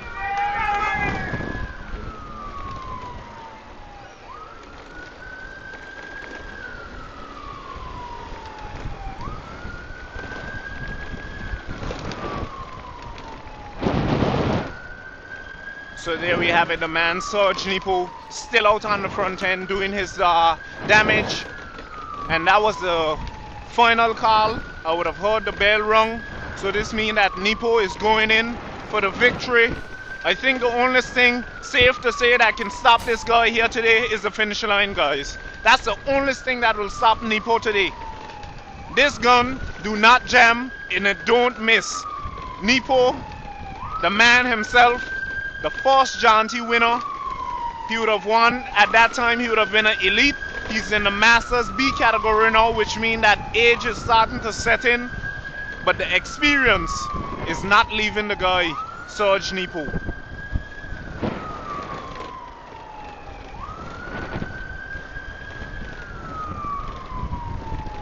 Like how we would say, age comes with wisdom, but age also comes with experience, and Nepo has both the wisdom and the experience to maneuver in such a race like this here today. No doubts about it, as you can see him chucking away, smooth riding as those pedals are turning over, as those legs are passing each other in that circular motion. Nepo is stringing them along. None of his rivals is close by. None of his competitors are near.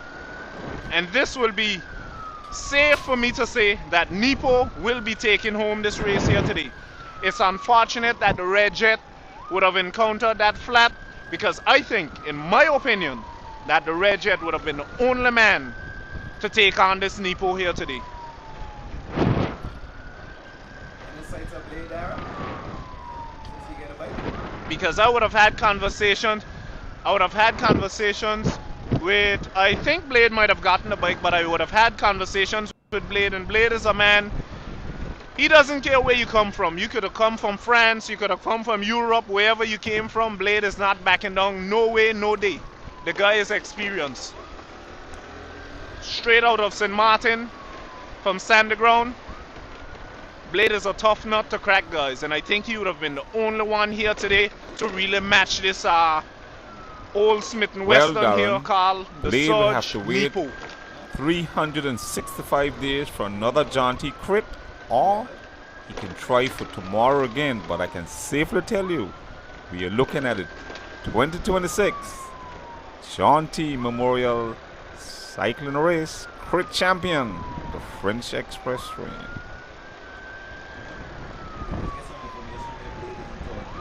Definitely, Avery, definitely. I think the term still, the phrase still remain, you never bring a knife to a gunfight, and that Blade wasn't sharp enough to cut down this bullet right here, as he's maxing it out coming into the finish, doing about 55 kilometers as he's dashing up the board to 60. Nepo is in the saddle. Don't know if he'll get up out of the saddle, but he's in the saddle right now as he's pacing his way into the finish. This is going to be a victory from the man, Sarge Look at Nepo. that face, Darren. Look at that face. Take a look. Take a look. And remember,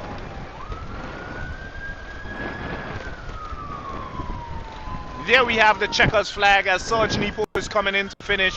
Very good ride there by the man, Sarge Nepo. Very, very good ride there. Phrase to remain, you never bring a knife to a gunfight, and that Blade wasn't sharp enough to cut down this bullet right here as he's maxing it out coming into the finish.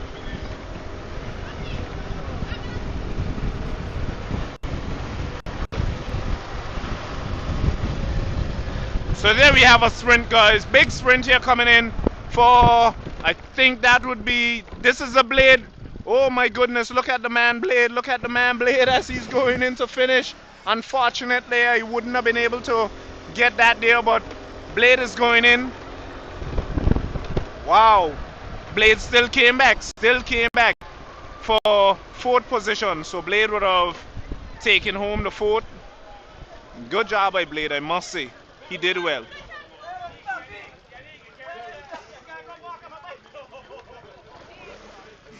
Definitely, I think that it would have been a good race if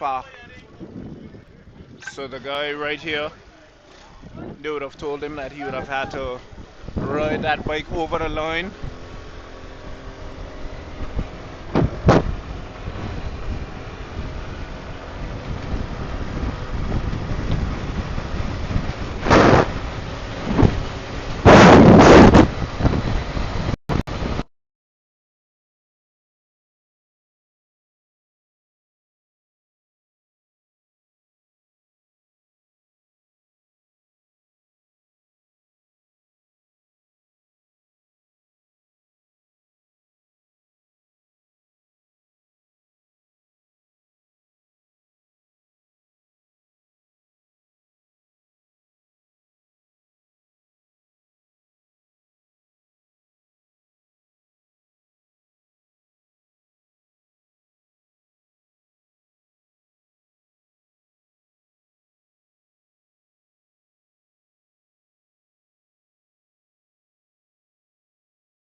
okay, folks, we're looking at a sprint and we're looking at Niles all the way.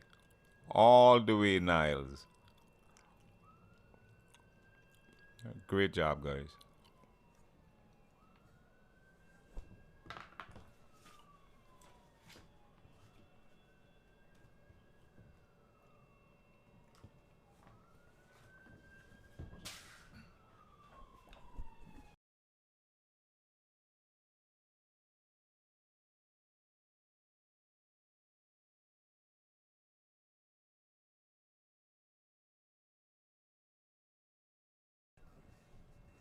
So we are basically winding down. We have 2 more races, which is the elite, the main event, and the juniors.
juniors, hold on. Okay, guys, the Right there, race right there, is right. off Stop, right stop now. right there. Don't gotta move. The race is off in the elite category. This is where all the spice is today. This is where the action is today. And we'll have two dogs in this fight. And let's see how this one will take off. Gabriel would have launched out the hole with a heavy attack. Guys, it's within my predictions that this race is going to be a hot and heavy race. It has already started out hot and heavy. My. What a launch out there. What a launch out there for the elites. Guys, this is going to be a big race. Big race.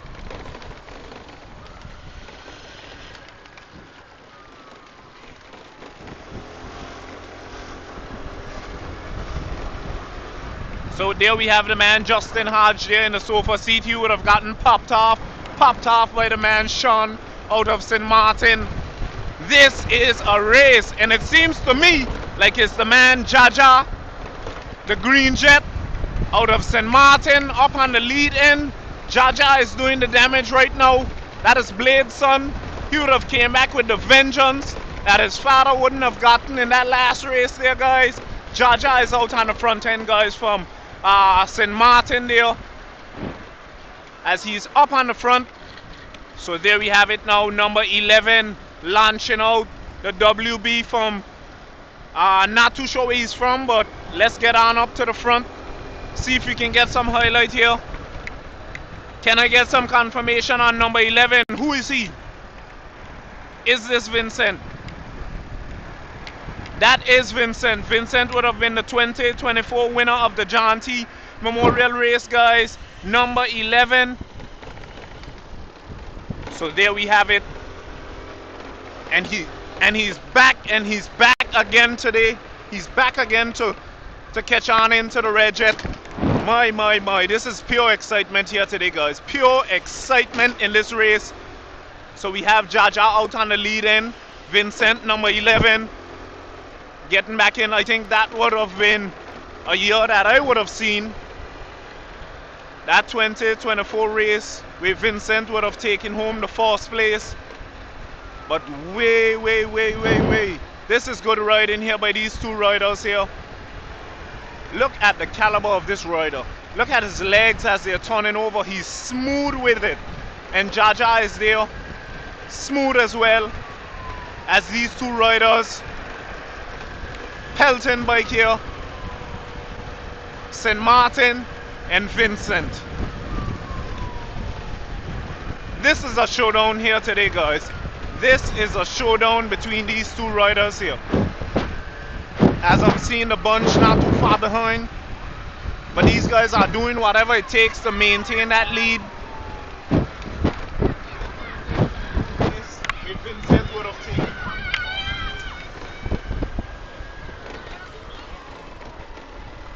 This is power, guys. Nothing but speed here in this race. I'm doing about 45 kilometers on the dash with these guys right now. And it's climbing, going up to 60. Believe it or not, from 40 something I was doing 60 at one point in time. Those guys are dashing up the board, guys. Dashing up the board, but their rivals are not too far behind. That chase group is chasing with some serious power too as well, guys. Can't count them out here on this one as we make the turn.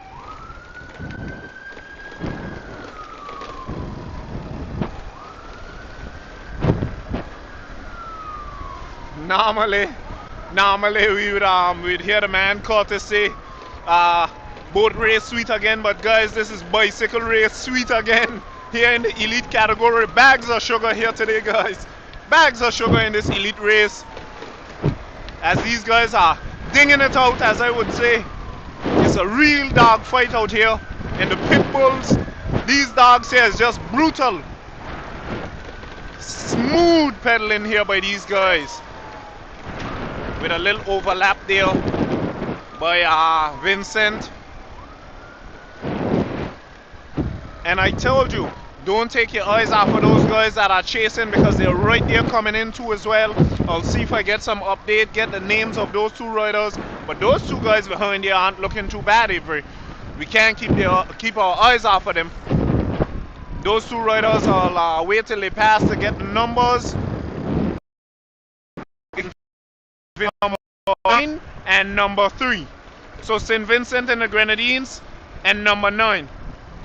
Sorry, number 9 is who? Dylan or Jylon? Jylon. Okay, Jylon is from Belize. Number 9, which would have been in the white. And then, so Jylon, and number 3 is who? From St. Vincent.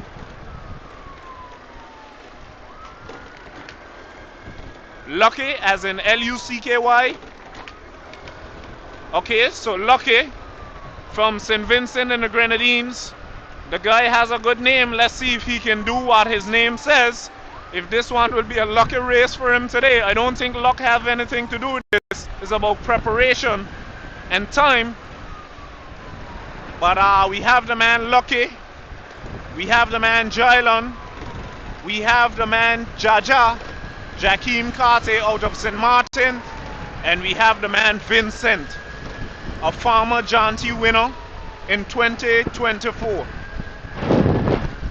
As these top guns here, the 4 line out, are dashing up the board at about 60 kilometers right here, believe it or not, 60.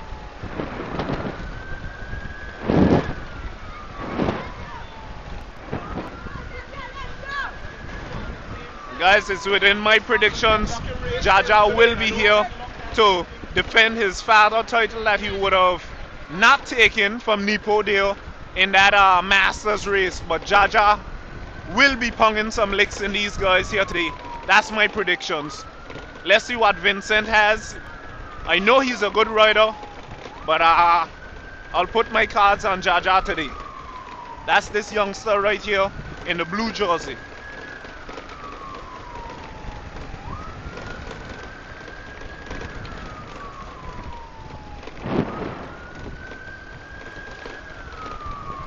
This is going to be an exciting finish here, guys. This is definitely going to be an exciting finish.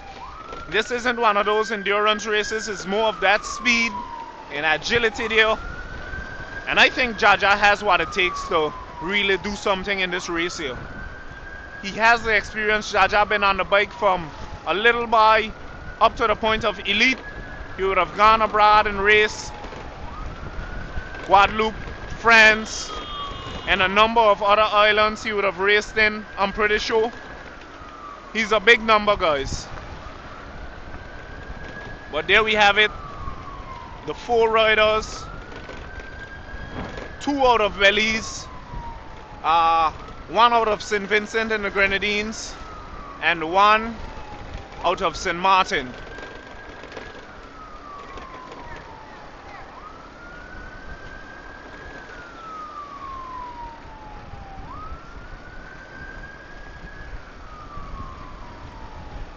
This is a serious tempo here, guys. Serious tempo.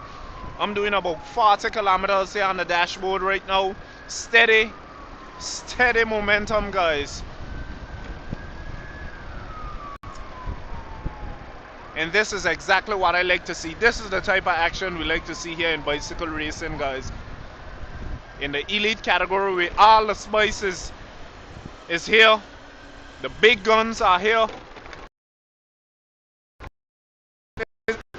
Predictions for the St. Martin rider that he will be taking home the victory today. Jaja, providing everything goes well, that's where my money is at, guys. And I'll predict it from Ole. I put my money where my mouth is. Even if I lose it, Jaja will be the man today to win this race. That's my predictions. Thomas, I don't know if you want to cut in and tell us something, but that's my predictions. That's what I think. I think that Jaja will be winning this race today. Not trying to be biased. Very careful you lose your mouth. Don't take the eye off the 11. Don't take the eye off the 9. This group of 4 is a very serious group. Number 9. This is a very serious group. My prediction is number 11.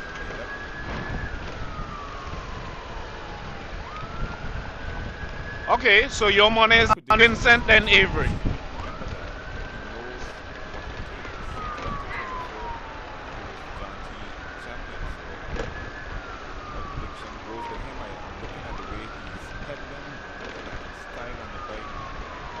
low down, so no air dynamic. This cadence, This here, the big one. I would go with number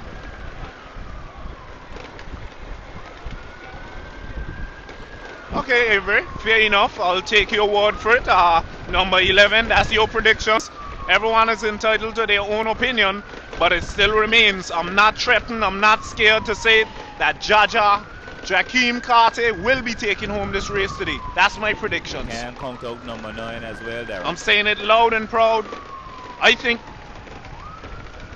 well, Cut seemed to be putting his money on number 9. He's telling me don't count him out. But I have already counted all of them out, guys. Jaja is the man to beat today. That's my predictions. It still remains. I put my money where my mouth is, and even if I lose it, it's still Jaja in my books, guys.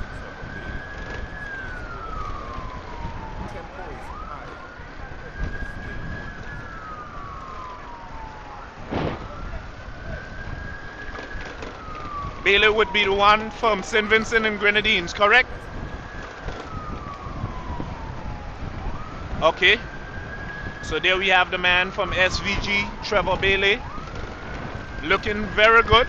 First time seeing him around, but I don't think he's a newcomer to the cycling arena. Lucky is the name. Lucky is the name. I was a bit confused there, but I know it. Number 3, yes. 9, number 3, Lucky. Yes, number 3 is actually Lucky. So corrections, number 3.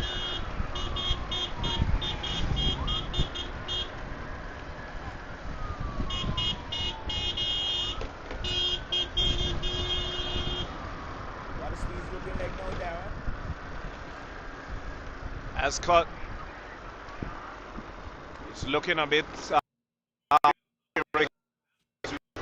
a few riders up ahead, so that's what that would have been the little confusion there.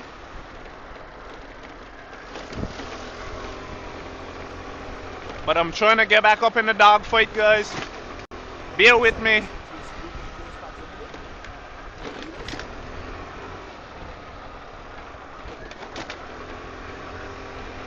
Back up in the dogfight again. As we are seeing it, the 4-man lead-out chain here. Brutal fight here between these riders. We have the man Lucky from SVG. We have the man. Can you give me a confirmation on number 9? The name again for number 9.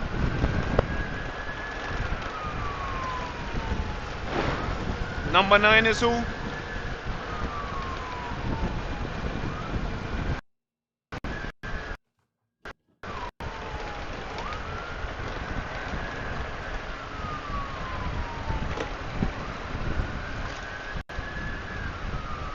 So guys, that blue jersey right there on the front end, taking over and dominating this race here. None other than number 16, the man Jakeem Carter, Jaja. That would be the red Jetson blade out of St. Martin. And like I said, not trying to be biased, but my money is on that youngster right there. I know the caliber of rider that he is. It's unfortunate that we don't have any Anguillian cyclists in this dogfight, but I think that the St. Martin rider there has what it takes to dominate in this race here.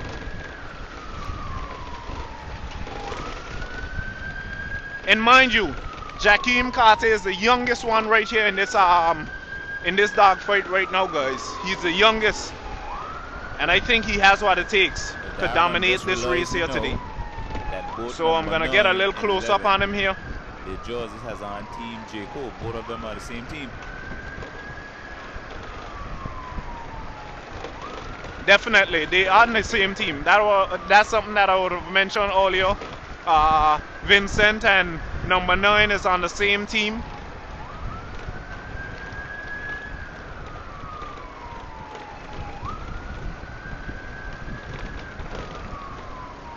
And those two guys, Vincent and the other rider, where are they coming from? What country?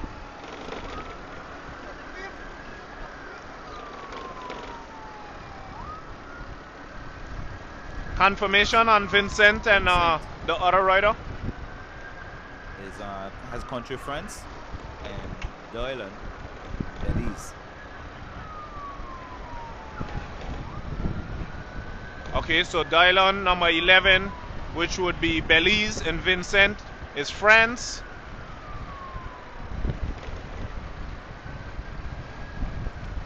Guys, this is excitement. Nothing but excitement here in this race here today with these 4 elites. Man, this is good riding here, guys. This is good cycling here for you today as this winds out with a big bang.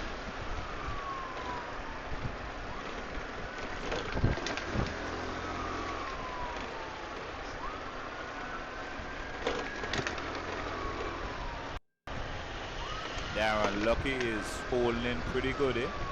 You cannot count out Lucky.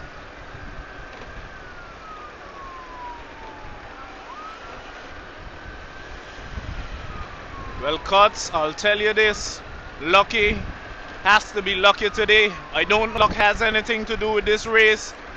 It's more of preparation than luck. But let's see what Lucky has from SVG.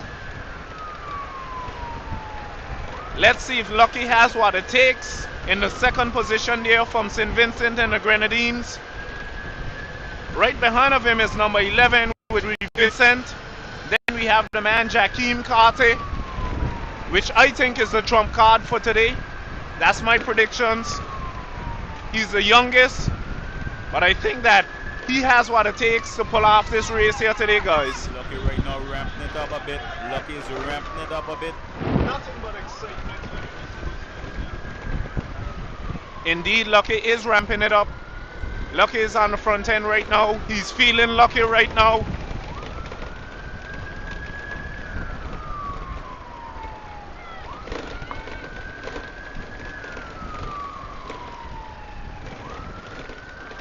Okay, Vincent back on the front end. Vincent back on the front end.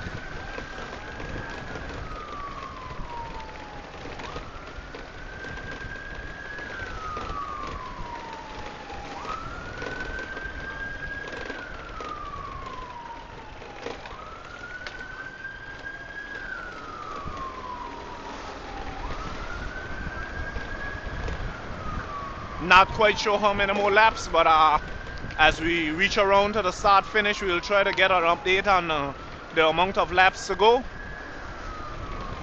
But I can guarantee you these guys are shredding these laps like cheese.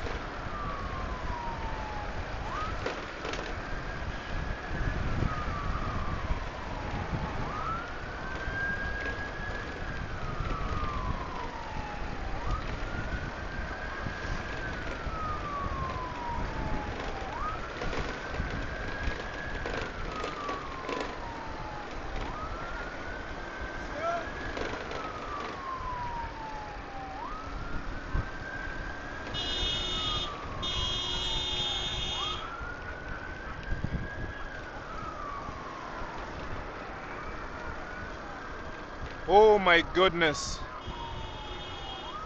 Seems like a crash there up on the front end. I don't know who it is. It looks like Gabriel. Looks like Gabriel to me. Wow, wow, wow. I don't know what would have taken place, but Gabriel looked like he's down. Whoop, whoop, whoop. Coming through, coming through. He's shaking there on the ground. My. So that's Gabriel. That's Gabriel there from the Team Brutal Pedals. Can we get some assistance up there? Call the ambulance. The guy is now. Try to get some assistance up there as fast as possible. Right there, just outside the hospital area.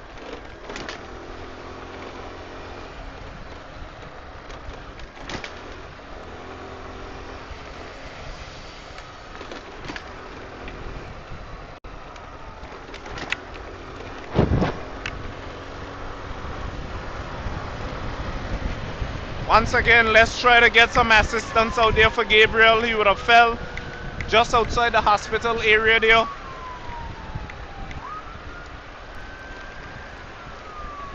And no one is there to assist him.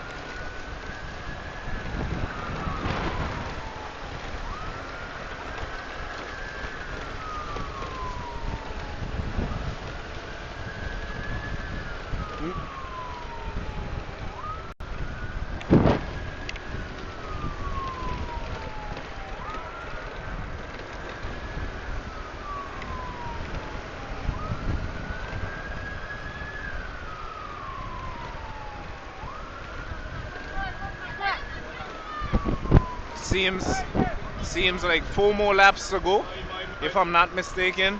Seems like 4 more laps to go.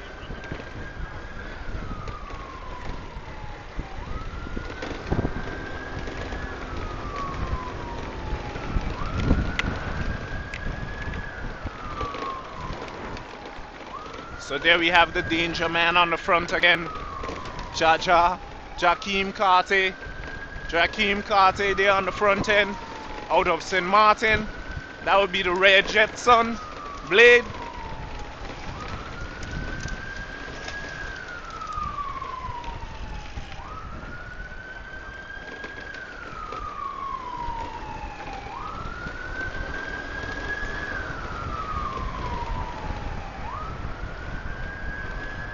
Once again trying to get some assistance. I don't know if Gabriel would have gotten any assistance outside the hospital area.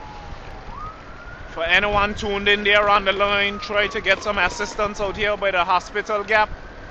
We have a rider down. Okay, perfect. Confirmation. Ambulance is on the way. Perfect.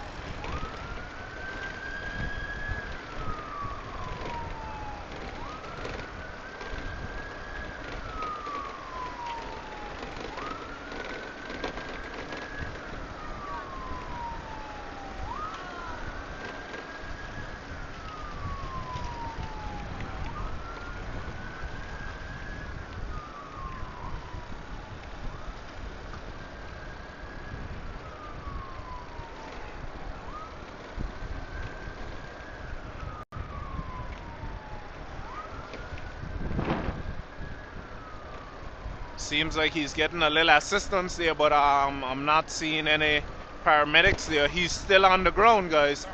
The youngster is still on the ground. Can someone please get assistance here fast?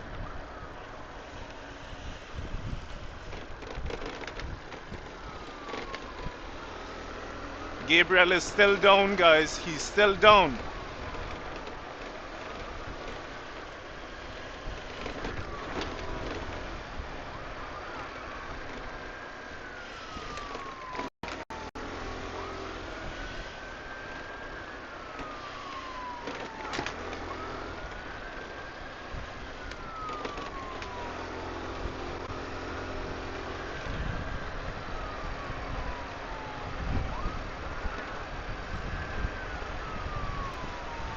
So guys, as this race continues, we are still seeing the same 4 out on the front end.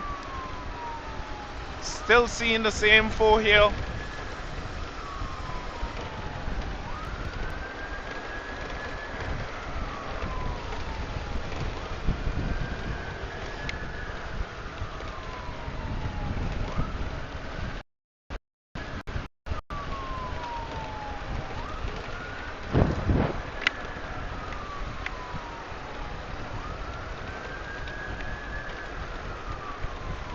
Seems like 3 more laps to go.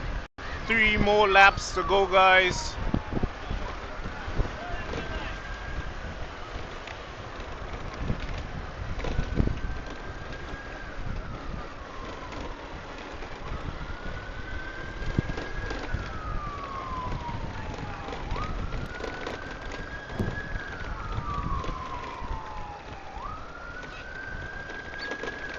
Yay.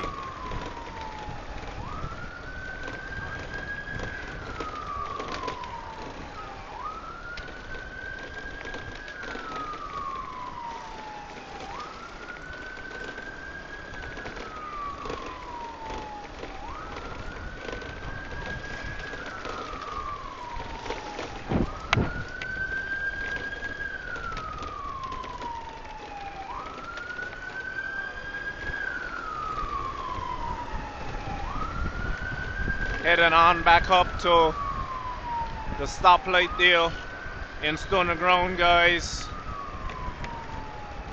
These laps are shredding like cheese as these riders are tearing it up.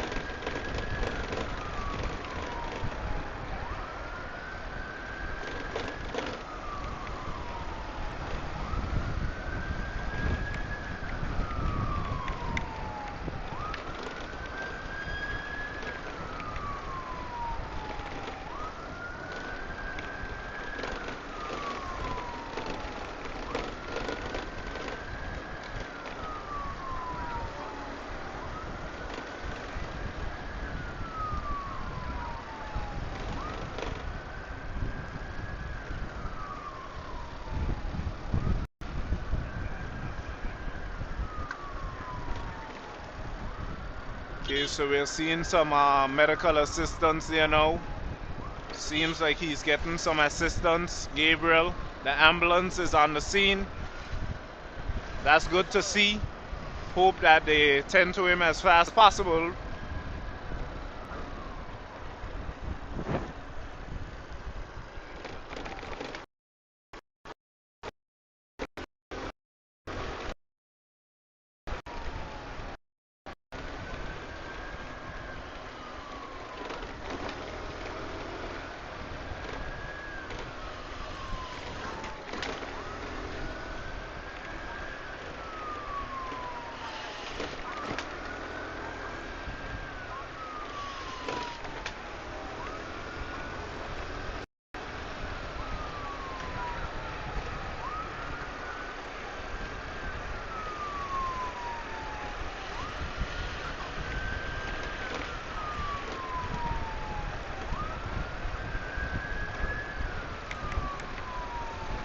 So guys, as we are coming down to the home straight, I think this will be 2 more laps to go.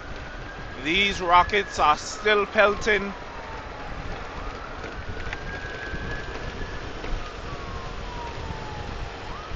As we can see, the man tightening up, saddling up.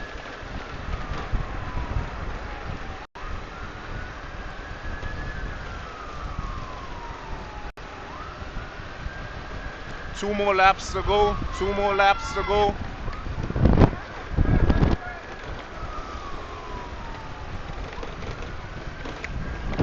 Two laps to go, guys. Yeah, 2 more laps to go. Okay, there we have an attack by the man Jakeem Carter. Shot by the man Jakeem Carter, guys. The same Trump Carter would have told you guys. Look at an attack, guys. That's what I'm talking about there from the man Jakeem Carter. Vincent has what it takes. Do he have what it takes? I told you guys, I would have rode with this youngster. I rode with Jakeem before and I know the caliber of rider that he is. Blade would have put in a lot of work with his son. That youngster been riding from the time he was nothing. Jakeem right now on the front end. This is the car that I was talking about. Those guys have what it takes. Do they have what it takes to come back in on this big gun right here? He's the youngest in the pack, but I feel that he's the strongest in the pack, guys. Look at him go here today. I think Vincent has what it takes to come back in, but let's see how it goes. But Jakeem Carter, guys, look at the gap he has between those guys. Look at right in there. This is bicycle here for you guys today. I told you guys from early, bicycle is a thing I came into maybe a few years, but I think I have a good enough understanding of these riders. And Jakeem is no small number. Look at an attack that Jakeem have on these guys here today, guys. Look at an attack Jakeem has on these guys here today. This is bicycle here. This is riding that we've been talking about, and I know his dad will be proud to see him.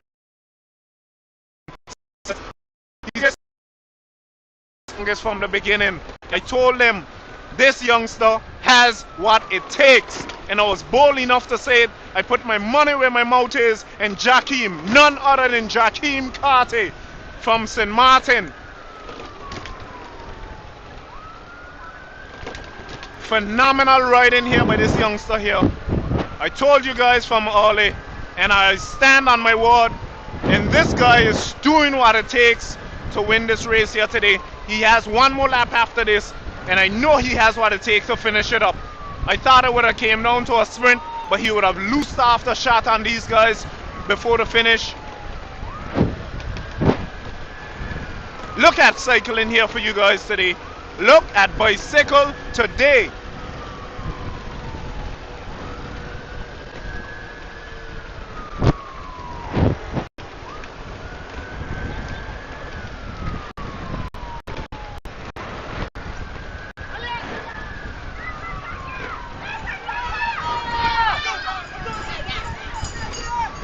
Last lap, guys, and this is what I would have predicted.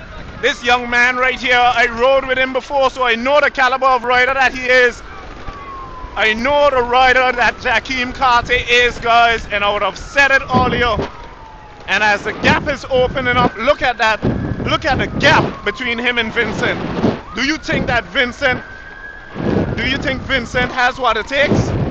Look at, look at Jakeem Carter, guys. Nothing but excitement. Nothing but excitement. Listen, it's no biasness here, guys. No biasness, but I was always saying that Jakeem Carter will be taking home this race today. I said it, and he's standing on business, guys. I put my money where my mouth is, and Jakeem will be taking home this race. I think the only thing that can stop this young man right now is that finish line. The only thing that can stop him is that finish line. Look at riding. Look at riding here, guys. This is bicycle here today. Look at bicycle here today.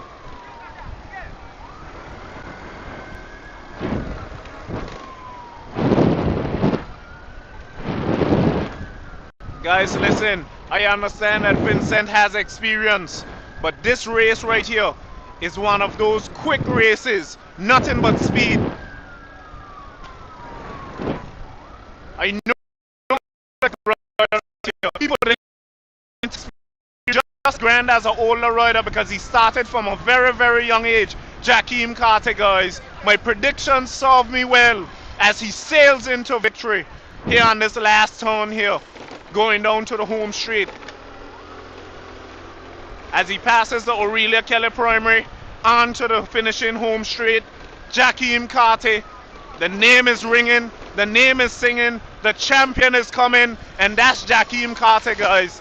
None other than the man. Look behind of him. No one is there to compete and match up with this young rider right here, guys. Look at the Darren, face. you were correct, Darren. Look at the face. Look at the legs. You see from the start, Jakeem, you put your money on Jakeem and you get up here, Darren. This is performance. This is performance. This is performance, cuts. Indeed, this is performance. This is cycling here for you guys. Look at how smooth he's going in. Look at the face.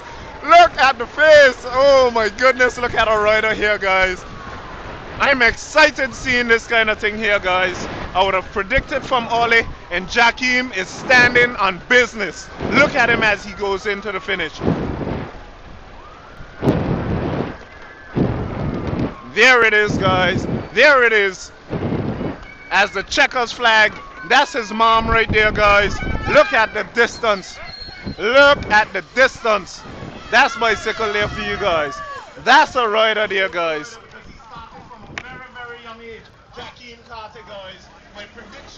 So there we have the man Vincent coming in for second.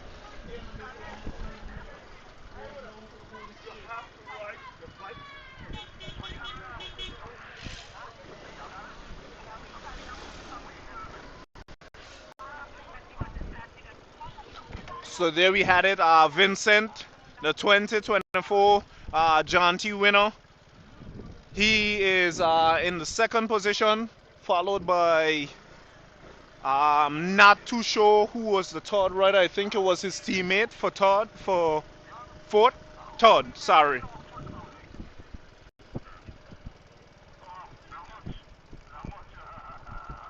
Looks like a big sprint here coming in.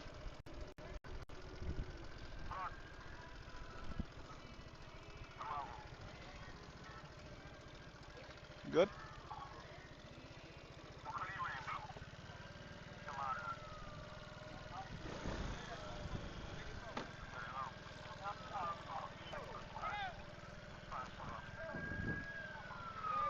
Okay, so there we have it for number 4, SVG in the 4th position. Big sprint here between these two riders.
Big sprint here coming in. Big sprint here coming in as the police pass me. Big sprint here between these two riders here. Nice sprint there. Team Sonic and not quite sure who's the other rider, but that was a good sprint there.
So, guys, there we have the man, Vincent. Vincent, tell us how was it? Congrats once again Thank you. on your second. How was it today, Vincent? Tell us.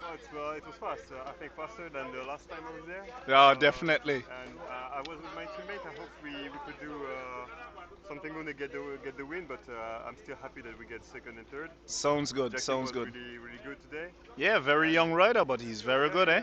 But I'm really motivated with my teammate for tomorrow for the big race and Okay. try to keep the title in the team. So pressure is on tomorrow, then, Vincent. We can look forward for you for tomorrow for victory. Looking forward, but Okay. no pressure. Okay, okay. Love the confidence. Just do the best and see, and no, have no regrets at all. All right, man. Congrats once again. Thank Good you. job on today. Phenomenal racing. Go to his teammate here. Tell us your name. Dylan. Dylan. Yeah. How was it today, Dylan? Pretty good. I just wanted to feel out the field, Mhm. know everyone right because I'm new here, so I don't really know the colors and like that. Definitely. But it was a really fast race. Um, I like it. And tomorrow I look forward to the race, which is pretty longer. I Uh-huh. don't know the field, so I'm pretty confident. It's gonna be a pretty much longer race tomorrow. Not a criterium like this one, but I think you have what it takes. Yeah, I'm pretty confident. Tomorrow I go for the win. So Perfect. we'll see. All right, man. Good chatting with you. Thanks for having you here in Anguilla. See if we can get on over to Jakeem Carty, who I would have predicted taking home that victory today.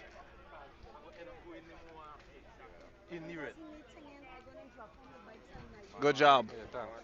How was it for you today? SVG in the house. Give us your name. Lucky. Lucky, you was a lucky man today. Any more luck than this, it would have been a first place lucky. How was it? Tell us. It was tough. It was tough, okay. Yeah, Angola tend to be a little closer than the sun to the sun than St. Vincent. I said so yesterday morning. I said so yesterday. But all in all, Uh-huh. experience was nice. Perfect, perfect. We, not my teammate, we're not accustomed to these crits, but we tried our best Okay. and didn't pull off a podium, but fourth is good. Fourth is pretty good. I'd agree. First time to Angola? No, second time. Second time, okay. So you would have raced John T before? Yeah, back in 2015. Okay. Yeah, that was my And how was that for you? We actually came with a full team that year and we performed. I came fourth for the OECS because they had the OECS league Saturday Okay. and the John T Memorial T is Sunday. Yeah, Correct. so Okay. I went on a break in the OECS Mhm. and the other five guys who came with me, they had a commentator. I think his name was Daniel something. Daniel Griffith. Yes. Yes, He Super was D. there. That's And the I name. When I watched the video before, he was like, the Vinci boy shaking the tree, the shaking Yep, the yep. tree." That's the Yeah. term right there. That was a good experience, and since then we always wanted to come back, but Janti always seemed to be clashing with our nationals. Okay, okay. So what our president did this year, he put our nationals the week before, which was last weekend, Mhm. so we could have able to come to Janti. Perfect. All right, man. Well, thanks again. Thanks for having you. Second time in Angola. Tomorrow. And hope that tomorrow is a lucky race for Lucky. All right, man. Anything you guys want to say, teammates? He speak for everyone. Okay, okay. So there we have it. SVG in the house.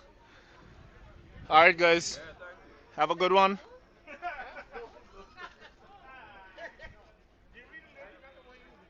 See if we can get on over to the first place elite finisher, Akeem Karte.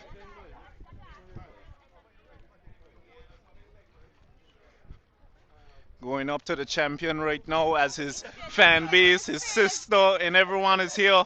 Jaja, tell us. We predicted that you would have win this race here today, and you pulled it off, Jaja. How was it? It was good. It was a nice race. Looked like it was easy, Jaja. Nah, man.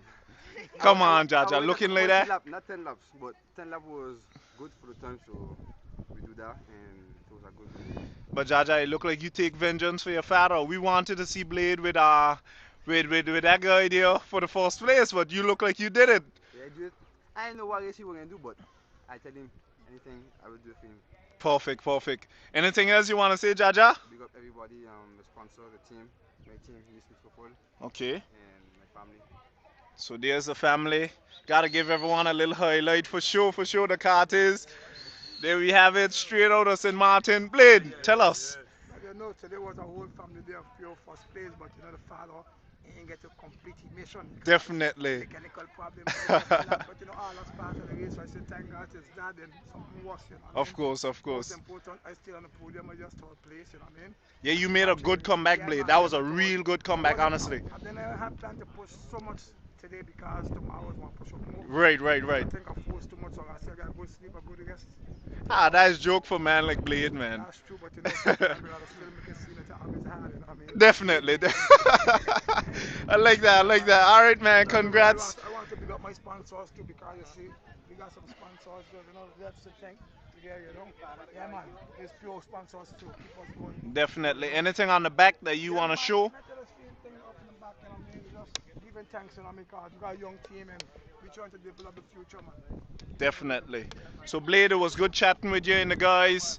Wonderful race. Hope to see you guys tomorrow, showing out in your numbers and really do some damage. Tomorrow, guys, Definitely.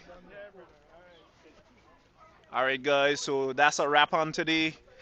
I hope you guys had an exciting race. But I'm out for today. Until further notice, ciao.